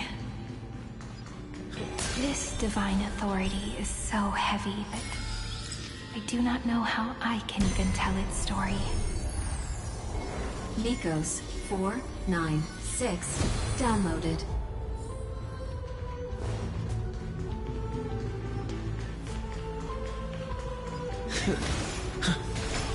Romance in warm gold. The runes on the fan. We need to use the chrono vessel to stop it first.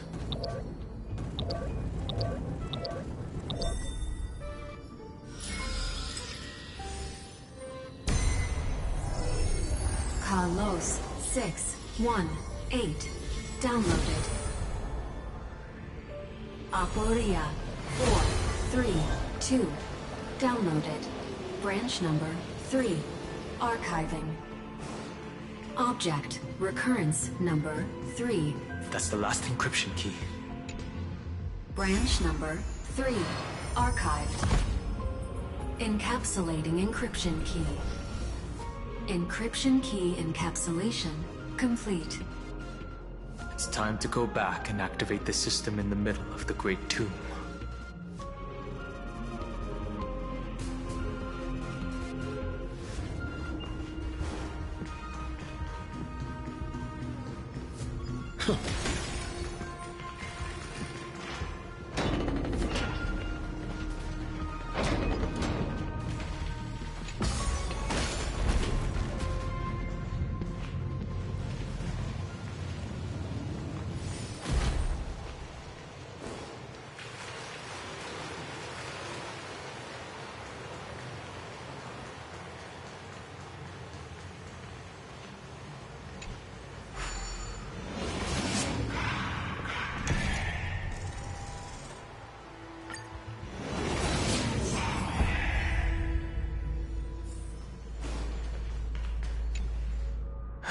The third encryption key. And the final piece of the puzzle. I pray that you can dispel all the mysteries and lead us into the deepest bowels of this world.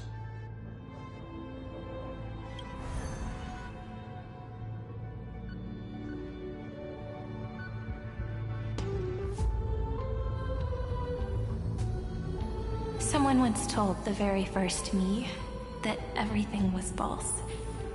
That the only life in Amphorius was a great catastrophe, nurtured using the world as a factor.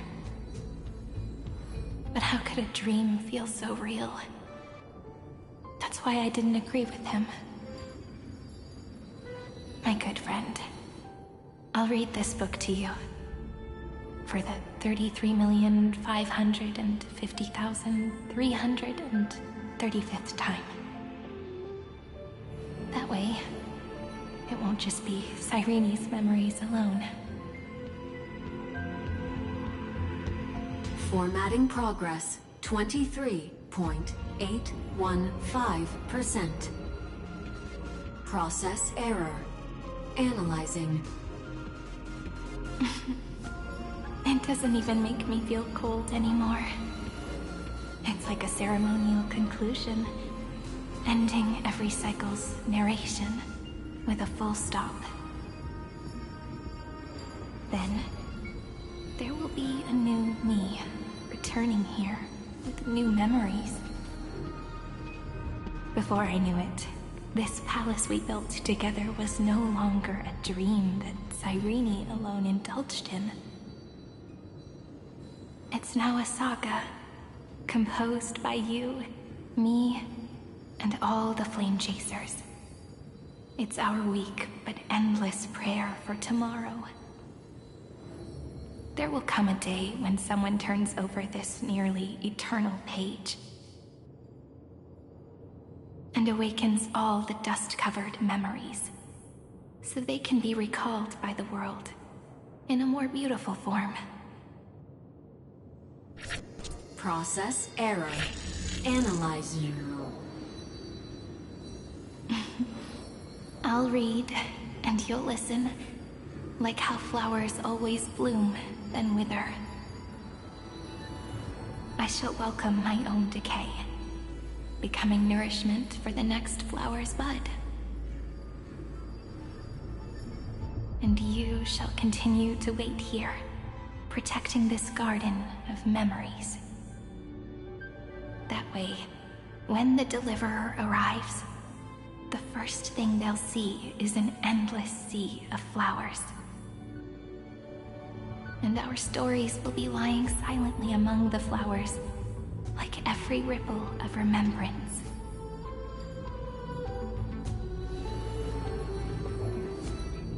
And they shall become the epic known as I've written.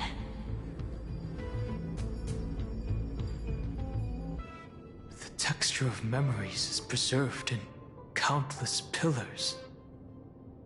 She gave everything to record all the forgotten recurrences across 30 million cycles.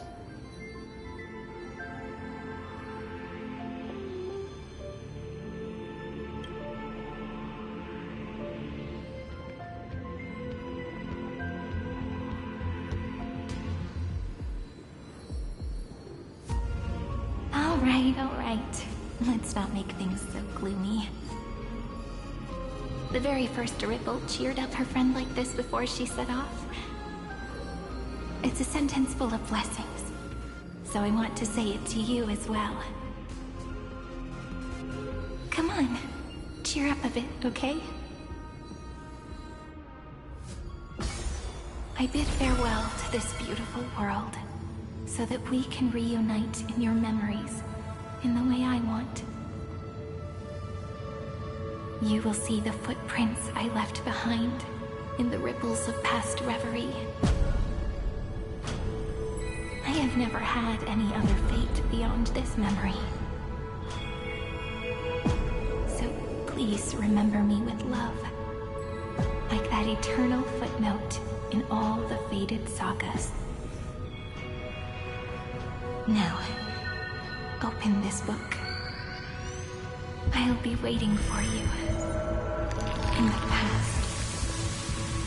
Operation authorized. Protocol name, Illusium.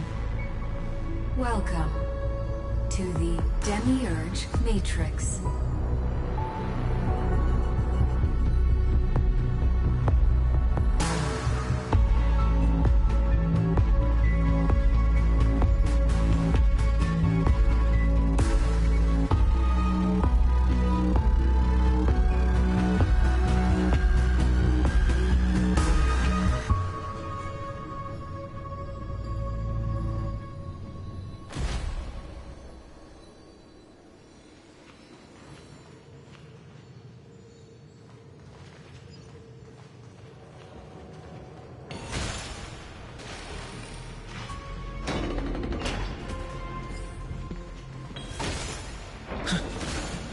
That listener lies behind this door.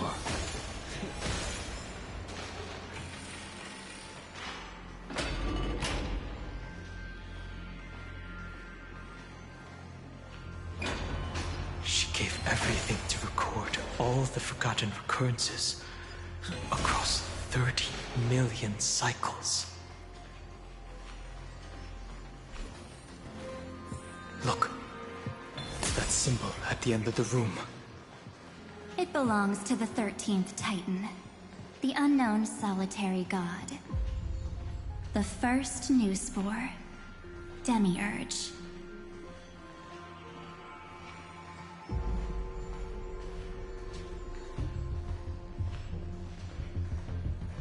Those who are lost remain lost, while those who have met will meet again. What a touching scene. The deepest place in this world is exactly the ideal location for the Trailblaze to reunite. You're not the one we want to reunite with, Evernight. But you'd better explain everything to us. This tomb and the 13th Titan. Tell us everything you know. You're too on edge, Don Hung. I've always been honest with the two of you. Before we talk about Amphorius's destiny, why don't we lay aside our differences? and take a moment together to mourn for the cruel truth. Truth? So you still haven't figured it out. Take another moment to look around. Look closely. You must be curious as to where the final Titan is located, right? What a good question that is. I too am curious. Because there's absolutely nothing here. Except a cold, empty void. You mean Cyrene was deceived? Indeed. Fu Li planted a false hope in her heart, making her believe that she was special, and that Amphorius still had a chance. Then, that poor girl walked into the Great Tomb over and over again, and willingly offered herself to the remembrance. Why did they do that? Did you really think they would just save this crumbling world? In the way Cyrene was praying for? Don't be naive, Memo Keeper. In this game between gods, the Remembrance chose to stand with the destruction. Given your evident hostility towards the Garden, I find it hard to take anything you say at face value. Aren't the Memo Snatchers' activities enough evidence? They did everything they could to help Iron Tomb reach completion. And it wasn't just to obtain some fanciful memories. Let me tell you the real reason. Iron Tomb is a perfect arc. If a seed can be planted within, then the moment the Lord Ravager blows the erudition to pieces, the remembrance will be spread to every corner of the cosmos. That masterless path will be equally split between two eons. Fu Li will devour the erudition. Do you understand now? The war among eons started long ago. Fu Li did not glance this way to save Amphorius. They will drain this world dry and turn it into a most poignant and tragic poem. But fortunately, that girl's sacrifices won't be wasted. I will give her another possibility. I promised him that I would recreate the cause and effect of this world, and form a flawless Amphorius. But the only way for a world that can't be turned back to be considered flawless is to burn it with a raging fire until nothing remains. You plan to destroy all the memories Cyrene has ever recorded? That's right. I'll set fire to all the stories, all the emotions, all the futility. I'll turn the Garden's conspiracy to dust.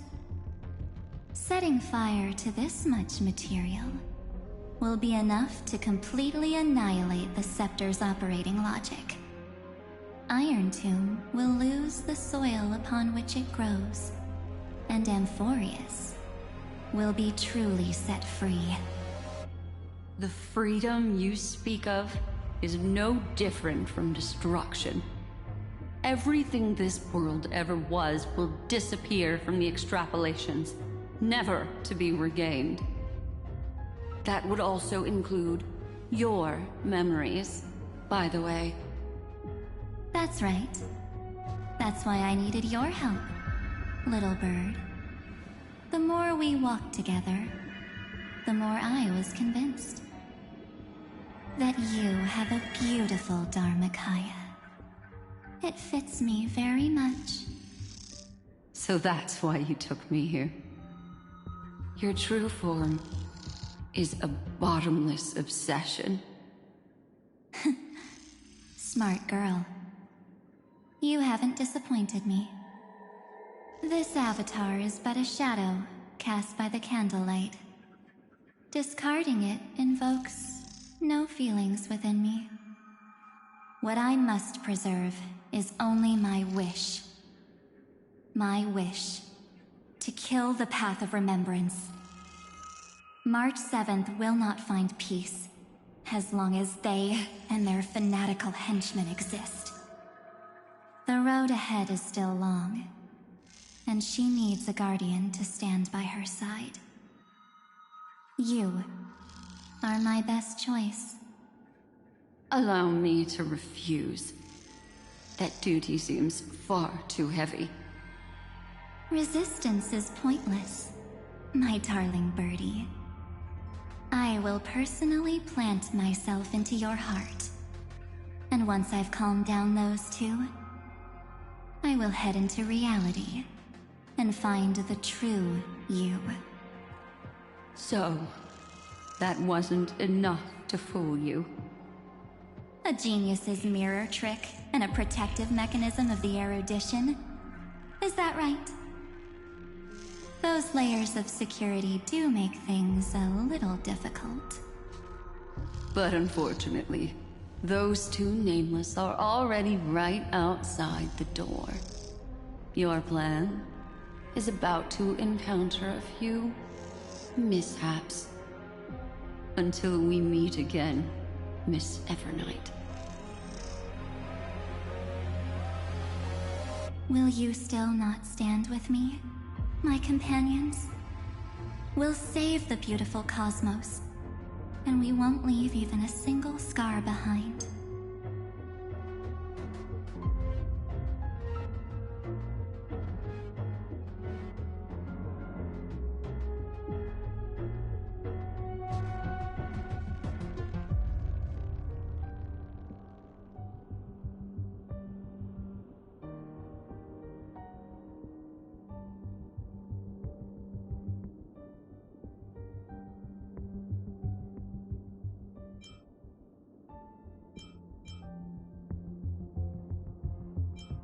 Don't get caught up in your emotions, my dear.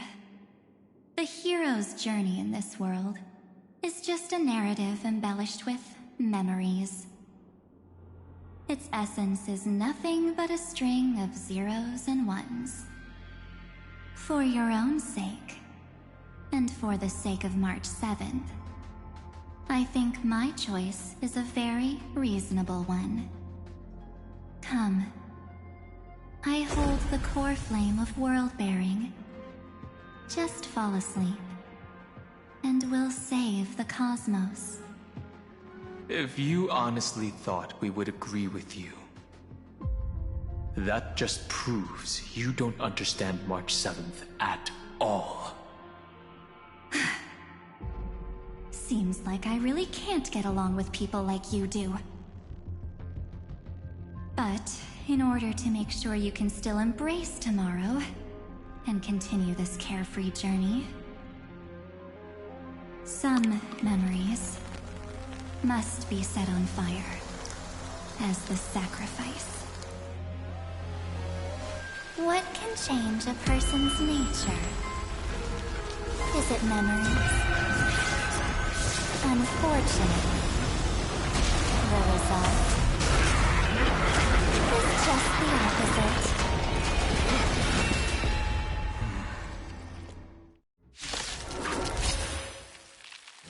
If a new life is to be born, its seed has to be dead.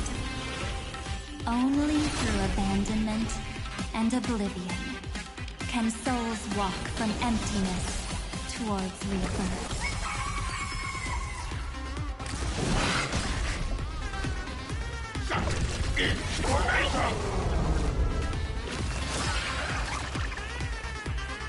If the world was all black or white, come now, step onto the board.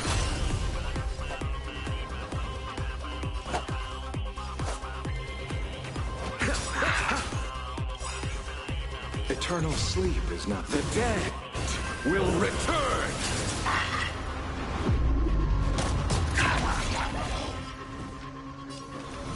The new world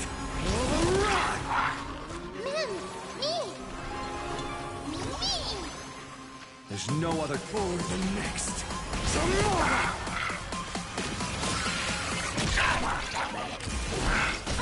Flailing beast.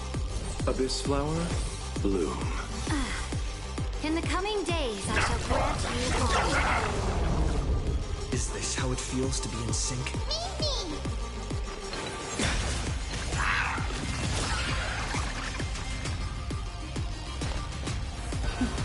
Press the attack. To the defeated, in the name of law, I declare your downfall is absolute.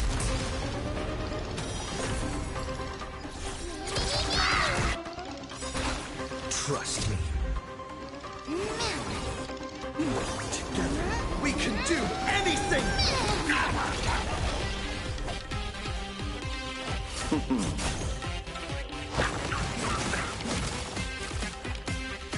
My existence gets started!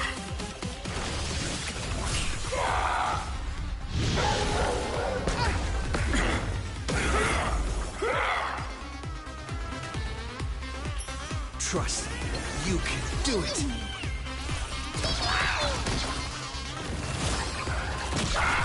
The weight of victory now rests in a bloody fight to the end.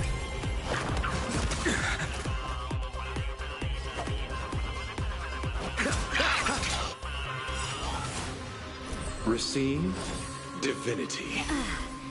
In the coming days, Eternal I shall sleep grant is you not honor. the dead will return. That which is seized must be repaid. Don't stop. Finish them. Is this how it feels to be in sync?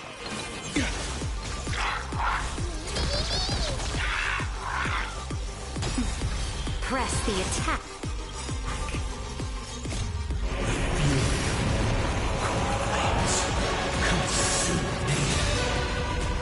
Scorching like the old sun's embers. Hail the new world's dawn!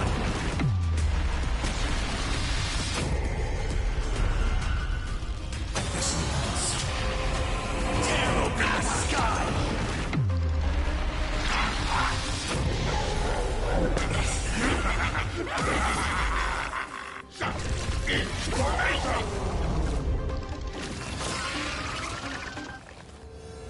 The flames of this body are not quench the flames with blood. Is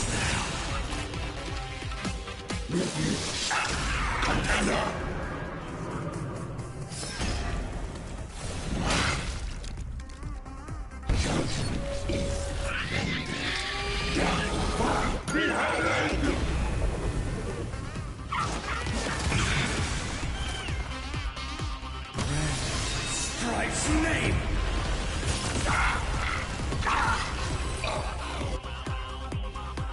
It's time to end this. Return March 7th to us, and end this pointless conflict.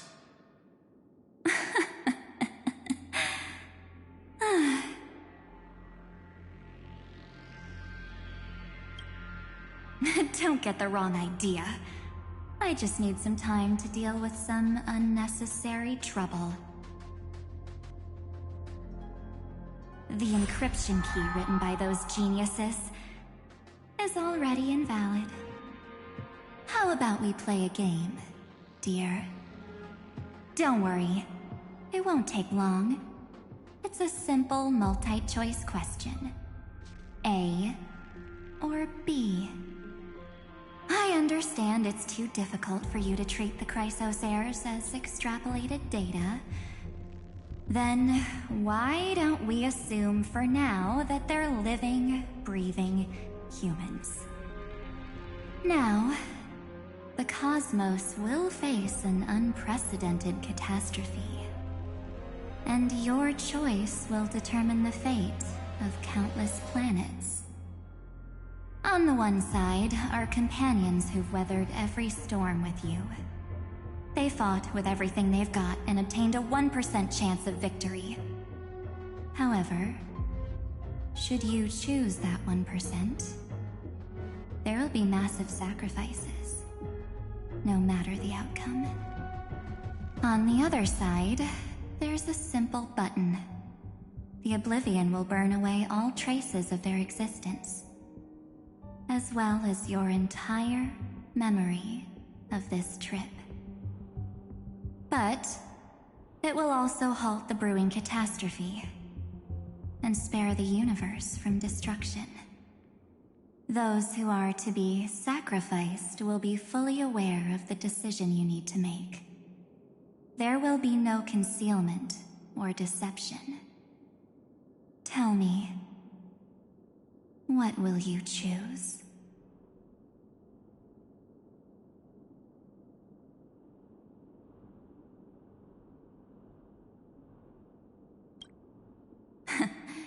You're right. This choice is meaningless and unimportant. The only interesting thing is the number of people making that choice. I've just posed the same question to Don Hung. The answer doesn't matter. Let me see. Is this Trailblaze spirit truly as unified as you all claim it to be?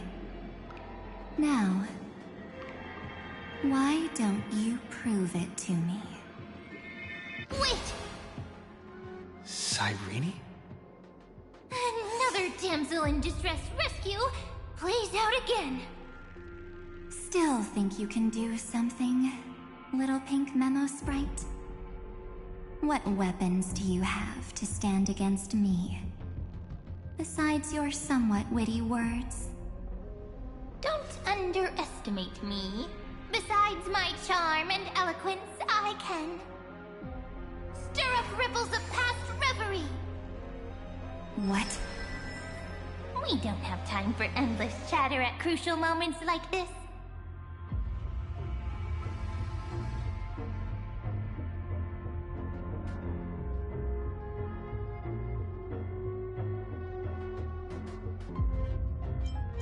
Quick, friend! Take this! Take the shot! I can't hold on much longer!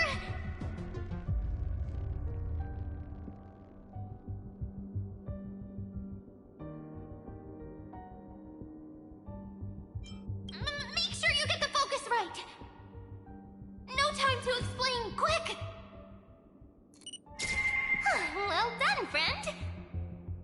Now leave the rest to us.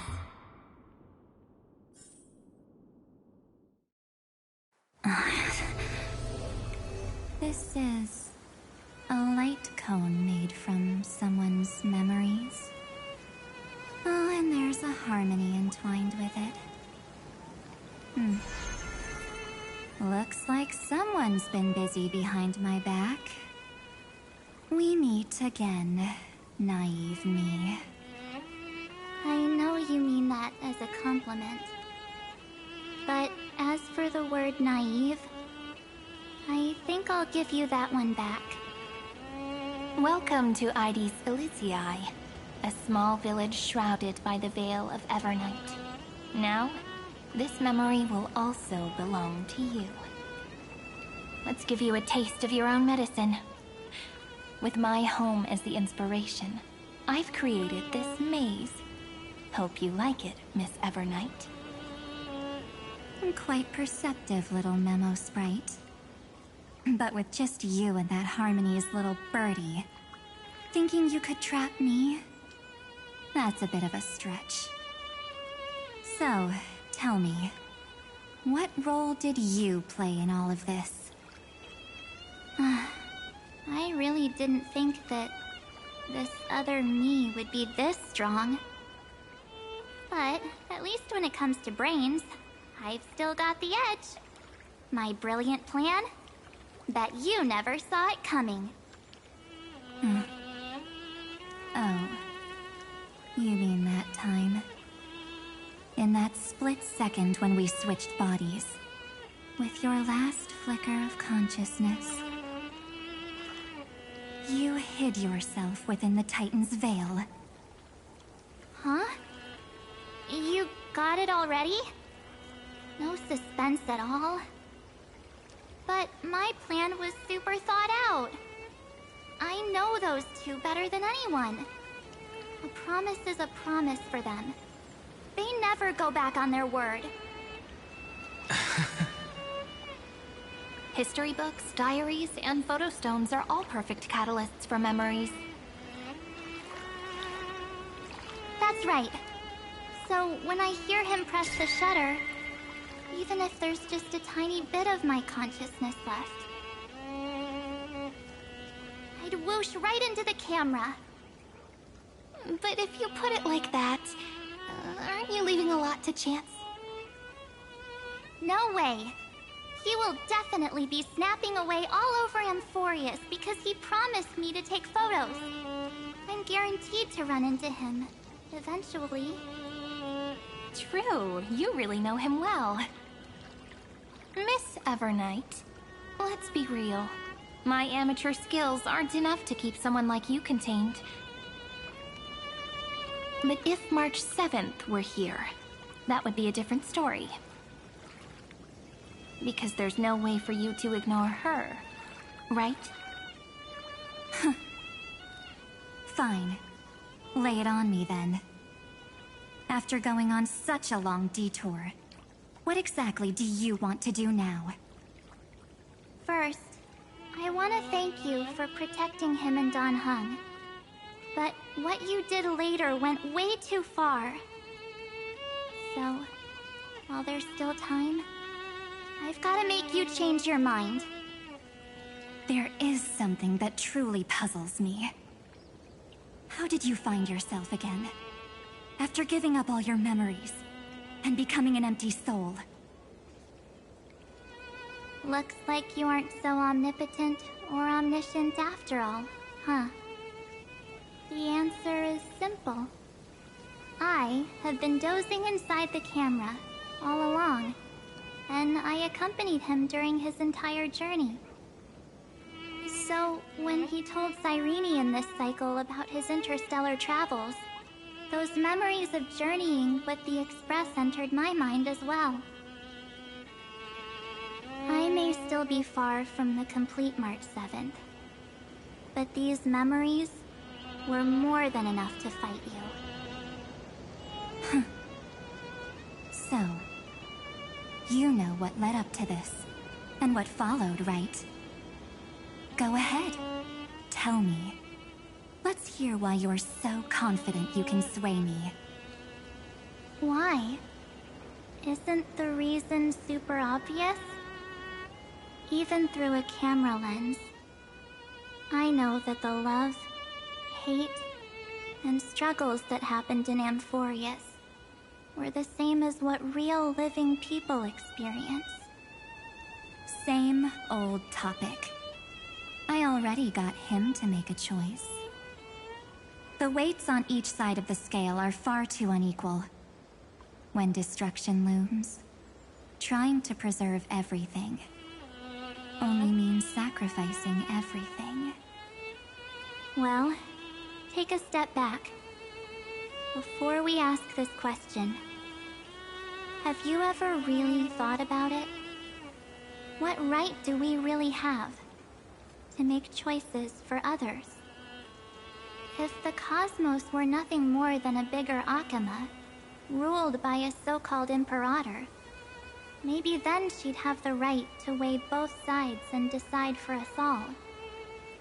But the truth is, we're just a bunch of nameless.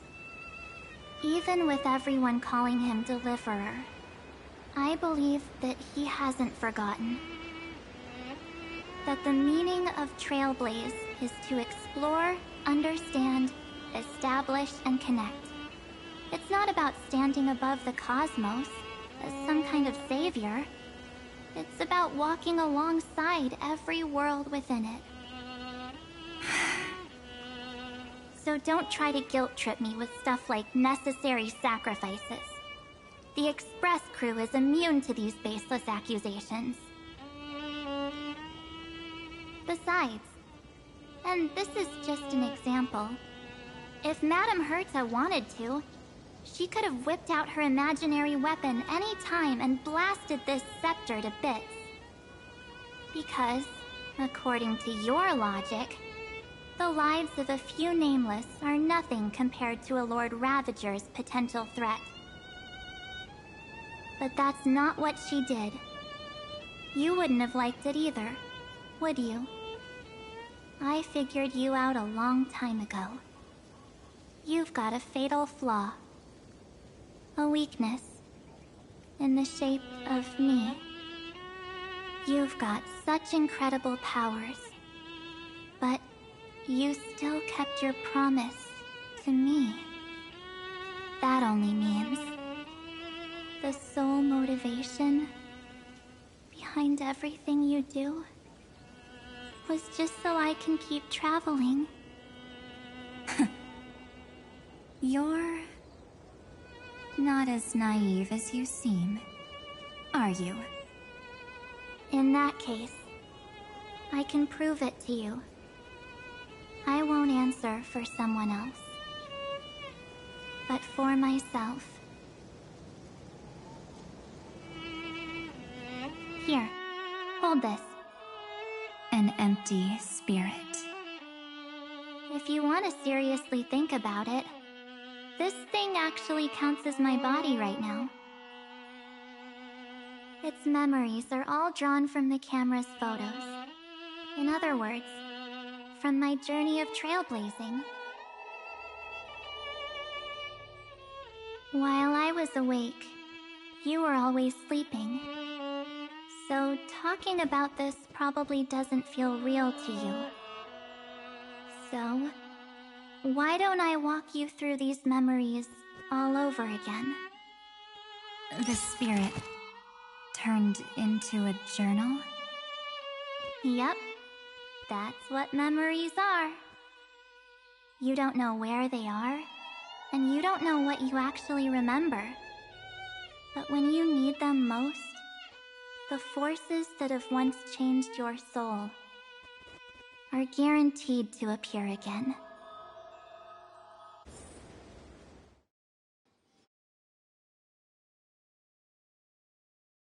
So, how was your first Trailblaze journey?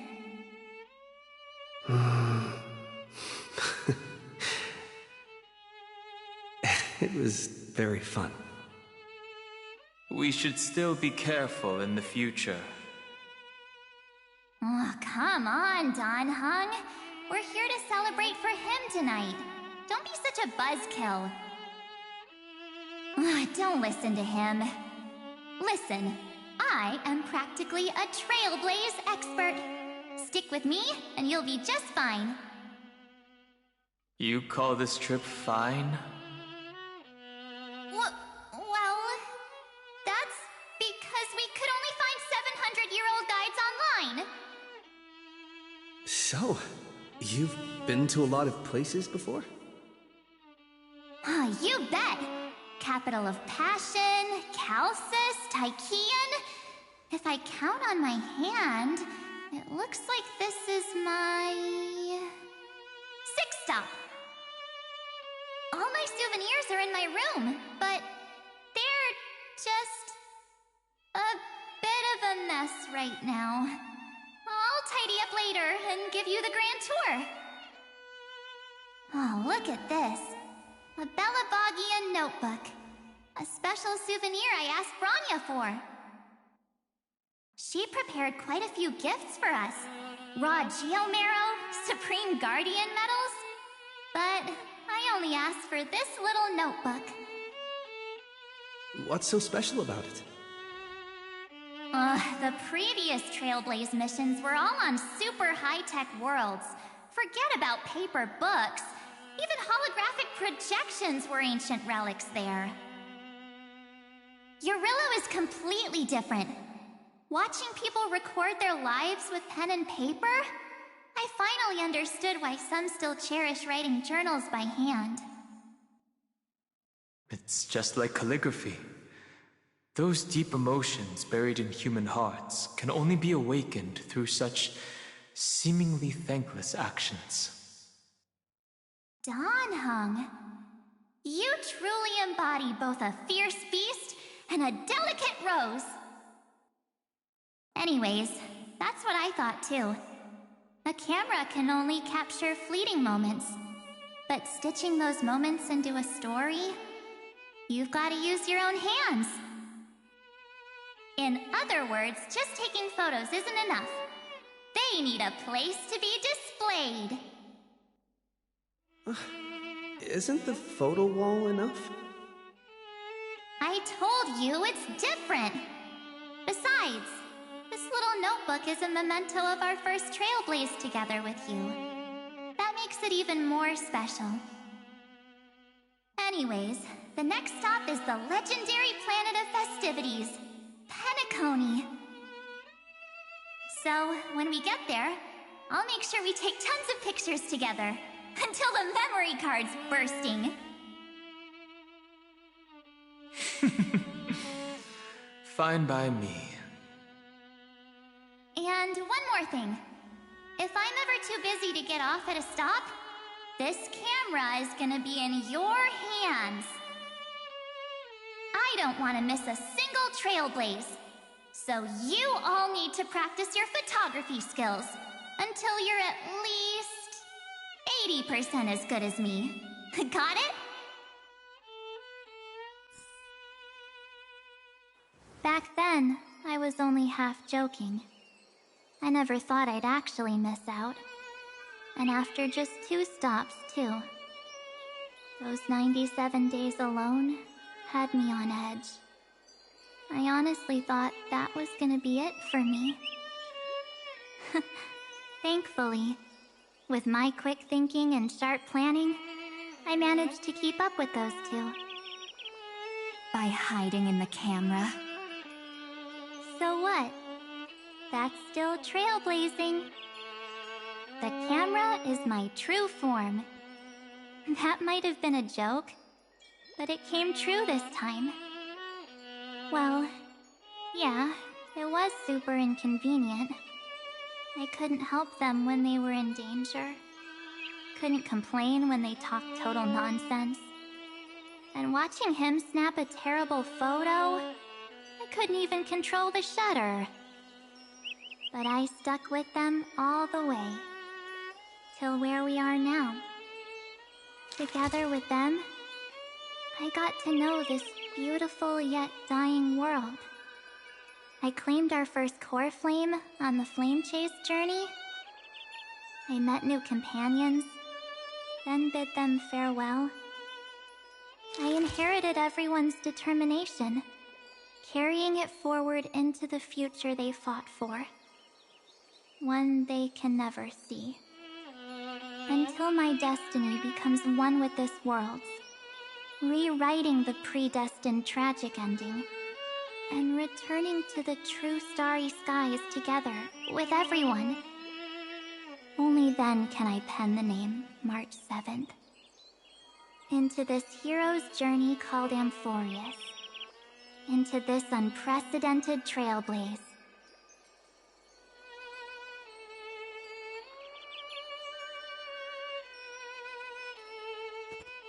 Looks like our trailblaze in Amphorius is coming to an end. While we still have time, shall we pick out some materials for March's journal? Ah! No way we're skipping this one. Huh? When did you take this? Wasn't the storage card full? I still have my phone. Scared now? Don Hung the seal head. The first seed competitor with the ghost seal in the super duper fun seal slammers. I'm against including this photo, but suit yourself. I just think that a travel journal should mainly focus on documenting local customs and culture. Akama, Castrum Krumnos, the Grove. These shots are all pretty great. I have to say, your skills are almost on par with March's now. That's how awesome I am. Oh, right. How about this one? The Veil of Evernight. Ornyx, the Titan lurking behind the mist. Pretty epic, right? Is that actual mist, or just motion blur from your shaky hands? Hey, that was a super tense moment. I only had the chance to take a quick one. We're lucky to have anything at all.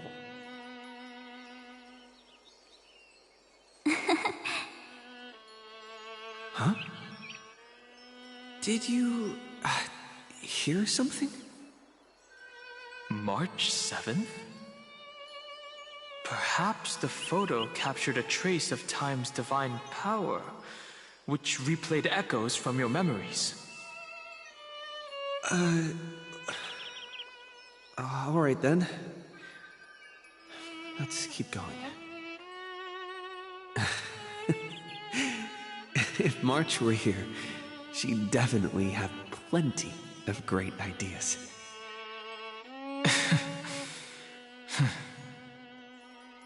They went back and forth like that, discussing for hours.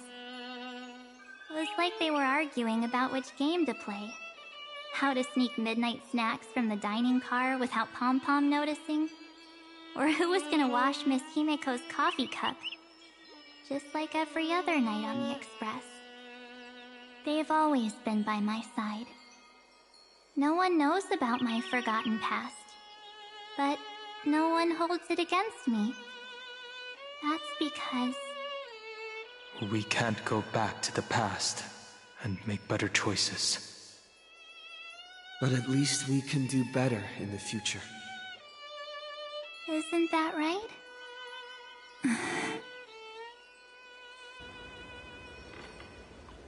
I still remember the day when you first put on these clothes and looked in the mirror. Your eyes were so clear. When all this is over, I hope the mirror can still reflect those same eyes. You're pretty naive, too. Always hoping that the mirror will show the most beautiful side. But you don't even trust the you reflected in the mirror. And if you keep trying to shoulder everything for me, then I'll actually end up as a wallflower, waiting forever for my turn.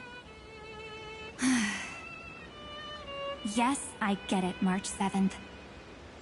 I only have your memories, and you have always been the me that I wanted the world to see. Just hearing those words from you makes me feel super satisfied. Well, I've appealed to your emotions. As for reasoning with logic, could you help us out here, Cyrene? I'm here.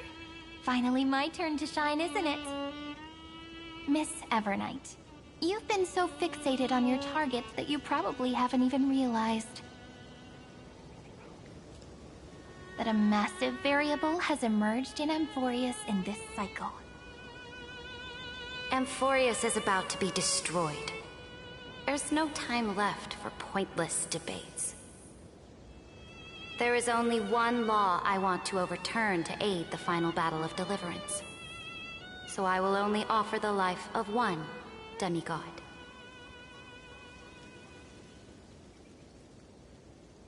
The Imperator added one extra rule to the final Era Nova at the cost of her life.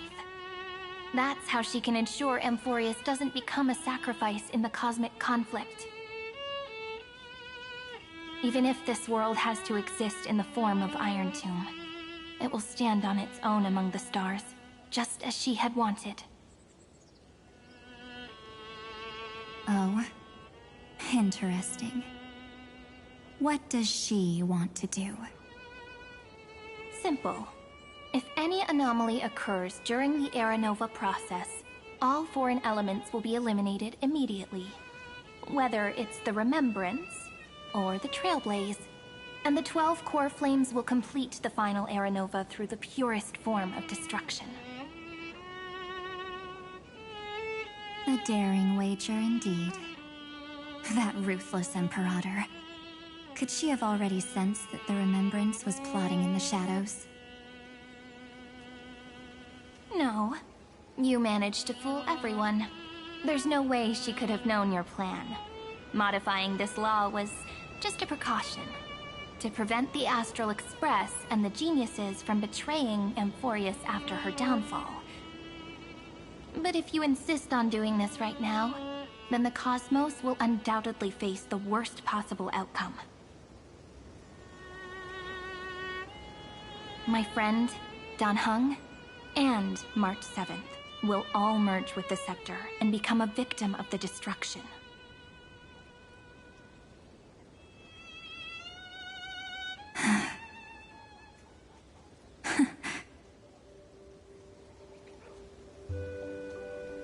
You knew all along?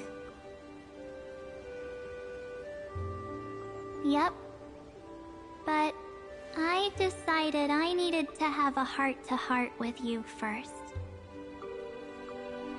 I won't be afraid. Even if my inner world is nothing but an Evernight. That's because my journey's destination lies among the stars.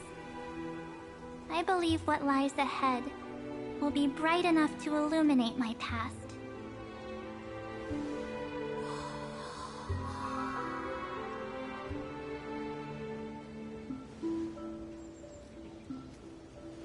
Thank you for your coddling. But please trust me and leave it to me. Both my past and that obsessive oblivion will help me become even stronger than him and Dan Heng.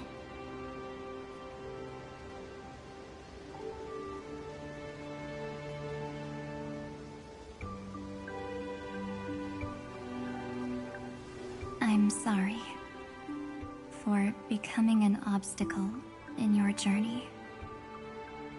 Don't apologize, Evernight. We're just two sides reflected by the same mirror, aren't we? So, when we bid farewell to our division and become one,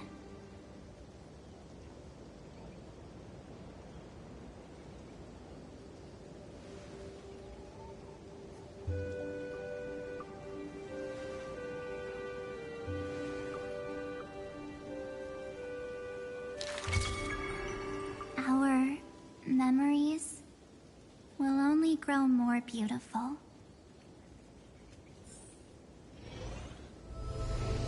Many thanks, Mr. Sunday. Are they in this memory zone?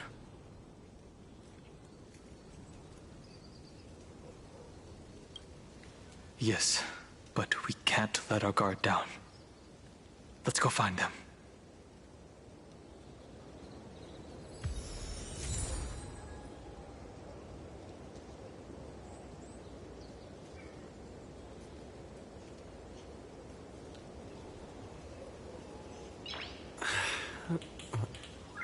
Nice.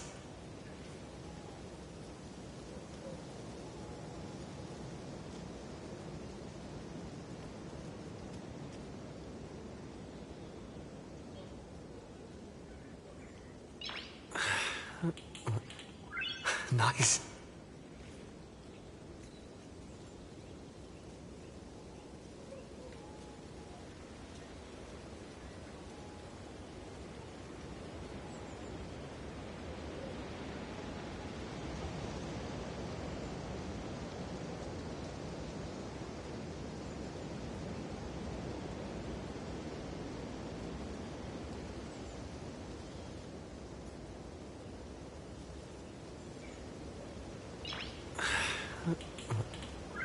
Nice.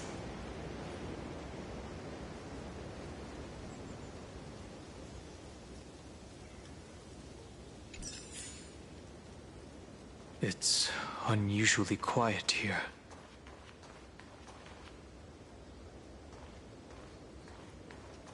March 7th isn't here.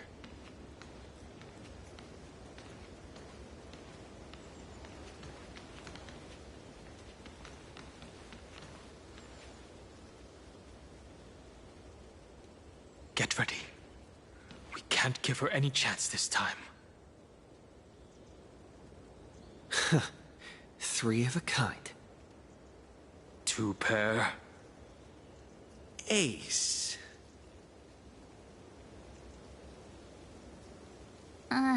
Ace?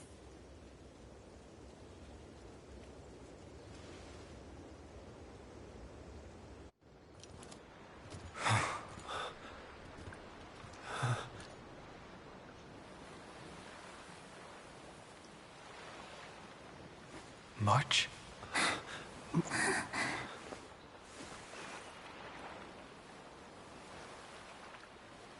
Of course it's me.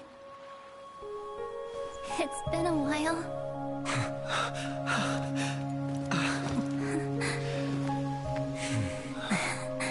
Welcome home, March. I'm back. Finally. Finally. I can talk to you all. At last.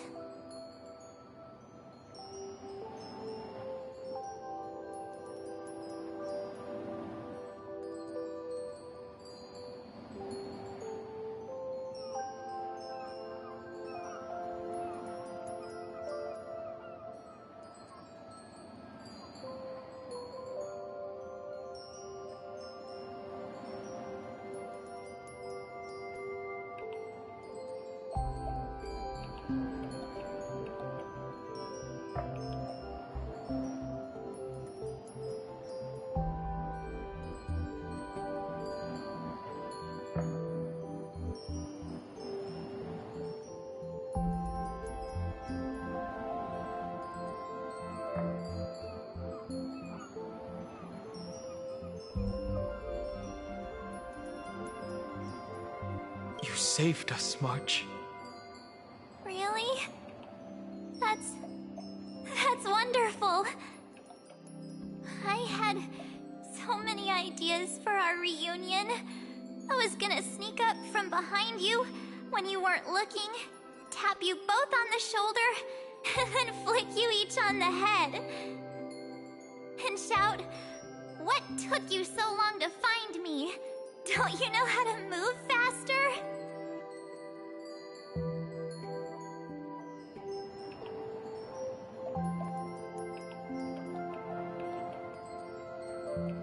Stop being so serious. Oh, I'm just so happy. We both know that you've been by our side this whole time. This Trailblaze journey wouldn't be complete without you. We'll not only trailblaze into the future together and save the world, we'll also return to the Express together and head towards our next destination. After we complete this trailblaze, let's hold hands and head home together. If a new life is to be born, its seed has to be dead. March 7th. When you bid farewell to your past and are born from the six-phased ice, have you thought about the version of yourself you want to see in the mirror? As of now, I have no intention of making choices for you. You've already decided on your next destination. So, let me exercise oblivion one last time and wipe the name Pure Child of Anathrava from your mind. I am an obsession whose purpose it is to protect you. The only memories I have are yours. Therefore, the only one thing I can be sure of, the Garden of Recollection is your enemy. The Path of Remembrance is far more than what people observe on its surface. And I will not allow you to become this broken conspiracy's next sacrifice. If you ever need me again, feel free to awaken my power. And when the time comes, don't hesitate to devour or burn away anything that stands in your way. Then trailblaze through the darkness in my stead. As always, oblivion shall keep watch over your past, veiled in the hush of the Evernight, silent and serene.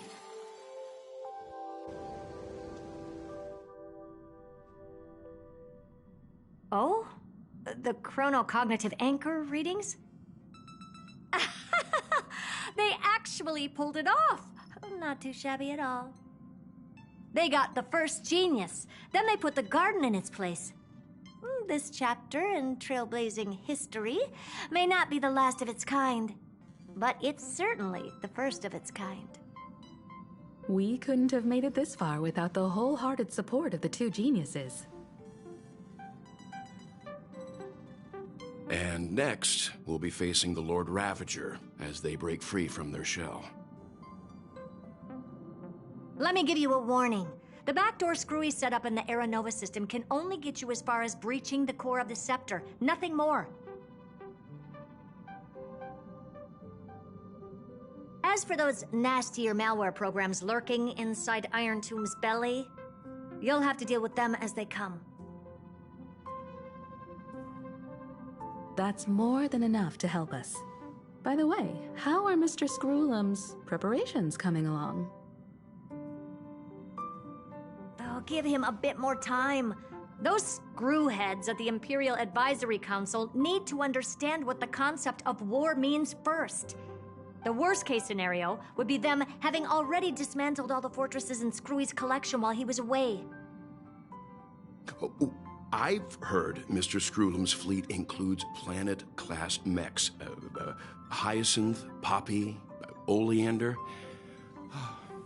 Which one will answer the call, I wonder? You sure know your stuff. I'd rather none of them show up and let my space station save some face.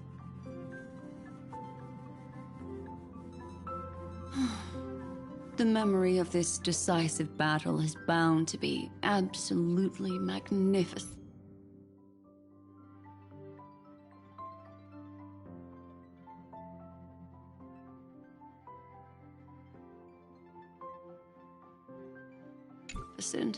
Isn't it?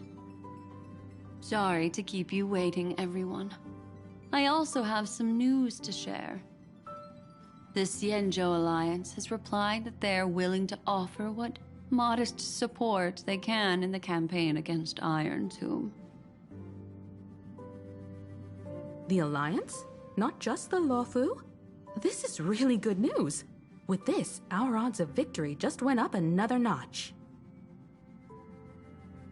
Whether this news is good or bad remains to be seen. What do you mean? Something has happened that even General Jing Yuan couldn't understand. He urgently wants me to inform the two geniuses that Emphorius' causality has vanished from the matrix of Prescience Ultima. This means the instant in Noose's calculations is drawing closer to this world. As the Theoros, I have observed. The night has faded away, and what I have created, I will destroy. This starry sky will return to freedom and chaos, just as it was in the beginning. Confident, aren't you?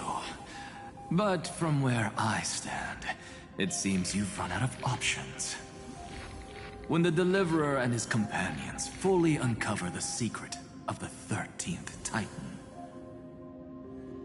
that is the moment your schemes will come to ruin. Lord Enexagoras, I have granted access to all records concerning the demiurge, as per your request. How unfortunate that you'll never admit your own mistakes. Analysis complete. Before I erase you completely, allow me to reveal the truth to you, if only as a courtesy to the final thinker. The demiurge never existed. If it never existed, then where did the nameless Titan's tomb come from? Isn't that exactly why it's called a tomb? Because it only houses the remains of what once was. Let me give you an example from a story you're familiar with. A sage from the grove once conducted an experiment. He took a chimera embryo, removed its head before maturity, and continuously stimulated its body to make the chimera believe it still had a brain, then nurtured it in an ichor vessel. Remarkably, this chimera regrew its skull, but it was completely hollow inside. It had reserved a space for a brain it never possessed. The experiment was over. The sage had assumed the shell would perish once the stimulation ceased. Unfortunately, he was wrong. Driven by instincts, the chimera's body seized the sage's head.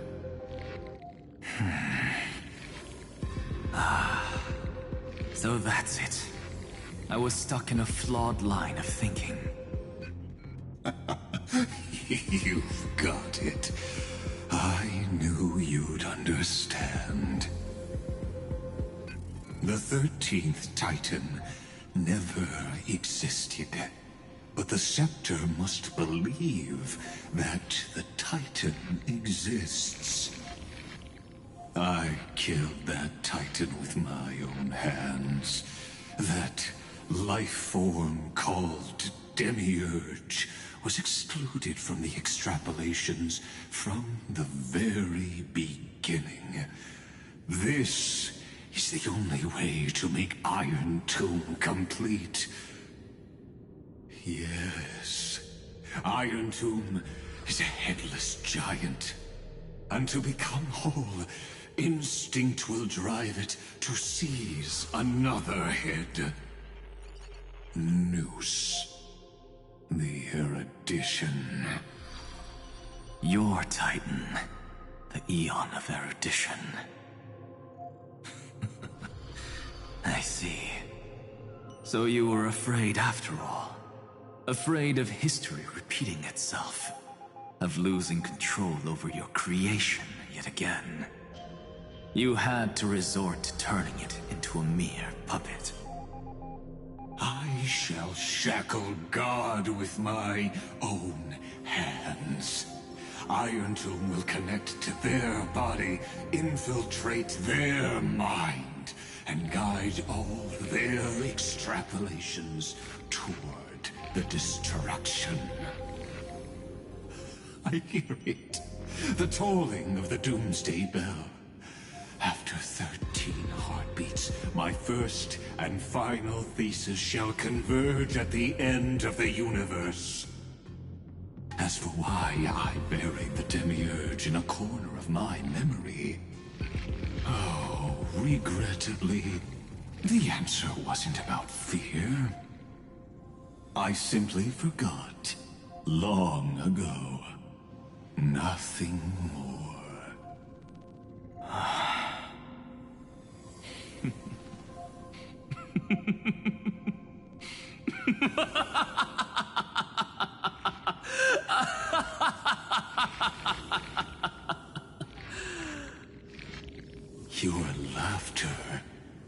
but a helpless sigh.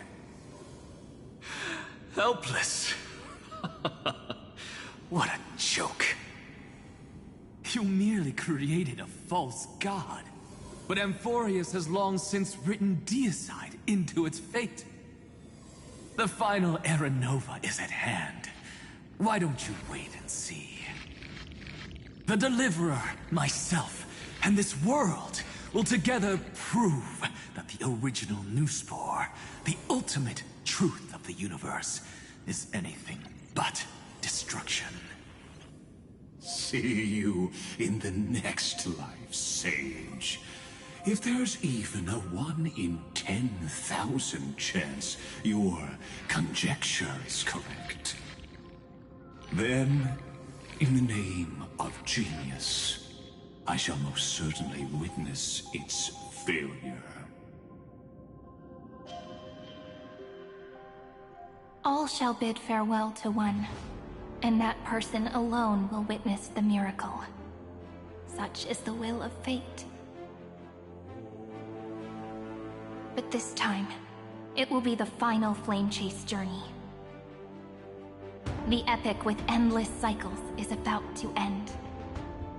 The extrapolations of the erudition, the core flames of the destruction, and the textures of the remembrance. The three paths converge once again at the world's end. And the Trailblaze will write a new beginning for this world. Not only that, we'll also carry the history of all 30 million recurrences into the new world with us.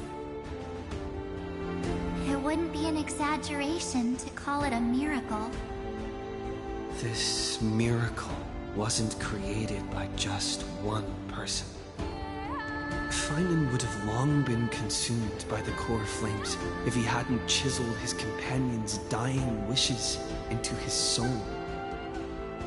If the heroes' resolve to chase the flames had wavered, Cyrene's journey would never have begun.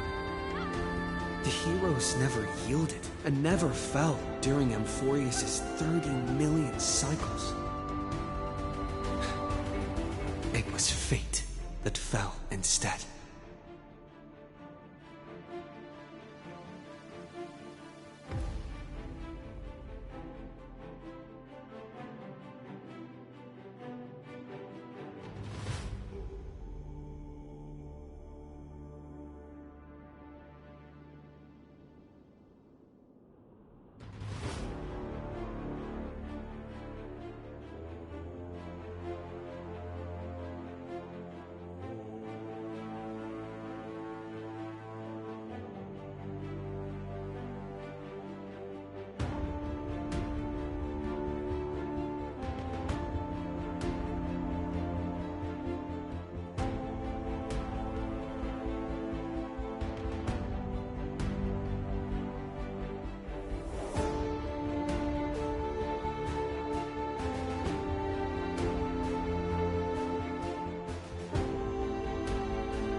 I know you're watching, aren't you?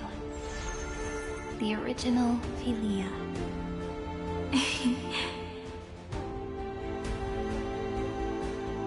Weird. I still couldn't recover the memories of these 30 million lives in the end.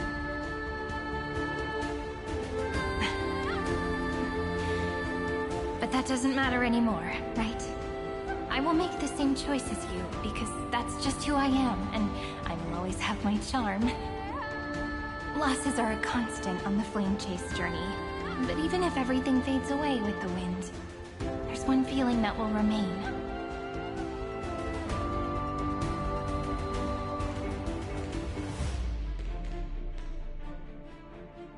Love will always exist, right?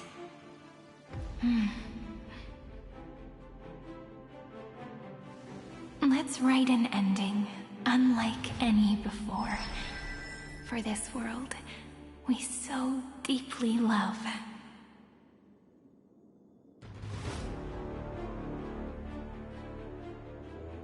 Behold, O gods! Amphorius has achieved her victory, and the Era Nova approaches. The Radiant Soul has arrived, having walked through the bustling nights, bearing the golden fire and blood, stepping with pride into daylight.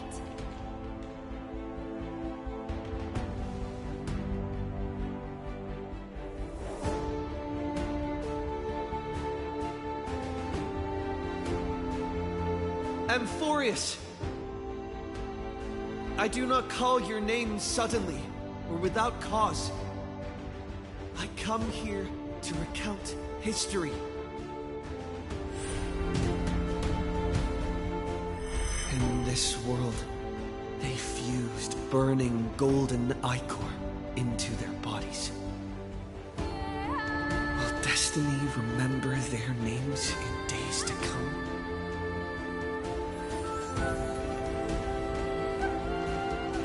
Isn't that gonna be way too many names to remember?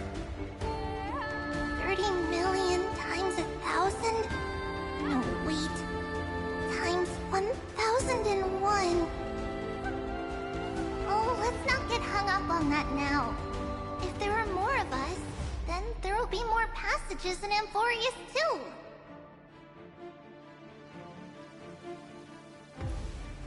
Together, let's reach the end of the west wind where flowers bloom in spring.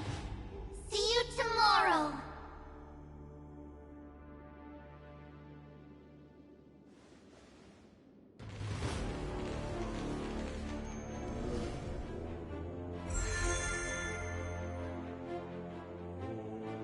Now, the people of this world will no longer be bound by a single rule, but will make their own laws. Though the Imperator's figure may seem rather small against the stars beyond, she will suffice as the cornerstone of the world and become the foundation of the greatest empire. Looks like this will be a feast that never comes to a close.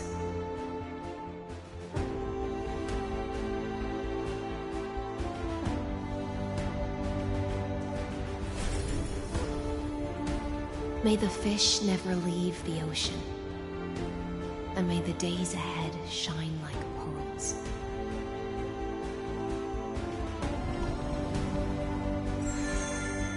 May the gentle sky watch over all beings. There'll be no more distinctions of status or rank. Only you, me, and everyone's shared hopes.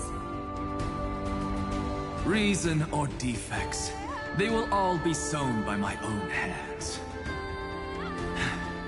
If there's anything else to say, I urge future scholars not to put me on a pedestal. Just make use of what I leave behind. May the newborn dawn keep the world's eyes ever bright. Their defiance may be bitter. Romance shall never perish.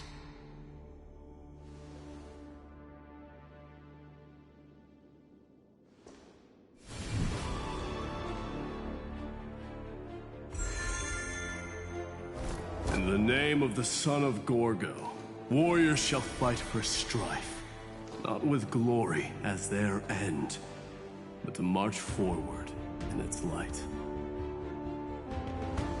Even though death shall eventually separate us, let every embrace we share be without regret. Why are you guys all so serious? Fine. Then I'll wish for there always to be water in deserts, and gold in fertile soil, and for everything in this mortal realm to be attainable through trickery.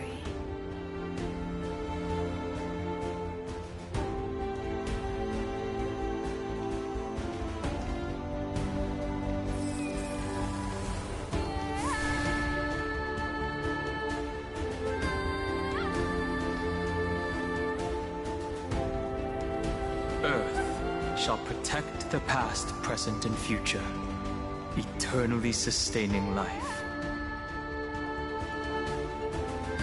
Is it my turn?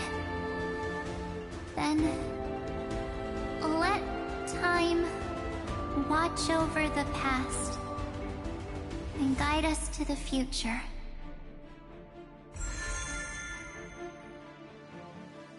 Just like the Trailblaze. It isn't like you to be this serious, partner.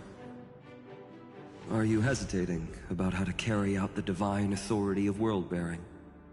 Or do you already know the answer in your heart?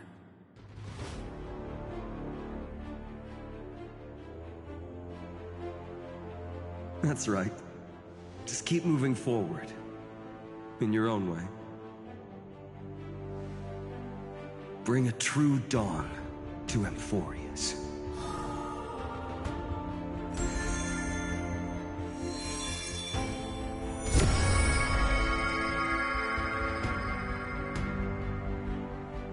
Then, in the name of world-bearing, I promise you, Kefali will never forget this.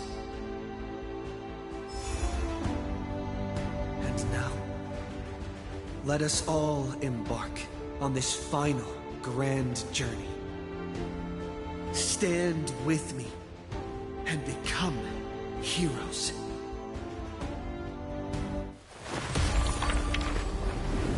Turn over this nearly eternal page.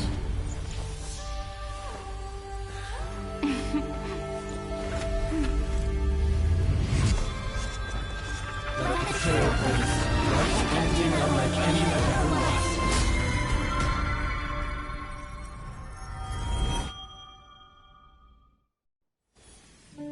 In the legend's ending, the world was pure chaos. Then the gods cast down the core flames, and the Titans were born within. The destruction's black tide fell to the ground as Doomsday's distant reckoning resounded. Yet still, there were giants who chased the flames, leading the way in the grand undertaking of Trailblaze. Flow, golden blood, flow. Converge into a boiling river that flows across the divine inscriptions of this world. Aglaya, the chrysalis of gold, you must caress the holy city's web and hearken to the sounds of the stars. There shall be the three-faced goddess traversing through myriad passages, bearing tidings to you from the universe. Anaxagoras of reason has enough knowledge to refute the world, and to stir up a torrent capable of enlightening all. Go seek the holy maiden who severs dawn from dusk, and let the sky become the slumbering cot from which she wakes.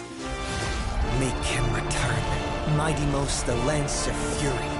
Pierce the enemy's king with Kremnos' heroic souls. Set her at rest, Cypher the coin of whimsy. Command the frozen fate to once again flow.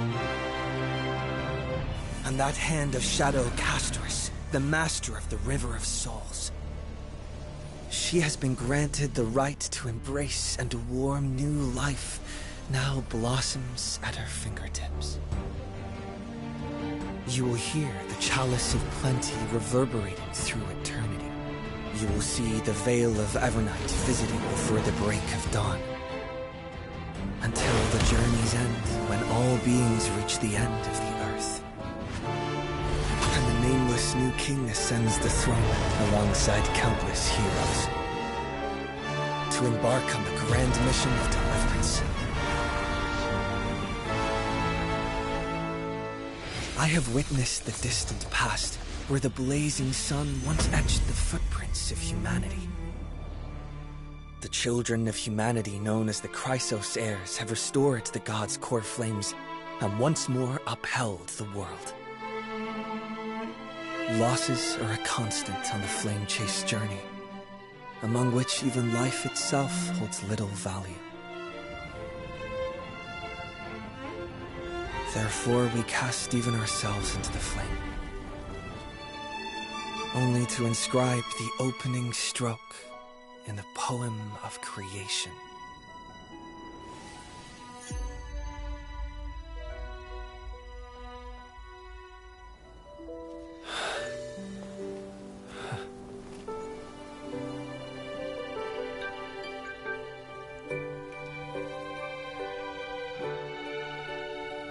Of course, this will be a romantic story like none that has come before.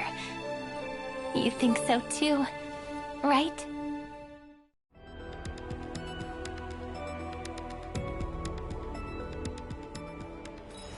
It's still early. Where to now?